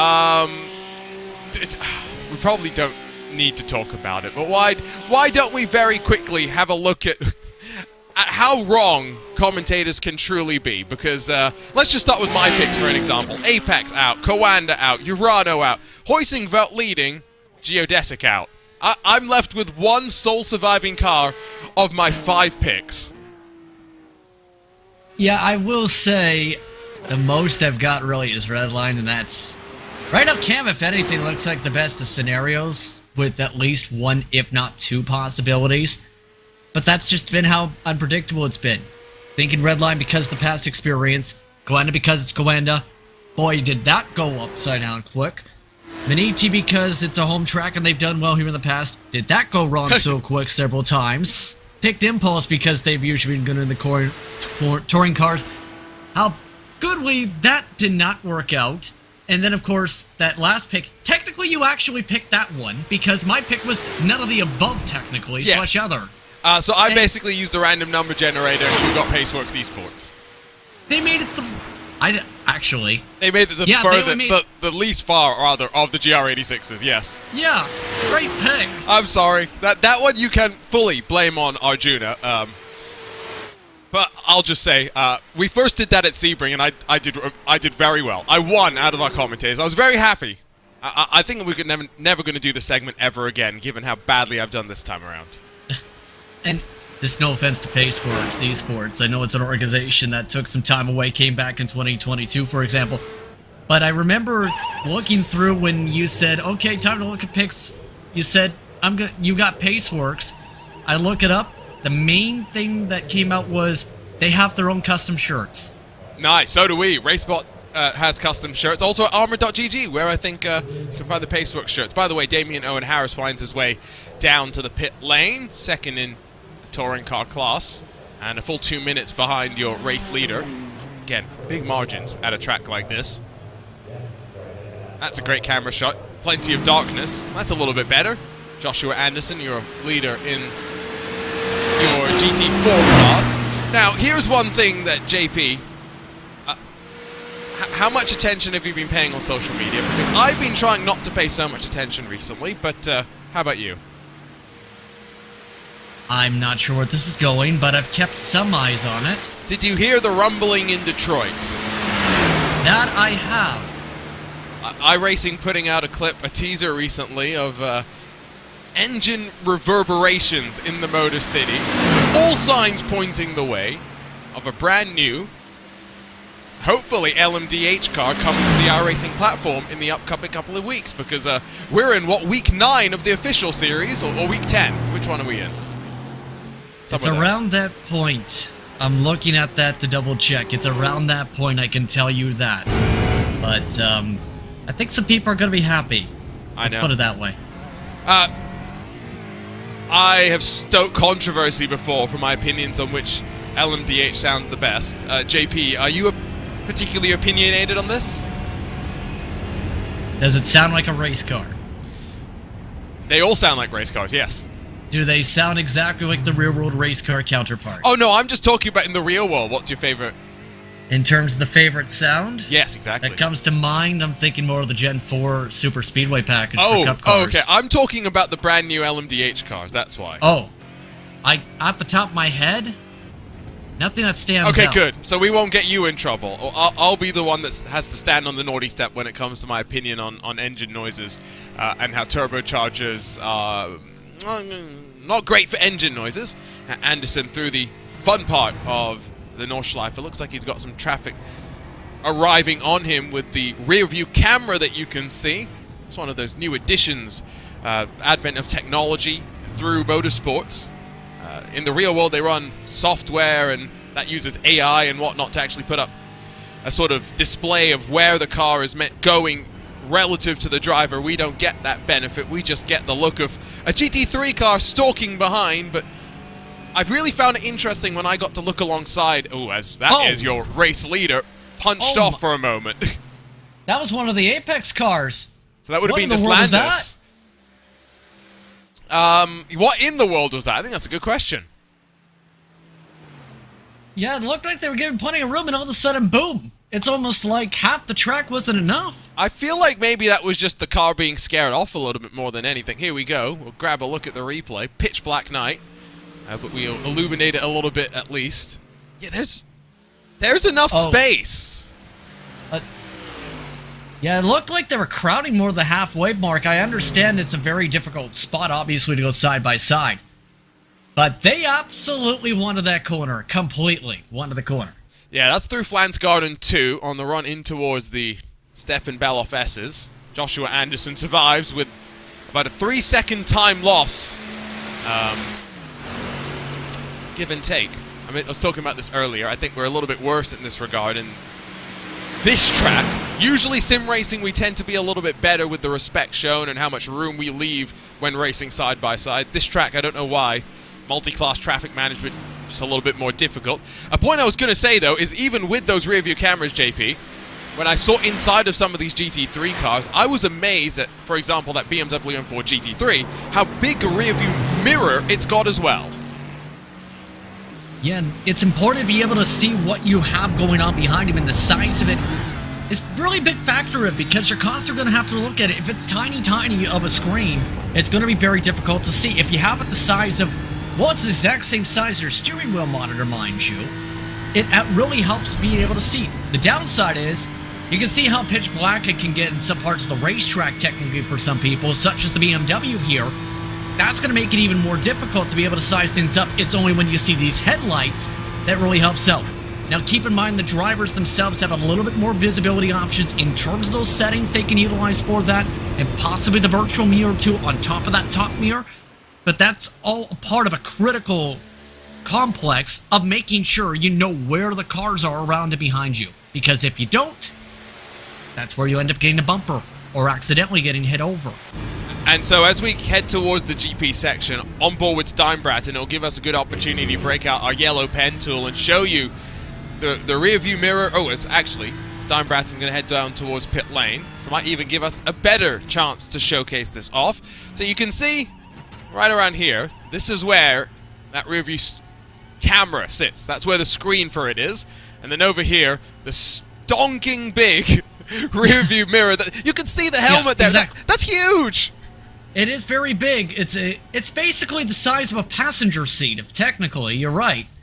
Now, it depends driver to driver if you utilize it. Yes. As it looks like they're making a driver change, hence why the little flash there. But for the most part, though, some drivers like the virtual mirror because of the positioning. Others might actually prefer that mirror as well as the rear camera. No, I was more just talking about in the real world, to be honest, JP, because when I saw it, and I was like, does that not block driver's view? Apparently not. That's what I was completely shocked to learn. Your point about the darkness of the cockpit, though, is something that in LMP1 cars, I think in particular, we really found some various strategies that were channeled in. Here we see one of the approaches, actually, I believe, in this Mercedes-AMG GT3. Blue light in the cockpit, which, I'll be honest, I can't remember exactly the reasoning why this is beneficial, but there was some sort of science about why blue light's good for you, and how it keeps you awake and alert without completely jarring you as well. I can say this, it helps a little bit more with visibility. You can tell based on some of the differences with the shadows right now. There is a lot of traffic to deal with, is the downside right now. I will say this, though, keeping an eye on how the pace is broken down. The gap is up to 23 seconds. When I sat down a few minutes ago, it was around 13, 14 seconds. This car has been very quick, to say the very least. Part with the strategy, but partly because the Civils just seem to be on a very quick, up to 3 to 7 seconds faster than the rest of the field. So apparently blue light simulates the body and inhibits melatonin production and absorption. I don't know how accurate that is, but that's what Reddit has informed me. So Reddit's not the greatest. I was going to say, it's like quoting Wikipedia on a college essay. So believe that as you will. You are right that the margin is going to go up and down, but last time Beliziotis 7:59.830, 8:02.516 for Wallmeyer. We did see Steinbraten, of course, head down to pit lane, and so now we'll get a little bit of a reaction from him in terms of full tank of fuel, trying to react from there. Did not see a driver change, interestingly, because there was that flicker that you mentioned, JP, and so Steinbraten remains in that car, at least for the time being. There's really not much going on right now in terms of fighting. It's a very settled sort of a race, and that's partially because of how many cars have retired. So let's go through some of those major cars once again if you are just joining us. In your GT3 class, the most recent retiree, the Mercedes-AMG Apex Racing Team number 99, that was working its way on forward. In GT4, we've had one of the Pearson's cars retire. That was Harley Horton, after we saw him getting to a bit of a tussle with Max Verstappen in the daylight earlier. Altus, Team 75, and then Kawanda in the 992 Cup class were all contenders for the race victory, all now sitting on from the sidelines. BMW Bank in GT3 was leading and looking good to grab another victory here at the ring, but unfortunately it was not to be for the BS competition entered car. That's just a handful of those major contenders. And so at the last time that I checked, 54 has become 27. We're not even halfway through, JP, and an attrition rate of 50%. Interestingly enough, you look back at last year's metrics too, in that it's near it was at the time the near similar curve. You just don't expect half the field and Taos would actually be able to be for the halfway point he's even reached at it, I will say. It's just the way that the incidents have happened in explosive fashion for the leaders is kind of something you don't expect, where it's been that kind of a day. Now I think we're reaching that calmer point, though, because we know the sunshine is coming pretty soon, fairly soon, I should say. Still dark conditions, lots more space on the racetrack compared to the start of the race. If you manage to step on a lap car or a bunch of lap cars here, what can you say? Oh, and by the way, it's very cold. It's about as cold as you can get here in iRacing. And your point to sunrise being around the corner. 2:31 virtual standard time in what is an overcast day in the Eifel Mountains. And so, let's see how the sunrise looks. It's not going to be that spectacular, I would assume, but you didn't really see too warm track conditions. That's not typically the case here at the Green Hell. Now that I do love that didn't realize before that you could set the LEDs on each side of the Mercedes to a different color. These are the little things that makes the child in me happy. Yeah, this is a really picturesque sequence of racing, meanwhile. Keep in mind, though, I will say, like the creativeness when it comes to these light strips, like the creativeness when it comes to these respective teams, we've seen some of the different looks we've talked about a little bit. Went into today, Apex, for example. ART, I should rather say, amongst those adjusting in the paint. For the most part, though, it's like any time they get side by side, it makes me nervous today. Because even right there, I thought there was going to be a chance of door-to-door. It's like no one has been able to fully get along side by side without dooring somebody, or at least getting within inches of doing so. It's a risk just to pass the traffic. Problem is, if you don't pass the traffic, you lose 7 to 10 seconds. Feels like a lot of the time, drivers not looking a couple of corners in advance and realizing that, oh, I can wait here because I can get past there, and the car behind me is going to end up getting slowed down. Regardless, I tell you what, you were talking about the fact that we've seen some interesting paint schemes. Let's see if we can head back and scroll back in time to when there was a little bit of daylight and show off some of the interesting paint schemes that we have seen today. This is one of my favorites, a celebration for 5 years of Williams Esports. It's a little bit different. They've got still the flashes of their sponsors around, but nice little look for the Williams Esports. You mentioned as well for the Apex Racing team and their new partnership with the Mercedes AMG, a couple of different accoutrements onto the car for them. Yeah, and Ewan picked up on that they were some more gray accents set around the race car. Yeah, Dane arguing as he was trying to make that point. All we did was add Mercedes AMG logos, but they did make some tweaks to the paint scheme. That's a little bit darker. I know there was at least one car where I looked at it and I'm like, what is this? But I won't get to that one. I'm trying to think if it's this one, which is the Spec Racer Ford Farmers car.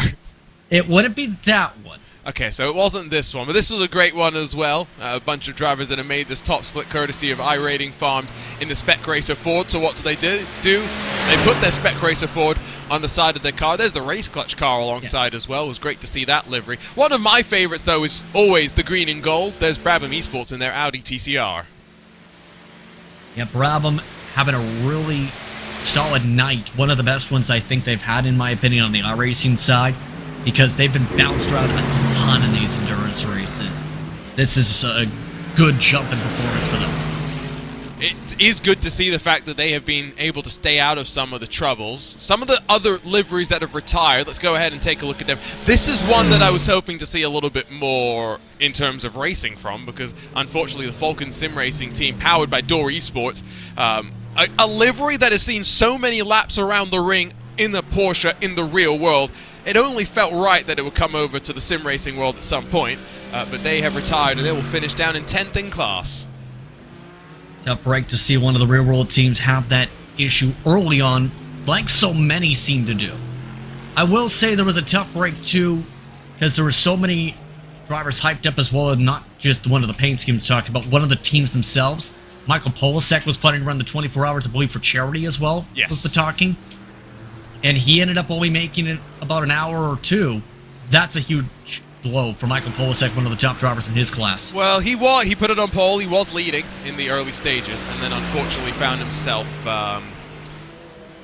right after his pit stop, being passed by traffic up through Flute Platz on cold tires did not work out nicely for him, and so unfortunately that started a spiral, and the first of a couple of incidents that he ended up having over the course of a couple of hours. I think by hour 3, hour 4, at the last time that we ended up seeing him. Here's Sim RC that's quietly climbed its way from outside the top 10 to run in 5th position. About 3 minutes down from the leader, about 60 seconds away from Arnaud Competition and Thibaut Prévost, who is also behind the wheel of a BMW, but it's Mercedes, Mercedes, BMW, BMW, BMW. There's always a lot of talk about BOP, but it seems like it's been relatively okay. We had a BMW leading for such a long time, and now it's been a Mercedes leading for quite a while. I mean, at one point before the craziness started, it was a Mercedes AMG 1, 2, 3, 4. So Yes. the Mercedes AMG people seem to like in terms of its consistency. The thing is, the BMW also has similar counter traits to that mark. So it's really a team-to-team basis on your preferences and your thoughts on what you feel and have in terms of speed, and based as well on your team partnerships.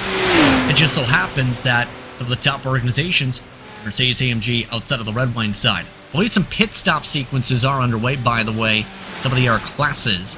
So we will potentially see some more stops pretty soon as we're approaching that middle of the hour. This might not be pit stop related. What's happened to the Mahler Racing Team car that is no longer in the lead? Of course, we saw what happened to them, Joshua Anderson at the moment with the Apex Racing Team. Hopefully not more traffic-related drama, because I think they'll have a right to be quite frustrated. And it's into the same section. It's with a GT3 car from behind, and it's with the Williams Esports car. It's utterly ridiculous at this point. Nothing to play for. A 30-second advantage for the GT3 leader. Absolutely dumps Mahler from the lead. Yeah, that's just impatience. Simple as that. The speed difference. They're just running their own racing line, and then before they can make a chance to move over, just bump and ran. It's not a passing zone, though. That's the thing. The Stefan Belov S's are relatively scary by yourself. We'll look from up above to see if there's any sort of mitigating factor that might explain it. Lights flashing are a mitigating factor. Super slow-mo will tell us a little bit more. And as they head into the right, Mahler's trying to leave a little bit of room. I mean, there's a little bit of air between them, but that contact's going to happen regardless. That was going to happen in the next split second. That's exactly the argument. Air doesn't do anything. It doesn't have a factor in that. I think it's, again, more so just... Normally we've seen drivers check up and then wait the next corner in that sequence. It's almost like there was such the closing rate they didn't have the time to check up, but again, it's not really a passing area. And this is what I was saying earlier about the GT3s being just a little bit more patient, because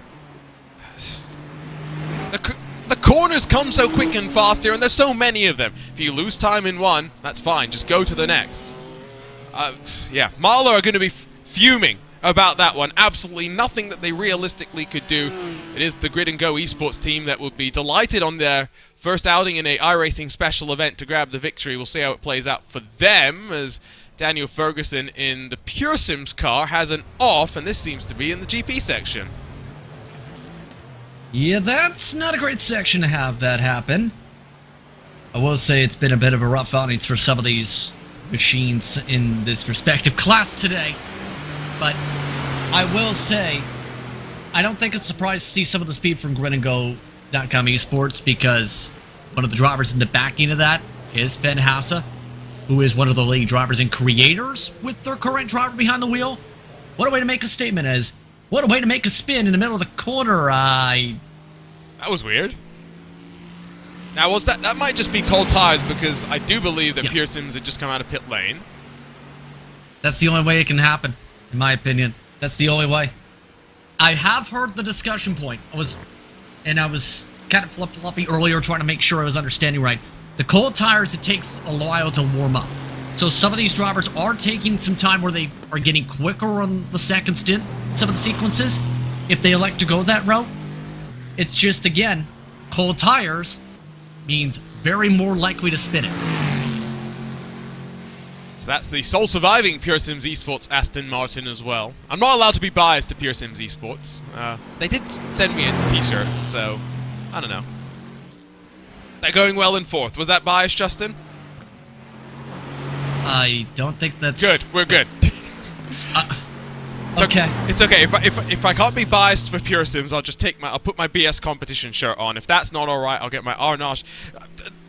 Oh my god. I know. I put the request out on. I know. I put the request out on social media as well, and I'm not complaining because now I actually have clothes to wear when I work in the morning. I jump out of bed. I do a remote job now every day, which means I literally roll out, get onto my laptop, and onto a meeting.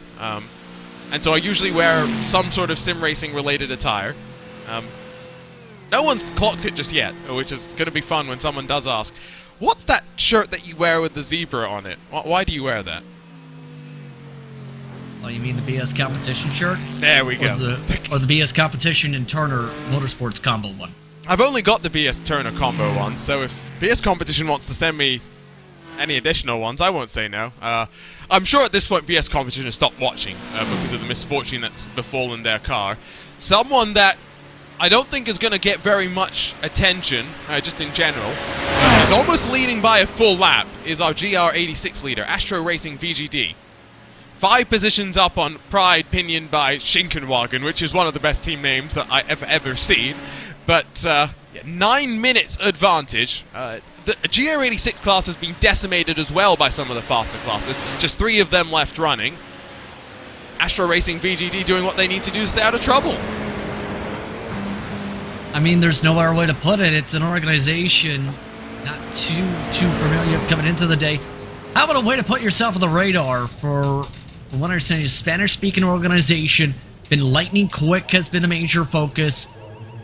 The focus as well has been having Chavez as well as the respective driver and team manager. Some of the managers, mind you, are the ones behind the wheel. Speaking of those trying to pit, there's Lafuente. I do like this idea about team managers driving, by the way, because as we see Lafuente in the box, Urano Esports, I mentioned, competed earlier in the first 4 hours of the broadcast in the Digital Nürburgring Endurance Series, as Wolmar finds his way into the lane as well, and he is also going to get out Luka Kita in. Alexei Nesov won the championship along with team manager Sebastian Schmalenbach, so I always find that a little bit of an interesting complexion. Lafuente going to drop and roll well clear of Luka Kita, of course, and now we'll see how he fares as he heads off into the night. Very curious. Lafuente was decent earlier on today from what I kept an eye on. And not sure what just happened there when it comes to Walmart, but Luka Kita, though, is now into the car regardless here. Kita's also been fairly decent throughout the night. Looked fairly standard on the pit lane. It's going to be Ollie Steinbratz, and that does come out in front, at least momentarily. Don't expect this to necessarily be too much of a fight. There's still a long way to go, not even into the halfway mark of this race. We've seen Verstappen, Pinto, as well as Steinbratz driving this red line car. Now, there are 3-driver lineup, which is, with all drivers being based in Europe, going to put a little bit of a demand on them. For the likes of Luka Kita, as we jump on board with this Mercedes AMG team Urano Esports car. Also a 3-driver lineup, all 3 also based in Europe. How do you think, JP, they'll be trying to play their way through the night, trying to get their drivers a little bit of rest as well? Lots of energy drinks, first of all. Second, making sure you're able to stay awake. Third, pulling an all-nighter, because a lot of teams actually do that. Depends on the team facility as well. If you have the ability to stay up all night, you may have people playing tennis behind you, as we've seen in the Coena house in the past. But in all seriousness, too, just having that coordination, making sure you're up, making sure you have multiple alarms set as well is going to be very critical. Because the worst thing that can happen is you sleeping in and then your driver who's in the cockpit is forced to sit in the seat for X amount of hours because you accidentally slept in. It's happened before. I just asked Joshua Chin. I've had to find a way to throw him under the bus, and now I'm going to get in trouble for that one. Hopefully, no one's going to complain. What did he do?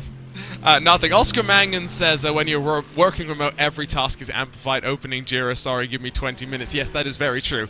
Although, I just started my job, Oscar, so you know, it's the other way around. Every job, every task is de-amplified. Oh, it's not a big deal. It'll take me 30 seconds. It's later on when you start to ramp up the complexity, so people think, it's really complex. He's so smart. He knows what he's doing. I would never do that. I'm actually really enjoying working again. I don't think that GT4 car necessarily enjoyed Luca Quita's send up the inside, but he's a bit worried about the fact that Ollie Steinbratton already 2.2 seconds clear. Yeah, right now I think it's, for the most part, just the traffic starting to play a little bit into the play of things. But we've seen this kind of shuffle up when it comes to strategy throughout the day today, where eventually it shuffles back. Now it's the question mark if it stays this way. I'm curious if the timing sticks. That's going to be the interesting part based on the stint differences a little bit. They're more so squared up at 16 apiece now compared to earlier, which is the more intriguing part of anything. Speaking of what's cooking, Thompson. I've been told off, by the way, for my pronunciation of the... I'm going to make sure I'm saying it correctly. It's who's cooking racing adventures. This is what I've been told. I know! That... How was pronounced who? I have been told it is WH-OZ. Who's? I mean, what other drivers is asking? I'm keeping an eye on those watching along. Who told you that? Elliot Roberts? Is asking. Elliot Roberts? I'm going to throw him under the bus because he really dug into me. It's the WAS cooking. Come on, you got to get into it as well. WAS cooking racing adventures, and they're up to second. Third. Wait, second. how is that? How is... Okay, how is that what? Because you just... What's up? It's kind of the way it's supposed to be said. That's what I think. I think you've got to say it with some pizzazz. Here's a look at how it happened, by the way. Down the Dottinger Hoa, and nice and easily in that draft. Yeah, nicely done. Nicely done before you reach Tiergarten. Make the pass done. Have I just gotten Elliot in a lot of trouble? According to Timo Toika, yes, you have. Add Craig Williams in the RaceSpotTV YouTube chat. So on both fronts. Poor Elliot doesn't know what's about to come and find him. Before they find him, let's just say congratulations to Elliot, who has worked with Mercedes for some of their social posts for this weekend, so getting to see his partnerships continue to bloom. Maybe not for much longer, now that he's in trouble. I'm just looking at the comments. Apparently his teammates agree, and then some. But I will say, for a team that originally was made for the memes, they've, as I've said before, metamorphosized talent to the point where there are so many talented drivers. For a team that was made for the memes, they're beating the teams that were not made for the memes. Yes, this is what we were saying earlier. It was a team of top-level drivers that wanted to have a more casual environment to go and do oddball events that the rest of their team weren't doing. And on occasion, they tend to get quite serious about stuff. 67 seconds behind Grid and Go. And Josh Thompson, who traditionally would be driving for Team Redline, but with their just sole entry today in that GT3 class, makes his way on over to the GT4s. I do like how I've got everyone going right now. George Simmons is saying, don't listen to Craig Williams. Craig Williams is saying, don't listen to Elliot. He's no longer the official photographer of Was Cooking Racing Adventures. Wow, there's so much going on right now. 13 hours and 22 minutes. Oh, what's up? Good job. Oh, yes. This is the full service on RaceSpotTV. What we do have in terms of battles on track is the fact that Luca Quita has started to pick up his pace after... Don't know if it was tire related because... of course he is on newer tires. Ollie Steinbratton, like the double stinted tires, are going to be a little bit quicker, but maybe his aggressiveness through traffic is enabling to staying a little bit closer with that BMW Team Redline car, who we'd have expected to be pulling away. I was about to say, the reason I was saying that is, it almost looked like they were just trying to pinch out the touring car. It's absolutely looking like partly with the traffic, and more so Steinbrenner, without the cyclist pulling, it's going Steinbrenner's way because of how I think things have shaped up with this. And the more they reach traffic like this, the more you bleed time. Up to some of these drivers have lost half a second or more than a second as a result of some of the shuffling. Again, that goes back to why it's so urgent for some of these drivers, or thinking that urgency.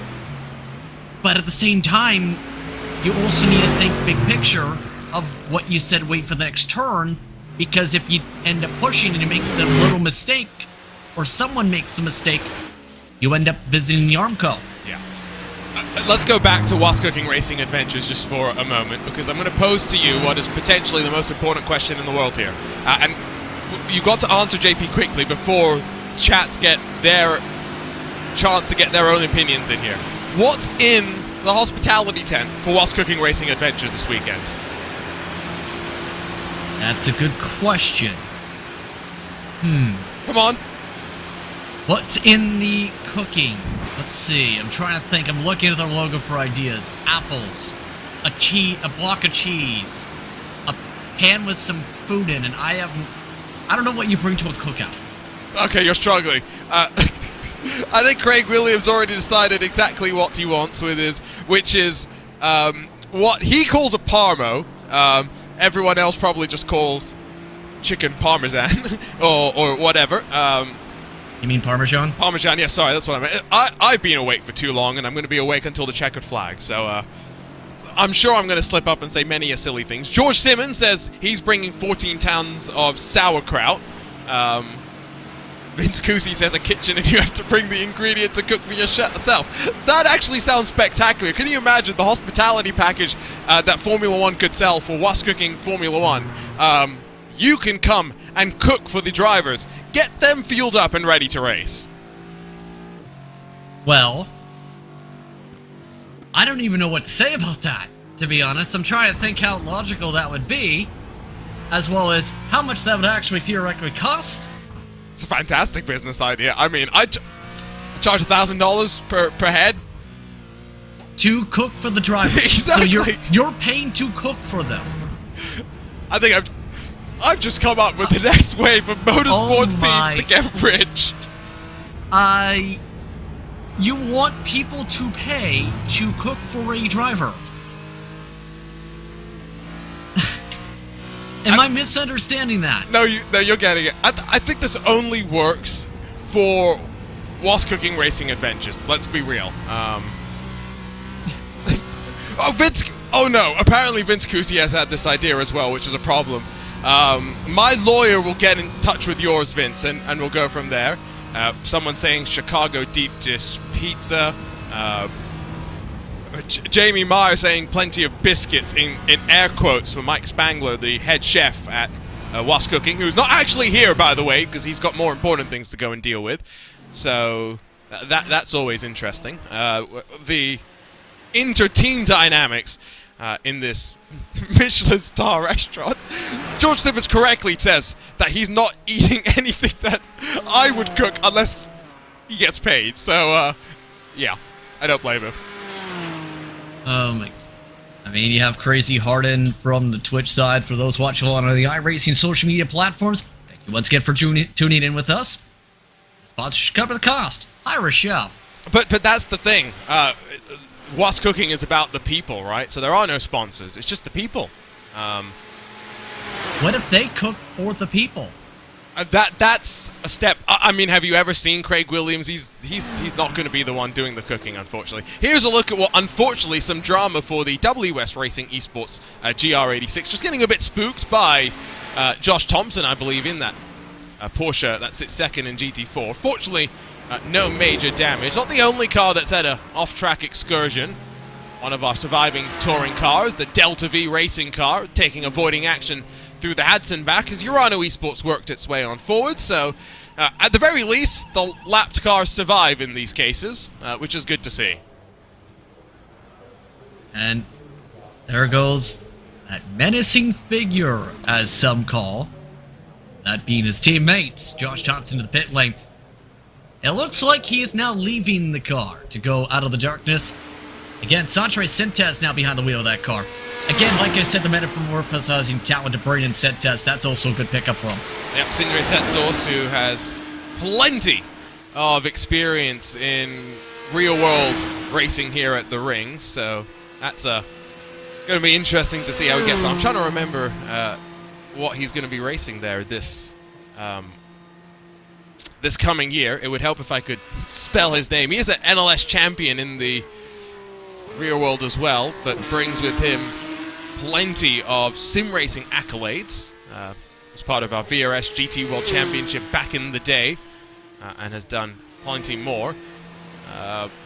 Google is not helping me out right now, so I'm making an effort to find what he's doing this season, but I'm striking out, unfortunately, is the problem. But not the only driver that was doing both this race and the real race. We had Ian Changuven in the VRS Coanda Esports car, Harley Horton, who is going to be the youngest driver in this year's race, as well as the third youngest ever to run the 24 hours of the Nürburgring. That's a remarkable statistic.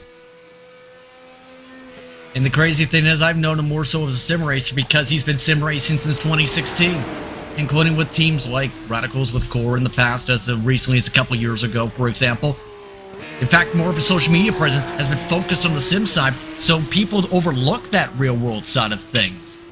So that's something that may not be considered for some of the drivers as a result there, absolutely. And that's something that even some of the drivers I've seen recently on the oval side, people quietly may not realize some of them are actually very experienced on the road side, but just do the oval side sim racing or crew chiefing for fun. Absolutely. Sindre, by the way, in a BMW 330i, according to Craig Williams. I hope that there's going to be a Craig face affixed to the side of that car. Jack Cedric, one of the other drivers, is apparently off venting his frustration about the results in the Premier League around town. Football's a wonderful sport. Promotion and relegation is a fantastic thing. That's really all I have to say. I was watching the penalty shootout between Notts County and Colchester earlier, which is probably not a reference that many people watching are going to get, but transfixed in the couple of hours between my commentary stints here on RaceSpotTV. Here's Team Hoisingveld, by the way, who are looking like they are pretty on course, JP, to become just the third team to win 3 years in a row in their class. Team RSO did it in the MX-5s, 2016 through 2018. GT3 saw PRT, Pure Racing Team, now a couple of those drivers over with Team Redline, 2017 through 2019. 2021, 2022, and now maybe 2023 for Hoisingveld. I wouldn't lock it in yet with the way things are shaping up. They got a massive buffer on the track over World Cup, I should rather say, for the time being with Brabham. But based on what we've seen throughout the multiple series Team Hoisingveld races in, this is one of the bread and butter cars I've noticed over the past couple of years. They seem very comfortable as a driver unit. And Fabian's amongst those who I've known even a few hours ago kept it out of trouble very quietly. Just drove the car, made sure it wasn't in a spot where it was in a big incident like some of the other competitors we've seen today. And that's kind of the good thing as a class leader. Make sure you survive. Make sure you're still going around this racetrack by the end of the clock. Running our way through the Hudson back in towards Quiddelbacher-Hoa. There are plenty of corner names around the Nordschleife. And the great thing about them is they don't all just refer to a specific corner. Sometimes it's a sequence of corners, which is a really great way for when you're, as a driver, maybe trying to communicate with an engineer to say, through this section it's doing one thing, and then through this section it's doing one. Have you ever tried, JP, to say, well, through that left and the right, then right-left, it went a little bit sideways initially, and then it tightened back up and loosened in, versus saying, well, through this name, insert name here, it was not doing what I wanted. It's just easier.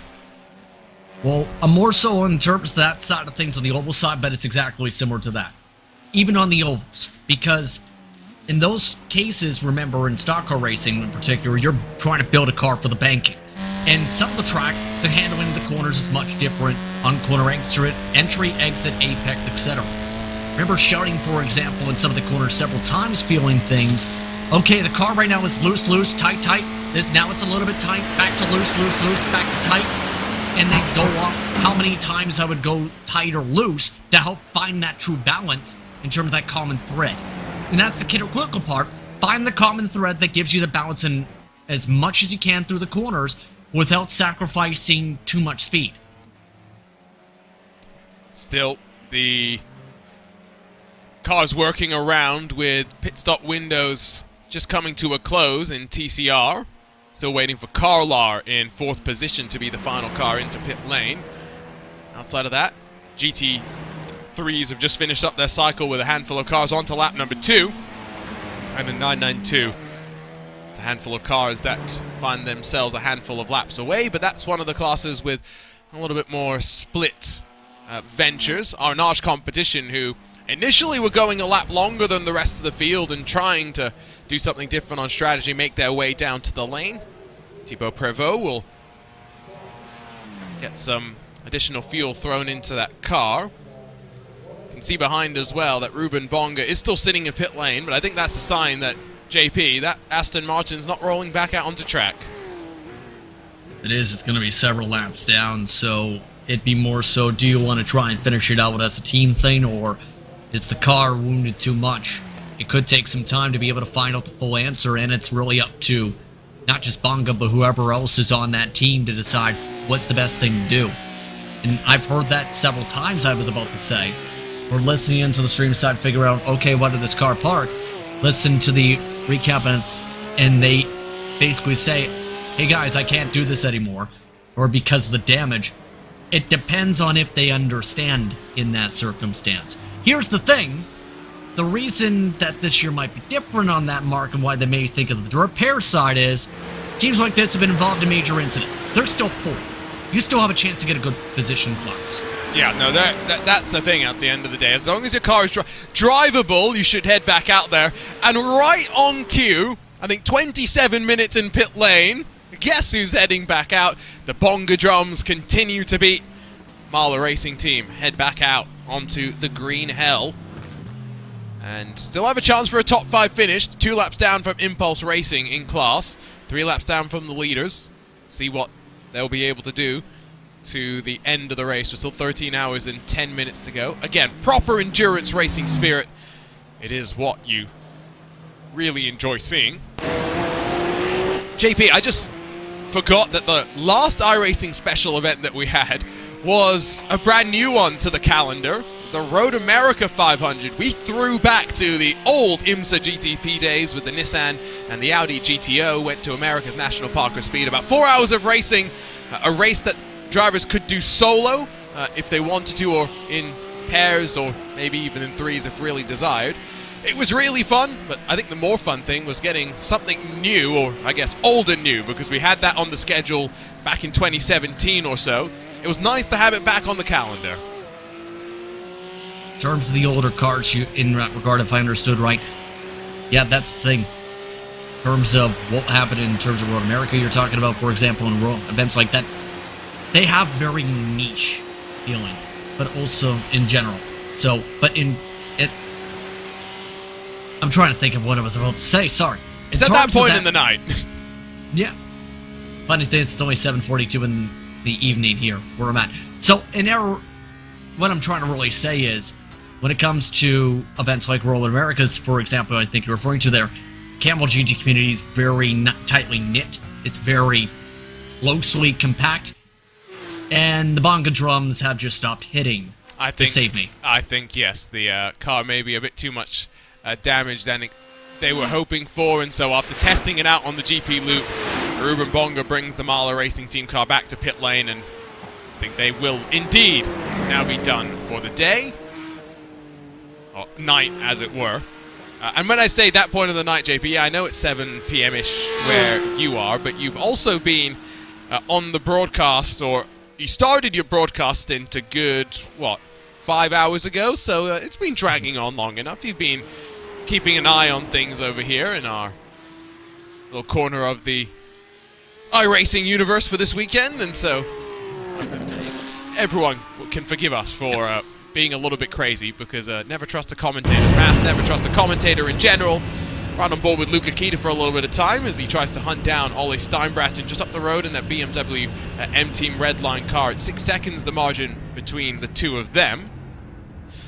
I always like to wonder what new special events we could get added to the iRacing schedule. We've had a couple of new tracks be added recently. There's a new one coming. I'm not sure how much people know about this most recent edition that iRacing showcased on social media, but Motorland Aragon is coming, hopefully, later this year. Yeah, that one I found intriguing and was looking into it a little bit. I think it adds a lot more diversity, is again the big thing about bringing more racetracks. Not just in terms of the United States, but just bringing in tracks across the globe. And the thought is, get more content across the globe, because it's not just a one continent or even just a certain part of Europe area. It's a global sim. And I've discussed this a lot with Taylor Burst, in particular on the podcast side, because of their projects planned out in different countries in terms of what's been talked about in the releases on the iRacing website in particular.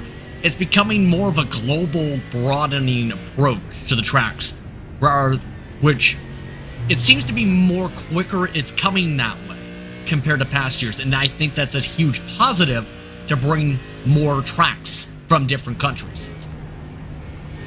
And now everyone's going to say they want X, Y, B track into the iRacing platform. I'm always curious what people think that this is missing, because we've all got special place in our hearts for a variety of tracks that we'd like to see added. I do not want is for iRacing to go back to Laguna Seca, a track that so many will have experienced because it's part of the journey up from a rookie iRacer to someone doing these iRacing special events. I don't want them to go rescan that track, JP, because have you seen what they've done to some of the corners in adding some runoff? I seen that just this week, actually, a couple days ago. That was nearly a runoff for that Wave Italy car. But I was about to say, you're talking about the strip of 2 meters worth of pavement in areas where there used to be runoff. There's a lot of talk about the grip levels with the fresh pavement. That's absolutely going to be a major factor, possibly. Yeah, not looking forward to that. Still waiting for the Carlar car to feed back out and get a gap to Impulse Racing. It's 32 seconds as it starts to stabilize the 4th and 5th positions inside of the touring car class. Still, Team Hoisingveld that leads from Wave Italy, Brabham, Impulse, and Carlar, the rest of that top 5. And that's an interesting sole make TCR class for this year, of course, with 5 classes of competition, a couple of cuts had to be made here and there. A TCR class that when it was introduced, JP, there was a lot of excitement about. Then, with just the Audi for going on 2 years, excitement dulled down, and then we got not 1, not 2, but 3 brand new cars. A lot of people got interested in front-wheel drive once again. Mind you, the touring cars are not the easiest ones to drive, because thinking, looks simple, looks very fun because of the door-to-door racing you can have in the touring cars. Then I drive it and realize I have no idea how to drive a front-wheel steering power. And yeah, it's a very specialized type of driving style that you have to get used to with the car. But I will say this in terms of how you race it too. If you know how to race it, you know how to really fling it around. And the reason I think when you think about the Audi side probably is more so just the most experience potentially with that for teams. And a lot of the teams actually specialize more so in that side. Like we've seen with Team Hoisingveld, they specialize in the Audi, for example. Brabham, we've seen more so in the Audi in the past. Impulse, more so in the Audi. So it kind of makes sense from a team perspective where a majority of the teams still utilize the Audi. I feel like in some of those cases, at least Hoisingveld as an example, it's just the amount of experience that they've accumulated in the car that has kind of held them with that choice. Here's a look, by the way, at second in GR86, the Pride Pinion by Schinkenwagen car. That gets hip-checked into the wall, but then brushes it off and continues to run. You can just see the turn of speed, jump on board with the Wave Italy racing car that closes on Team PGZ in the GT4 class, who then has a good view of a little bit of argy-bargy working down in towards Shrouded Crowds. Yeah, that's called get out of my way. I'd like to go down to this racetrack, please. That's the better way you can put it with just how tight it was and already near side-by-side battling that sequence. at this point, I'm surprised we even have the 3, let alone how many we have on the racetrack, which is 3. What am I saying? They're out there as the sacrificial offering to the racing gods for the GT3s to be able to work on forward, apparently. That leads to the question, what happens if there's none of them at the finish? That's a long silence. Yeah, well, I'm thinking. And the answer is I have absolutely no idea. I guess just on default, the car that's finished the most laps wins. Part of me just wants to see it a run to who finishes in terms of repairing the car first if it comes down to it, 2 cars. They all just get involved in one huge incident at the same time, and it determines how it's going to run after that. So, top of the hour, still a ways away from pit stops for the majority of this GT3 class. For your 992s, you should see them in very shortly. It's the race clutch number 4 that was up 7 positions into 3rd spot. Attrition has played a big part in the race, and this is a car that actually dropped back quite significantly in the first hour, has been able to work back up and establish themselves in this position. It's not just Andrew Dawson, but Marcus Deck and Sean Campbell, someone that we've been having this discussion about on RaceSpotTV over the last couple of weeks. It's 4 for 4 in the Butt Kicker Sports Car Series, has been untouchable there. But no matter what car you put him in, no matter what track you throw him in, no matter how much practice or little practice you'll leave him with, Sean Campbell finds a way to be fast. The last report I seen from him, he was very tired. But it again shows that difference in terms of different driving styles. It's to the point whenever Sean Campbell registers for a series, the thought is, okay, we're all going to be racing for 2nd. I know how arrogant that may sound, but I've seen that happen in 3 different series discords. That's why I say it that way, because everybody knows how good of a driver Sean Campbell is. Andrew Dawson, meanwhile, is really solid right now. To be able to keep this car in that position right now, it's been a busy time, but it's been a very strong year, I think, or day at least, for race clutches in general. Keep in mind, Campbell, if I remember right, does have those roots with this grouping in the past. Race Clutch, the official esports team of Alpine F1 as well. Make sure you say it correctly as well. Which again is huge in terms of their progression forward. And know they've been trying to increase that esports presence a ton in the past couple months. They've got the likes of Colin Spork and other simulators that have joined the ranks to really establish the heart of the squad. Back in the LMP1 days, we used to see a lot more regular Race Clutch entries, but it's good to see them coming back here in 2023 a little bit. So the answer of the question, what track do you think is missing? And this is a subjective question, of course, as well. So comment about Monaco. I will agree to disagree because we have enough tracks that you can't actually pass at. Pukekohe in New Zealand, well, that's coming to iRacing, of course, a track that unfortunately in the real world is no longer going to see racing shortly. Going to be immortalized on iRacing, just like Oran Park, obviously also in that region. As I touched upon with Taylor, and we've talked about this a bit on the endurance side, I think it's very important in terms of the sim racing side to not just have the current stuff, but be able to preserve history. Because that's something when you go back is a major draw, at least to me, is being able to recreate history, but also relive some of that. Having the tracks as they are before they close is a huge part of that. Being able to have that legacy. There are a lot of short tracks on the iRacing service, for example, that are no longer function or have changed dramatically since their scan, for example. And that is a big part of the preservation. For example, you have Myrtle Beach, that's been in there for about 15 years. That track torn down a few years ago, actually. Now most of the events are at Florence, for reference, and South Carolina. And in the case of something like, oh wow, my brain is really struggling right now because it has been that long. North Wilkesboro Motor Speedway, sometimes it can even go in the opposite direction to where the impetus for the tracks to be revitalized in the virtual world sees them be revitalized in the real world as well, which is always fun to see. So hopefully, I would not be opposed to Pukekohe getting a second shot at life, and so maybe that's what we could see. One track that we do see mentioned in this conversation, JP, about facilities that people would like to see added.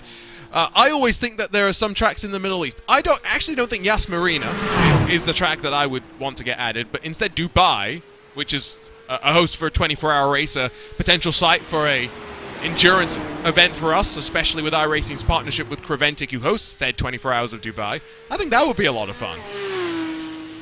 I agree. Get some different types of tracks in that region as well. And I think you have to have Yas Marina, honestly, as well as the Dubai, you can argue. In terms of other tracks, I'm trying to think what else in terms of that regard, outside of the pretty standard. Just trying to think off the top of my head. I'm trying to think something outside the box. We've got some pretty... We've got the majority of the endurance races, you'd have to say.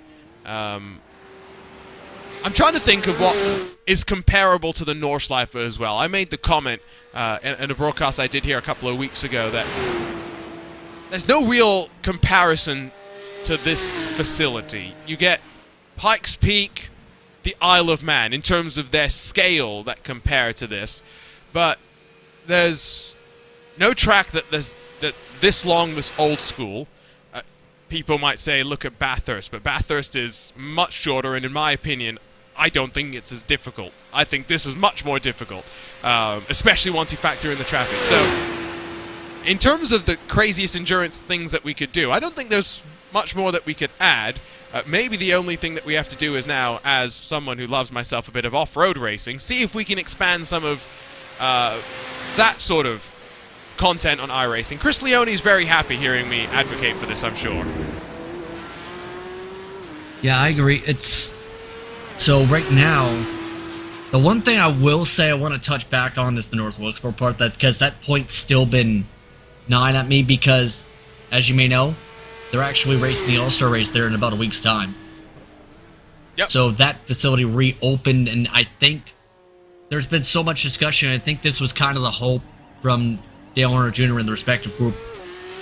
Full disclosure, of course, Dale Earnhardt Jr. part of the iRacing side as well currently. But I think that was part of the goal, bring some attention back to the track, build some hype back up. It opened up the doors to what we've seen with some of the short track racing last year, and now that facility back. And that's something that some people may not realize is, if you're able to bring some attention to the track, who knows, it opens up more chances in the future. I said Sugo slightly earlier. RaceSpotTV, see someone mentioning that one as a potential option as well. So, Craig Williams agrees with me in Dubai. He's made his way from RaceSpotTV over to the iRacing Esports Network. So twitch.tv/iRacing. If you want to check in with us there, you can as well. iRacing did scan Rockingham. It's a shame that we've never really gotten that to bear fruit. Well, someone, the same person that said Pukekohe, once I suggested, I think some of the more off-roady things that you can do, said Targa Rally. So I think there's a few different options that we could explore there. Pikes Peak, fun. Now, I did mention this, JP. I was very excited about talking about an iRacing curse yesterday. Did you know that we've had another iRacing curse? Wait, what? So the Mount Washington Auto Road. Oh yes, that track. Yes. So you sit there and say, how can an iRacing curse strike down a public road? For those that don't know what the iRacing curse is, it's where iRacing works very hard to work with external partners, scan the tracks in, scan the cars in, get them into the sim, and then right after that, they're retired from the real world, and we only get them in the virtual world. And so Mount Washington, which was scanned for Travis Pastrana as he was beginning a climb, or an attempt to climb up there as quickly as he could, now has some pretty significant damage after some weather. That's a major shame, because, again, I know it's one of the more well-known hill climb tracks like that in terms of the Pikes Peak, in terms of what we've seen in the UK, for example. So that's very tough to hear. I know there's a lot of people who love that track, even though you can only have one car with it to utilize for soapbox derbies. Actually, yes. The only acceptable and permissible use of that content on iRacing is to do it down the hill with no power. You give them absolutely no fuel and see how quickly they can get down. That's actually, I think, what we should do for our next RaceSpotTV Week 13 event. What car? That's the question. The Formula V? I mean, it's the most that looks like a soapbox car.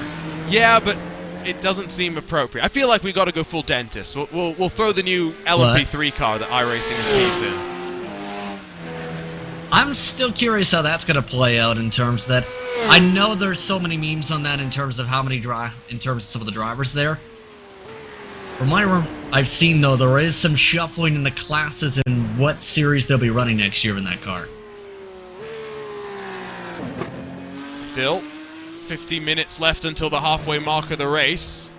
Still have plenty of contenders out there in some of these classes. GR86 has seen the Pride Pinion by Schinkenwagen car. Fantastic team name. Continue to run after its incident that we saw slightly earlier on, and so the podium out there and continuing to canter around as well. If you're just joining us and you're interested in this sort of content, you're not already an iRacing subscriber, well then don't forget that you can head on over to iRacing.com. New memberships are 40% off. You can start your journey to on your virtual racing career. Every day is racing day on iRacing, and you've missed out on this 24-hour race, at least for this year, but there's plenty more Nürburgring Endurance Championship races, 4- and 6-hour affairs around this green hell. You can complete them solo if you do desire, if you're crazy enough to be able to attempt it, and even crazier to be able to survive, given the amount of attrition that we have seen here today. Steinbraten, by the way, starting to feel the pain of the double stint on his tires. This is the storyline of GT3 as well as 992. A double stint on tires means in the second phase of that run, the driver is a little bit quicker at the start of the second stint. As the tires bleed off, it's a little bit looser, it's a little bit more dangerous, and Steinbraten now losing time with the Simufied 992 car. Here we get a great illustration of the fact that even though the GT3 cars are the top class in this competition, 992s are pretty rapid in a straight line. And just waited for the opportunity to be able to go, utilize them more so, if anything, to save a touch bit of fuel, knowing that difference. But as I talked about, they were talking about on their own personal side, for the team side I should say, about how the tires felt like they were better on the older stints because of the cool tire effect, or the cool tires when you come out of the box. So it's more Steinbrenner's feel. The thing is, Urano is trying to close back up and get that second spot back. They are slowly getting back in the conversation, need to close up that second and a half. Good spot to pick up some draft to do it. And for Luca Kita, going to be important as well that Simufy will work with him, because the 992s are actually quicker in a straight line. Kita got a healthy dose of draft that's going to slingshot him towards that Bilstein bridge. 992 will come back at him if he's not going to be given some assistance. There you can see in the bottom corner just how much in the rear view camera the Marc Perez driven number 14 was able to size up the Mercedes, and in through Tiergarten they will rumble and towards the line once more. Steinbraten heads off to pit lane, and I think this is going to be for a driver change because he's come to the end of his run. Not sure who's going to get into the car, if it's going to be Verstappen or Pinto. The one thing that I do know is Luca Kita is flying 8:00.281 last time by. Almost 2.5 seconds quicker than your race leader. Once again, just absolutely flying. Racetrack a bit here. The downside in the case of Kita, though, again, is if they didn't have the bad luck and calamity with traffic happening right in front of them, we might be talking about a very different race right now. And with them having a dominant advantage, or being at least right up there with La Fuente. The thing is also, that's also the reason Verstappen and Redline have been in the conversation for their respective camp because of the time bleed from everybody else crashing. And now Verstappen, by the way, getting into the car to take over from Steinbraten. So he'll run us for about 10 hours and 50 minutes to go. and then probably going to hand over to maybe Steinbraten, and then Pinto would wake up and jump in. Maybe that's how you'd play it. Keeping your drivers awake and focused, such an important part of managing the race. The BMW Team Redline car slips its way down the hill in towards turn number 1. And Verstappen back out on towards the track. In that Williams Esports racing car that leads in 992, by the way, Grabowski gets a front end that rises into the air on him as he crests Flugplatz, but settles into the double right-hander and builds that speed all the way down into a Schroudenkraut. Lead has established itself at about 57, 58 seconds to that Simufy Esports car. By no means is it going to be an easy ride, because in some variants and competition around the world, these cars can have anti-lock brakes as well as traction control enabled. The drivers here today, Justin, not that fortunate. Yeah, that has been not the courageous of tracks even to get that feel of the grip. You can just see how much that steering wheel with the force of things, mind you. Even when you think about those possibilities of settings. It rattles you around with all the hill bumps, the different inclines, the fact that in a couple sections your car's getting lifted off the ground completely, mind you. It takes a lot of force in the right wheel in terms of that. Because if you don't have that right equipment, you're not going to feel a bump. You end up slipping and spinning the car out. It makes a lot of difference, I'll say that much. And you can tell just with the amount of forces that are being bounced around, you have to be absolutely gripping that wheel hard to make sure you've got the feel. To know exact slide in. I'm not sure why they pressed the windshield wiper, but that, anyway, That's that fine. does nothing. The thing that we do see sometimes in this car as well is just how strong some of them ride the force feedback. Sebastian Job in particular. Sometimes look at him and it's like he's in the weight room, how much it's bucking and trying to brake on him.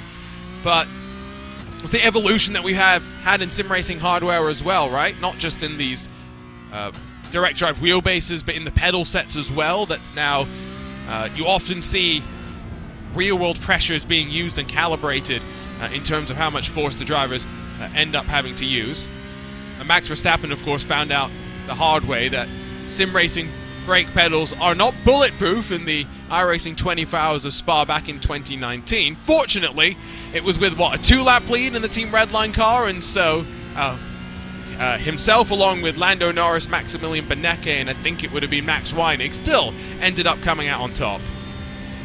That's still one of the most unbelievable stories you can talk about in endurance racing history and iRacing, and it's been only a few years.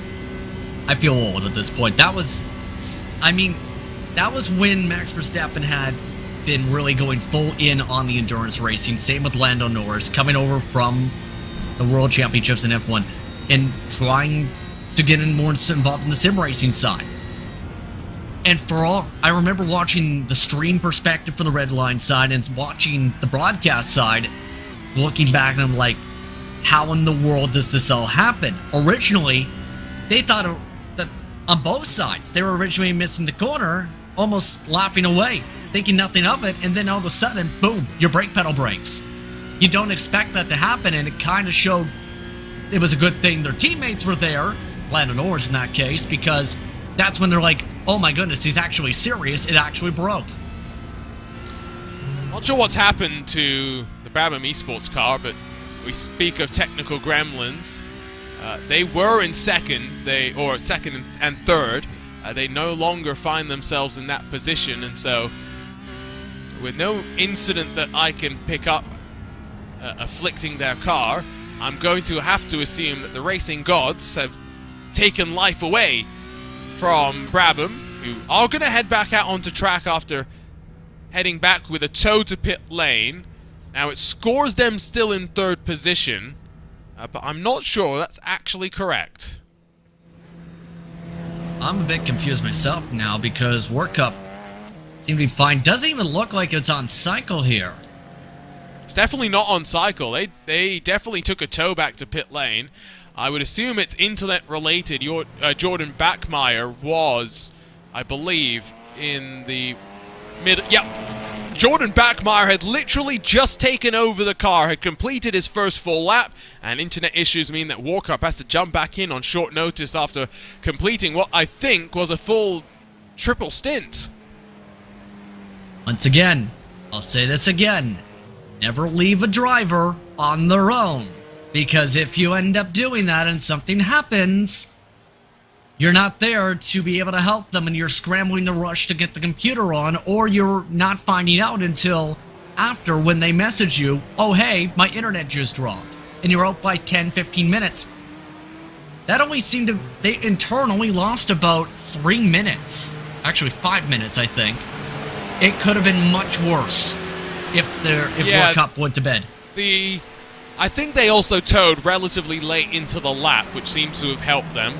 Of course, depending on where you are on the track, your tow time is going to vary, and so they got relatively lucky there. But Brabham Esports, Hissing Sid, do run in 3rd position. Shout out to Brabham Esports, by the way, who do have one of the most comfortable hoodies in all of sim racing. I don't know that from experience. You don't know it from experience? No, definitely don't. Sure. What makes a comfortable hoodie? The way it just feels. I don't know. It's hard to describe. RaceSpot's got some comfortable hoodies as well. RaceSpot.tv, armor.gg/collections/RaceSpot. You can also get the wonderful, is Max in this split shirt? The answer is yes. And the answer is yes, 10% off. Use the coupon code RaceSpot. Wait, we really made a coupon with that today? Oh, that's been there for a while. Well, I think it's time to put it on the screen, because why not? That's true. I do need to find a way to put that on the screen. I didn't think that far ahead. Therefore, only people that are truly listening to us, JP, will get the discount. Yeah, that's what I was thinking about. We're gonna repeat. How about you repeat that code one more time? Because I believe we've been joined by 163. Oh, hello to Jarno Opmeer's audience joining us here in the pitch black nights of this iRacing Nürburgring 24 hours. Daniel Lafuente leading from Luca Kita in the 2 Mercedes AMG-powered Williams Esports and Urano Esports cars. We've just seen in the BMW-powered Team Redline car Max Verstappen jump in, which I think does officially mean, Justin, that we can start the rumor mill, because Max Verstappen is in an officially BMW-sanctioned GT3 car. Max Verstappen and BMW going to partner up in Formula 1. That's clearly what's about to happen. I'm pretty sure there's already a deal with another manufacturer. I don't know which blue oval you're referring to. Yeah, I don't know which with the cursive lettering. That's 4 letters you're talking about. Either that's a few years out, but either way. Yes, no, we're just having fun here. We had Max Verstappen in the Ferrari GT3 car for the Sebring 12 hours, which was fun, because we got to make the jokes of, oh, Max Verstappen's in a Ferrari. I think it's just Max Verstappen having fun, and also just making sure he keeps on racing competitively. Again, as I talked about this with you, and the part of the discussion about him doing these races has been just keeping that racing mentality going. The racecraft. So, yeah, exactly. Just keeping that mode going. Because some drivers, and some people in general, even in the sim racing world, it's happened to me as well, you step away, you end up losing that muscle memory of the track, and it ends up taking some time to be able to get reacclimated. If you're putting yourself in a competitive environment, you keep yourself motivated in that regard, and that's why so many people emphasize test, but also, in some cases, racing these high competitive races. Max just likes, I think, his teammates, which is a good sign. We saw him last Sunday, just before he was out on track, climbing his way through the field in the Miami Grand Prix. In the iRacing session, supporting his Redline teammates in the BMW M-Sim Cup. Not many would do that, I'm pretty sure. And so, that is always good to see. On board with Luca Alper in the Scherer Esport #1. Qualified in 3rd. Still has a chance for a podium spot because Sean Campbell in the Race Clutch Red car, who has taken over from Andrew Dawson, just 12 seconds down the road. There, Galgan Koff. Just look at the line, trying to get to the inside through the first part, so can squeeze onto the power down what I think is almost a 2-kilometer run on this Oettinger Hoa. Goes down, then back up the hill. And in these fixed ratios that some of these cars have, there's always some interesting little notes that you'll see. Sometimes the BMWs will stay in 5th gear all the way down the Oettinger just because it is beneficial for them to do so. Here's Maxime Briand, by the way, in the sole surviving Mercedes AMG Apex Racing Team car. Going to be very excited, JP, to see how this partnership develops, because Apex have definitely found something in GT3 over the last 12 months or so, and now as an official representative of Mercedes, they'll be pushing in the rest of the iRacing special events till the end of the year. Reading in through a little more detail through Traction GG's article in regards to this partnership, part of it is part of the budgetary side that comes up through the quotes, but it's also more so, remember, Apex Racing Team is more so not just a team these days, but they also do broadcasts. They have their own media studio, for example. We've seen they compete in multiple different series, of course, on the racetrack. So it kind of opens up the door possibly to also do some events with Mercedes AMG down the line, with them being one of their organizing groups, if you think about it. So it opens up a couple different pathways, not just as a driving organization, but also as a, well, organization in general in the racing space. Did see that Vince Cusi had some suggestions for our soapbox event that we're going to host at the Mount Washington Auto Road, hopefully at some point.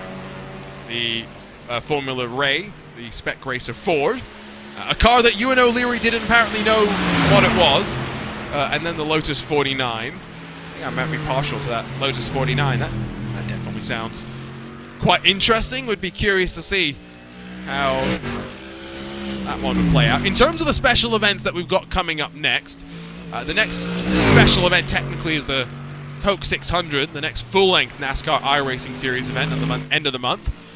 The Watkins Glen 6 Hours will be the next endurance special event before a full month later we go for the third and final 24-hour race of the year, Justin, for the Spa 24. Very curious what kind of chaos that brings this year on that run up the Kemmel Straight. Hopefully no grass. Hopefully no big ones. Hopefully no 25-car pileups into the first major braking zone. Part of me is just imagining that out of my head because it happens a lot. Hopefully no one's brake pedals break. Yeah, again, and no lawnmower services. I think that's the other thing. Yeah. Everyone on the tarmac, that would be nice. Yes. Everyone in agreement to stay on the tarmac, that would potentially also be a nice thing. It's one of those events right now where it's just kind of settled into a rhythm where everyone's just lapping by themselves. I don't think there's anyone really pushing to try and fight wheel to wheel. Grid and Go Esports begin a GT4 pit cycle as Gabriel Schreitmatter will take control of the Aston Martin GT4. I did make a comment earlier that I'm not sure where you land on this, Justin, that in general, BMW M4, Audi R8, Mercedes AMG, they have both GT3 and GT4 counterparts, and almost universally, I say the GT3 car looks better. The Aston Martin's the unique exception where I think the GT4 version looks better than the GT3. I agree. I like the look of the Aston Martin in particular because of just the slick bodywork in that regard in terms of manufacturer side and the GT4 side. In terms of the GT3, that's a good question.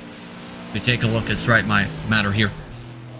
In regards to that, I don't know. I don't know if I would put either of them in terms of this episode top in terms of GT3. I'll be honest with you. And thinking back, I'm a fan more so one of the cars that we're not seeing here right now, like the Lamborghini and McLaren, because of how their bodywork is. It's just my opinion. Can't like the McLaren, that car's too old. Wait, since when? Since a while ago, I've decided that in order to encourage the advent of a brand new McLaren into the iRacing universe, we need to stop supporting the fire-breathing MP4-12C, as much as I love it. And by the same token, I refuse to support any Ford GTs out on track until we get a brand new Ford Mustang. That's the approach I've gone for. It's an interesting approach. It's all in my control as well, apparently. Well, that is an interesting point. But you're right. Although the Ford's making some resurgences, it does down on the speed side. Pit stop time. At front of GT3, Lafuente already in. And again, remember, double stints, no tires taken in the one pit stop that the drivers will do before handing over the reins of their car. And Luca Kita in a similar spot slides his way into the box. And Lafuente continues to add on fuel. Slightly offset again, we mentioned the fact that Max Verstappen has already come on in, has already done a tire change. He's going to be a little bit slower in this stint just by virtue of the fact that he's got fresh tires. Slightly counter to what maybe people would traditionally think about motorsport, but we promise you, we're not trying to fool you. It's just the way that the tires are playing out in these very cool conditions. It's almost like once they are warmed up and in a good operating window, it's easier to keep them there even after heading down on towards the pit lane. Verstappen in towards the final sector though, as Luca Kita's going to spool up that Mercedes engine, roll out of pit lane, and going to hold on to second spot, about 20 seconds adrift of your race leader. Just how the cycle seems to be playing out at this point, right? So we'll have to keep an eye on it again. Just how this slices forward here, how this again slices again. I think it's just more so the Mercedes-AMG just has the stronger strength right now. The major thing that sees them out of that top four completely has just been the trouble crashes. So, I'm still impressed that Luke Kita's doing what he's doing in this car. There's no... For a car that's been in the wall, it doesn't even run like it's been in the wall. They got quite lucky, I think, with the way the damage played out, because you're right. Some cars get lucky, some cars do not get so lucky. I thought Marlow were hoping to get lucky after their little prang into the wall earlier. Did not end up falling in their favor. Question about when Max was driving the Ferrari in our iRacing Sebring 12 hours powered by VCO, did he mess up his strat? No, he was doing really well on the strategy, was saving fuel while running away at the front of the field. It was basically just like watching a regular Formula 1 race this season, if we're being honest. Unfortunately, he got tangled up with some LMDH traffic, if I remember correctly. One of the prototype classes took on right rear suspension damage, and a couple of hours in, Max Verstappen, who was partnered up with Alex Palou, who did not even get a chance to get behind the wheel of the car. We had the Redline Ferrari parked for the rest of the day. Next VCO Grand Slam is that Watkins Glen 6 hours, which is always an interesting special event because it's the one, JP, that's the shortest in terms of quote-unquote endurance racing. 6 hours, I feel like two drivers splitting that up into 3 hours each sometimes feels like with the amount of practice these drivers do, it's not necessarily worth all of that. I mean, it's still, in terms of that side of things, I think something you have to keep it on because it is amongst those currently, if you look at the logos, part of the VCO side of things, so there is a bit of attention to that in terms of that. It is an intriguing racetrack, I will say, because the reason I think part of it on there is just the way it flows at this track, as a track, how difficult it is, especially that boot section around Watkins Glen. It brings some excitement, and it is one of those tracks that bring some fan love and support, to put it politely. Luca Kita still running second as he gets himself back up to speed after rolling back out onto track. In the GT3 class, you can see out of the 11 starters, 6 runners left, all still on the leading lap. See how long they are all going to survive. Corentin Guinness has just taken over the Sim RC number 76 that runs in 5th position. That's a car that probably would have been a contender, if not the favorite to win in TCR, with Corentin Guinness, Kieran Harrison, and any other Sim RC driver basically added to the lineup, because boy, do they have quite a few that you could expect to be pretty rapid in a front-wheel drive machine. But we've seen Guinness branch out a little bit more. LMP2 at Daytona, experiencing what downforce was like for the very first time. And so again here today, after winning the Digital Nürburgring Endurance Series in TCR, Sim RC switching things up in this 24 hours of the Nürburgring, still giving that opportunity, of course, for the Team Hoisingveld guys to win 3 in a row, becoming just the 3rd team to be able to do that. 992 out of 11 starters, just 5 left running. And it's crazy to think that 4 hours into the race, JP, I thought this was going to be the best of the classes to keep watching. Yeah, and then everything imploded. Because it's a class that had Coen in it. It had Team 75, Barnhart by SimRC. Expect to be very strong. Altus, they led not even a full lap before, well, Chadwick's wheel decided to shut off down the middle of the straightaway or something to put him in the wall down the Dodger hull. Williams Esports Racers had to come back from stuff. Simufy's been dealing with a bit of back-end damage. You have Shore, who's been involved in the chaos as well in the crashes, in the midst of that battle for the lead as everything imploded. It's just, again, been a wild, wild night in this class. You could almost... It's surprising, too, because we were expecting more attrition with the GR86s, where there's still 3 left. They're almost having a worse attrition rate compared to that class. Yeah, you'll keep walking through the classes very quickly. Touch on your GT4s as the Was Cooking Racing Adventures try to make a comeback. Have gotten within 55 seconds of the Grid and Go Esports Aston Martin at the front. And they've been able to gap PGZ to about 24 seconds, going to show Josh Thompson as well. As Sindre Setsource very much pedaling this Cayman around the track. Again, 11 starters in this class. The Mahler Racing team, the most recent of the retirees, leaving just 5 left running in this one. A lot of attrition, again, like we mentioned, playing its part. You can see that as well over in the TCRs. Race leading Fabian Siegmann, 2 and a bit minutes clear of Wave Italy. The 11 starters here do fortunately have 7 still running. These Audi RS3 LMS machines, very much known for being tanks out there on track, can absorb a hefty blow, but a hefty blow too much for the likes of Michael Polishek in that solo attempted entry for the 24-hour with World Central Kitchen Car, Frozen Speed, Full Send Racing, SimCity Racing, and then the Whopper Racing team. And of course, Justin alluded to this, the GR86s has definitely seen the worst attrition rate. 10 starters, 3 runners, none left on the same lap. I mean, there used to be, and then before the Pride Pinion car was put up in the wall, you have a WS Racing. I will give a shout out to, again, that Spec Racer Ford Farmers community. They really want to bring attention to that community to make sure everyone's racing here next week at this point. I don't know if they're going to be wanting to race in that series, because it was announced that iRacing is going to have, from 2023 Season 3, an official series that goes to the Nordschleife every single week of the iRacing official season. So if you are a Nordschleife lover, well, does iRacing have a series for you? Yes, they do. I mean, think of it this way. In terms of the league scene, there's been a major series that runs here in multiple different lengths. Why not an official series? A lot of teams actually do run the Nürburgring a lot, so why not? As the organizer of a certain endurance series at the Nürburgring Nordschleife, before I agree, let's get as much running here as we can possibly get. The GR86 class, it is nice to see, because with the MX-5s, what we had in the first 4 years, of the iRacing Nürburgring 24 Hours was a free class available for drivers, an option that meant that anyone could come and enter.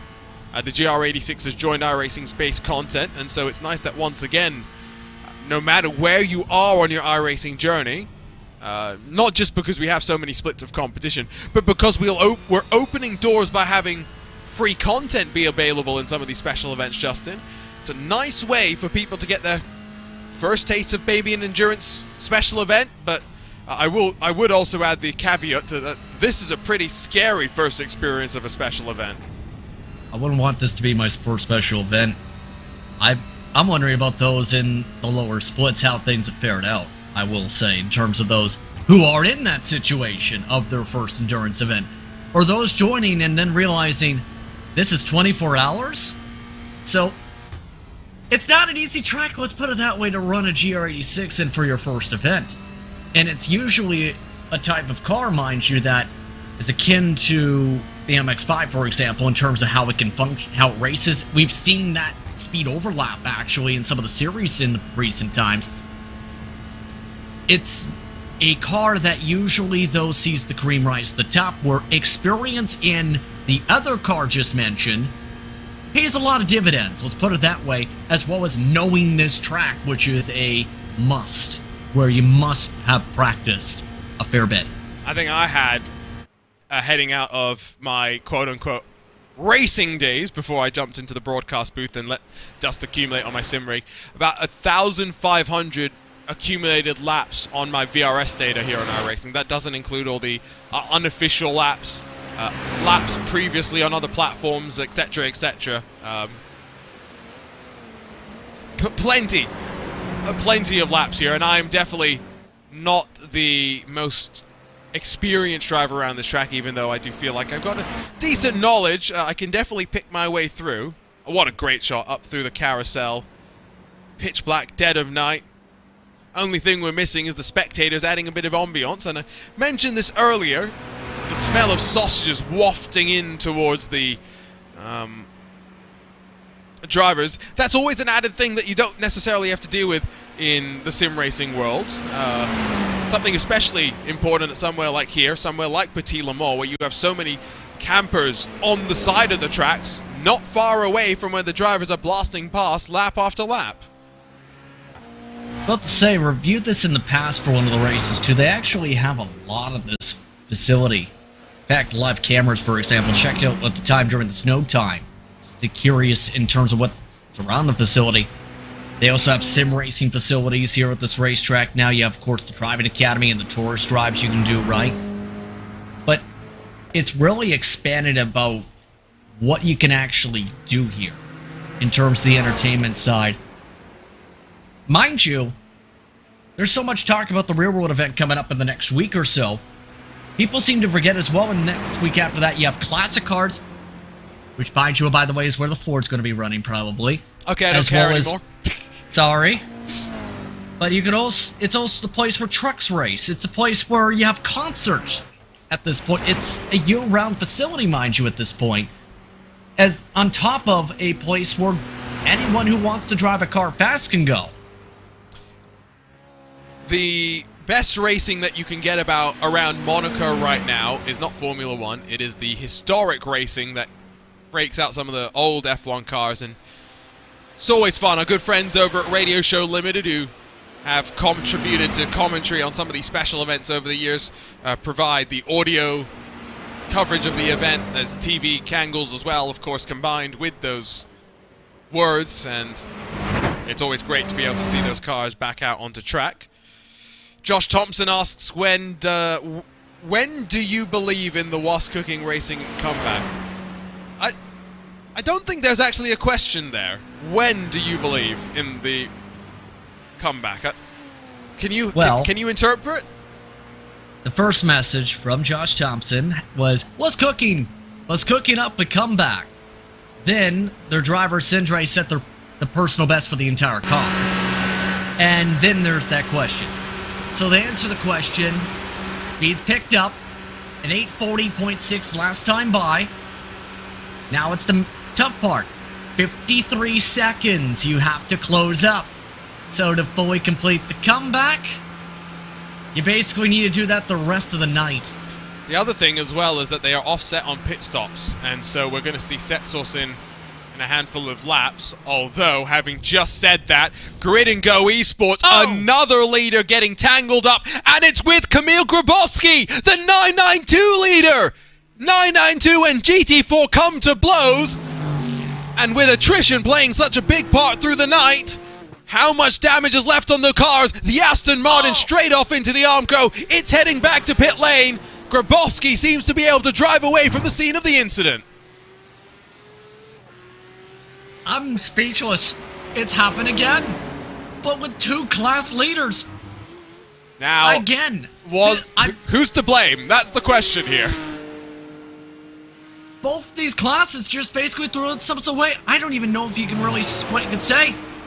So it's the Oh, yeah, too much curb on the left side. Wow. So unfortunately, it's racing incident. We'll get a look from up above, but as Streitmacher tried to settle the car on the outside, Grabowski went to the inside, as he had probably done a handful of times, many a time so far this race. Just watch, unsettled, ping pong they go. Grabowski hits the front end hard.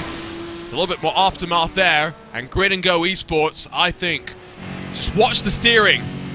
You can see them as they're trying to limp back to pit lane. That is a toasted car. Yeah, that, as much as some may think air was there, that was a massive, massive slam in that case, too. That is absolutely car-blowing, crushing. What was that about the Was Cooking asking, when do you believe in the comeback? It just fell in their lap. The comeback already just happened. Congratulations. You just cooked a full meal in 1 minute. And what? Interestingly, Williams Esports have a pretty significant advantage still as they work their way down the Dottinger. Stanley Deslandes masquerading as George Simmons, talking about that incident in our RaceSpotTV YouTube chat. Simufy have dropped considerably. They were in pit lane for almost 2 full minutes and counting, so I'm not exactly sure why Gabby Montoro and company find themselves a little bit further adrift from the field, but whatever the reason may be, Williams Esports, as they head off towards pit lane for what is actually a scheduled pit stop at the end of lap number 8, may just have gotten away with one. I mean, seen a bit of the steering, right? That's my concern with the slams to the wall. It's even worse, I think, in Run and Go with slams that they had twice over. So, I think that's going to be the true side. It looks like it's somewhat straight. That's my concern, though. It's only somewhat. See if we can get some reports from down on pit lane, not just about them, but what happened to Simufy as well, because I am very, very confused now, and would be interested in trying to figure out what happened. Set Source into the lane as well as Streitmacher, so scheduled pit stops, and that is a beaten up Aston Martin. It's going to be a lengthy stop without a shadow of a doubt. Now, don't know if there's going to be that much required repairs. There is a meatball flag, but we're only going to get the sense in terms of how long it's actually going to impact them, in terms of when they actually roll from the jacks, which may not actually end up happening. It looks like he's already looking in and out of the car, trying to figure out what's going on, to say the very least. I don't think this is how you would have drawn up taking the race lead. I already seen this earlier on when this scene, their respective team, Grid and Go's respective team, mind you, we talked about with some of the backing from Sven Hasse and just not wanting to take the lead because of the crash. Now they've lost the lead because of a crash. Crazy stuff. A crazy race. That's in reality what we expected. It does mean that Team PGZ now lead in class.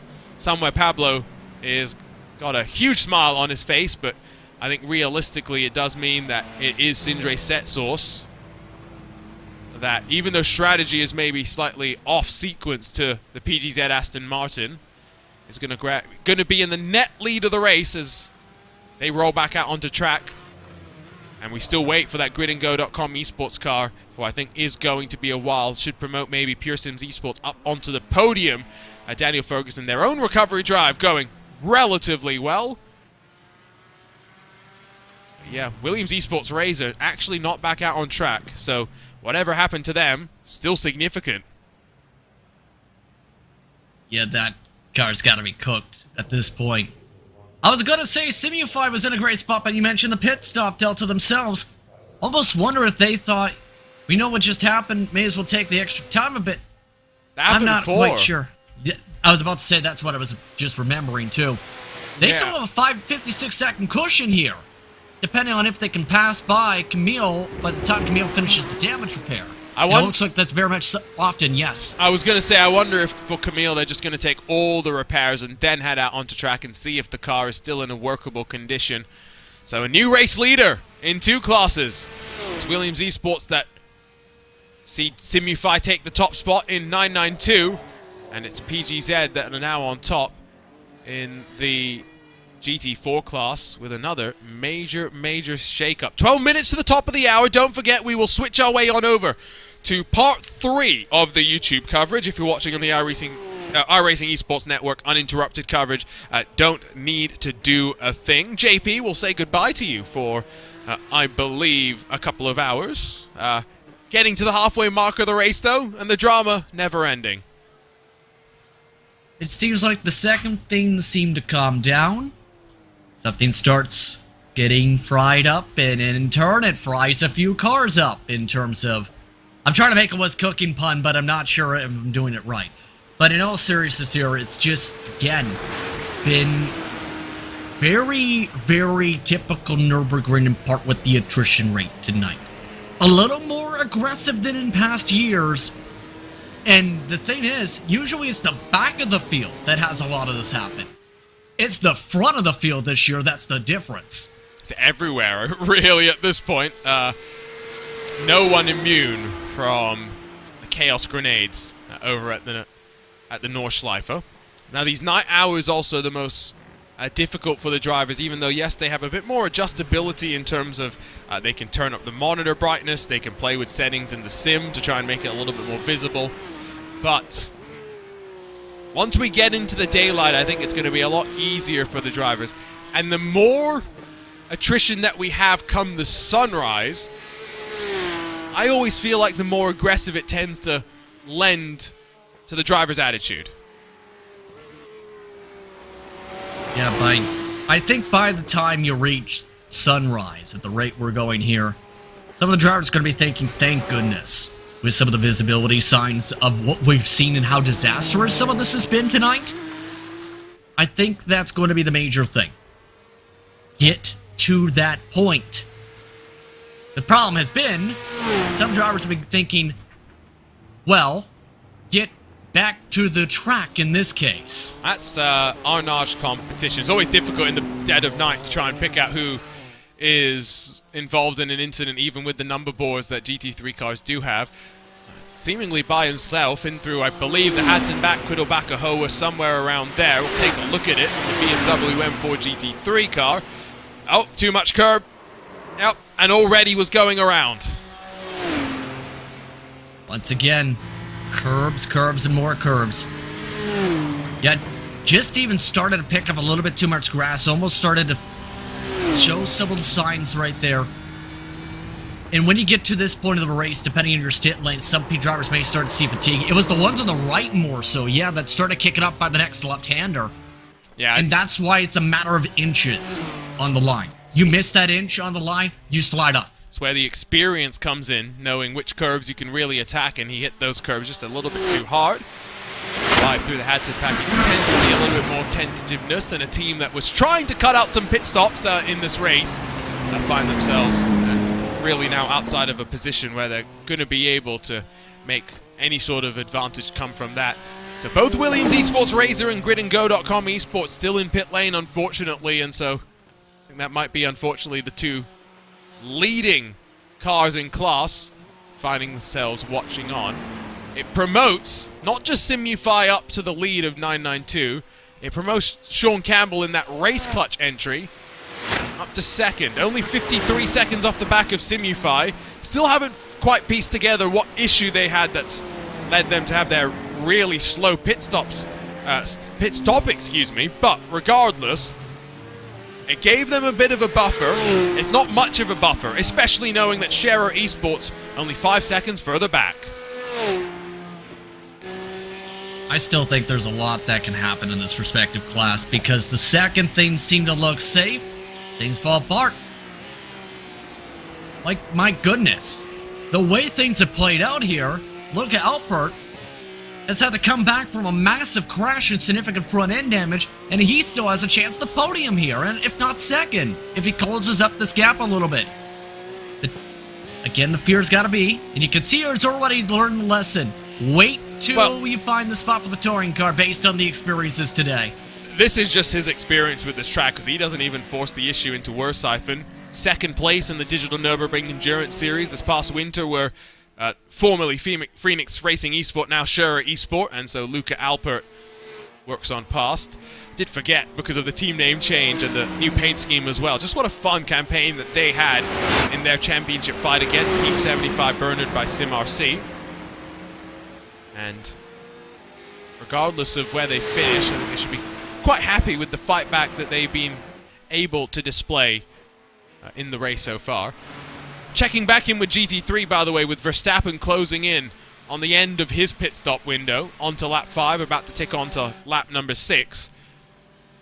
Remember, Verstappen will double stint his tyres. We'll see him start to pick up a little bit more speed in the second portion of the run.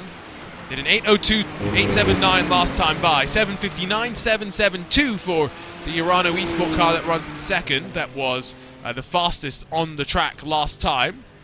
What's it going to be for Verstappen as he finds his way across the line once again to break that timing beam?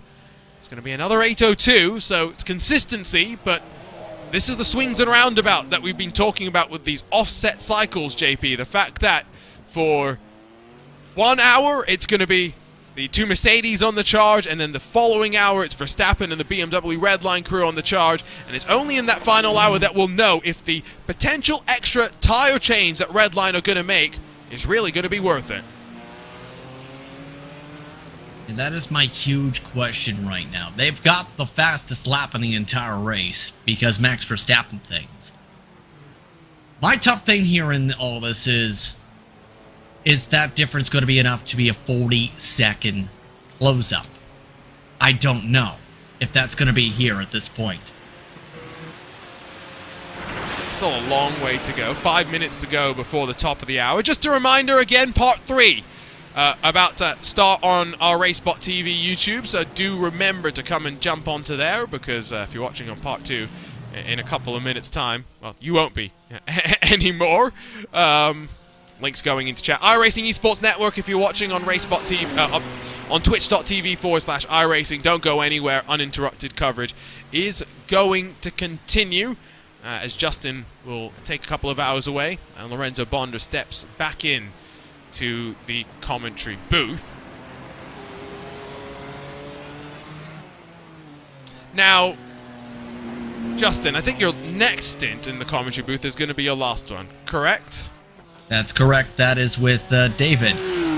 And so that's going to be your final opportunity to look at something that I think we have been trying to avoid for as much of the time as possible here, because here's a look at the RaceSpotTV commentators' predictions, and maybe the commentators' curse is real, because look at how many of these names no longer are running or no longer running in any sort of contending position.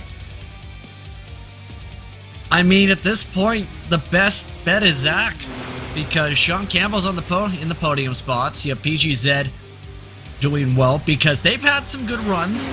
I don't blame them for picking PGZ, and they're in a great spot. He's got Brabham too. Spot. Yep. Zach's in the best position of anybody. Zach actually is in a very, very healthy spot. Given that he lost at Sebring, I think was maybe the worst.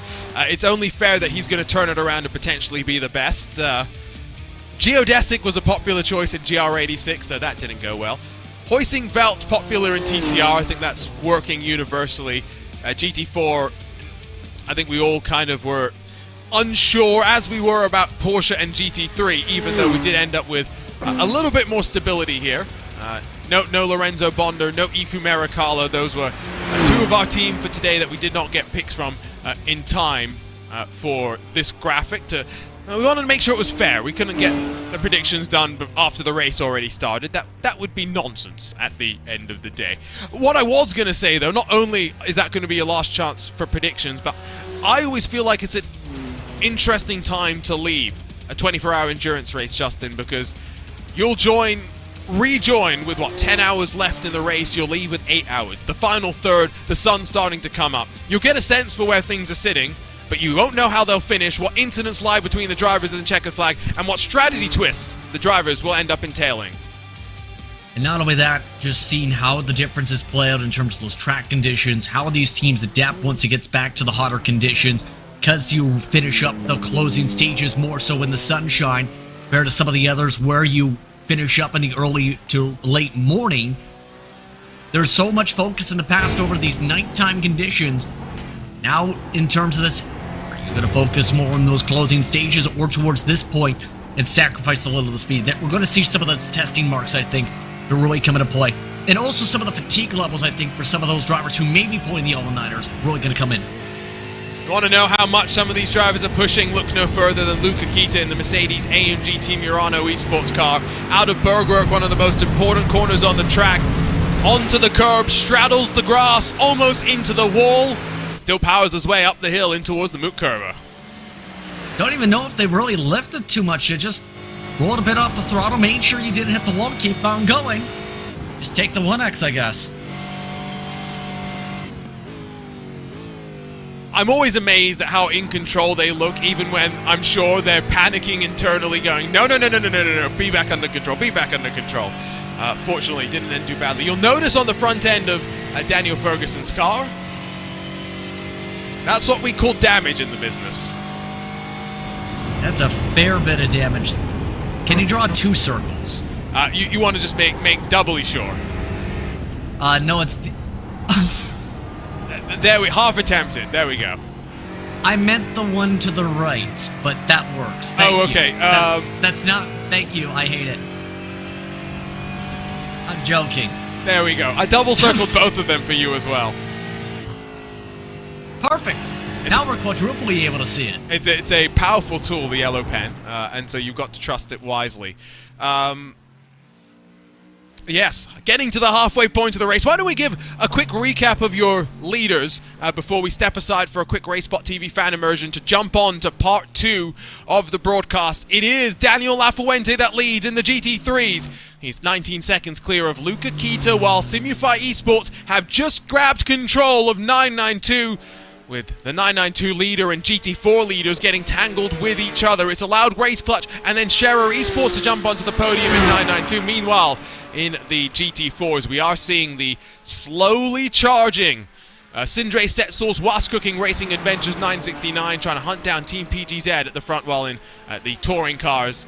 The most numerous cars still, the Audi RS3 proving to be a bit of a tank. It's Hoising Velt from Wave Italy from Brabham, 1, 2, and 3. And the final 3 surviving GR86s. It's Astra Racing VGD, it's Pride Pinion by Schinkenwagen, and it's WS Racing Esports. 26 cars, now I think about to unfortunately become 24, still running around the Nordschleife. Let's ride on board though for a lap or two with Max Verstappen as the 2-time Formula 1 World Champion works his way around the Nürburgring Nordschleife, running third in the iRacing Nürburgring 24 Hours in 2023.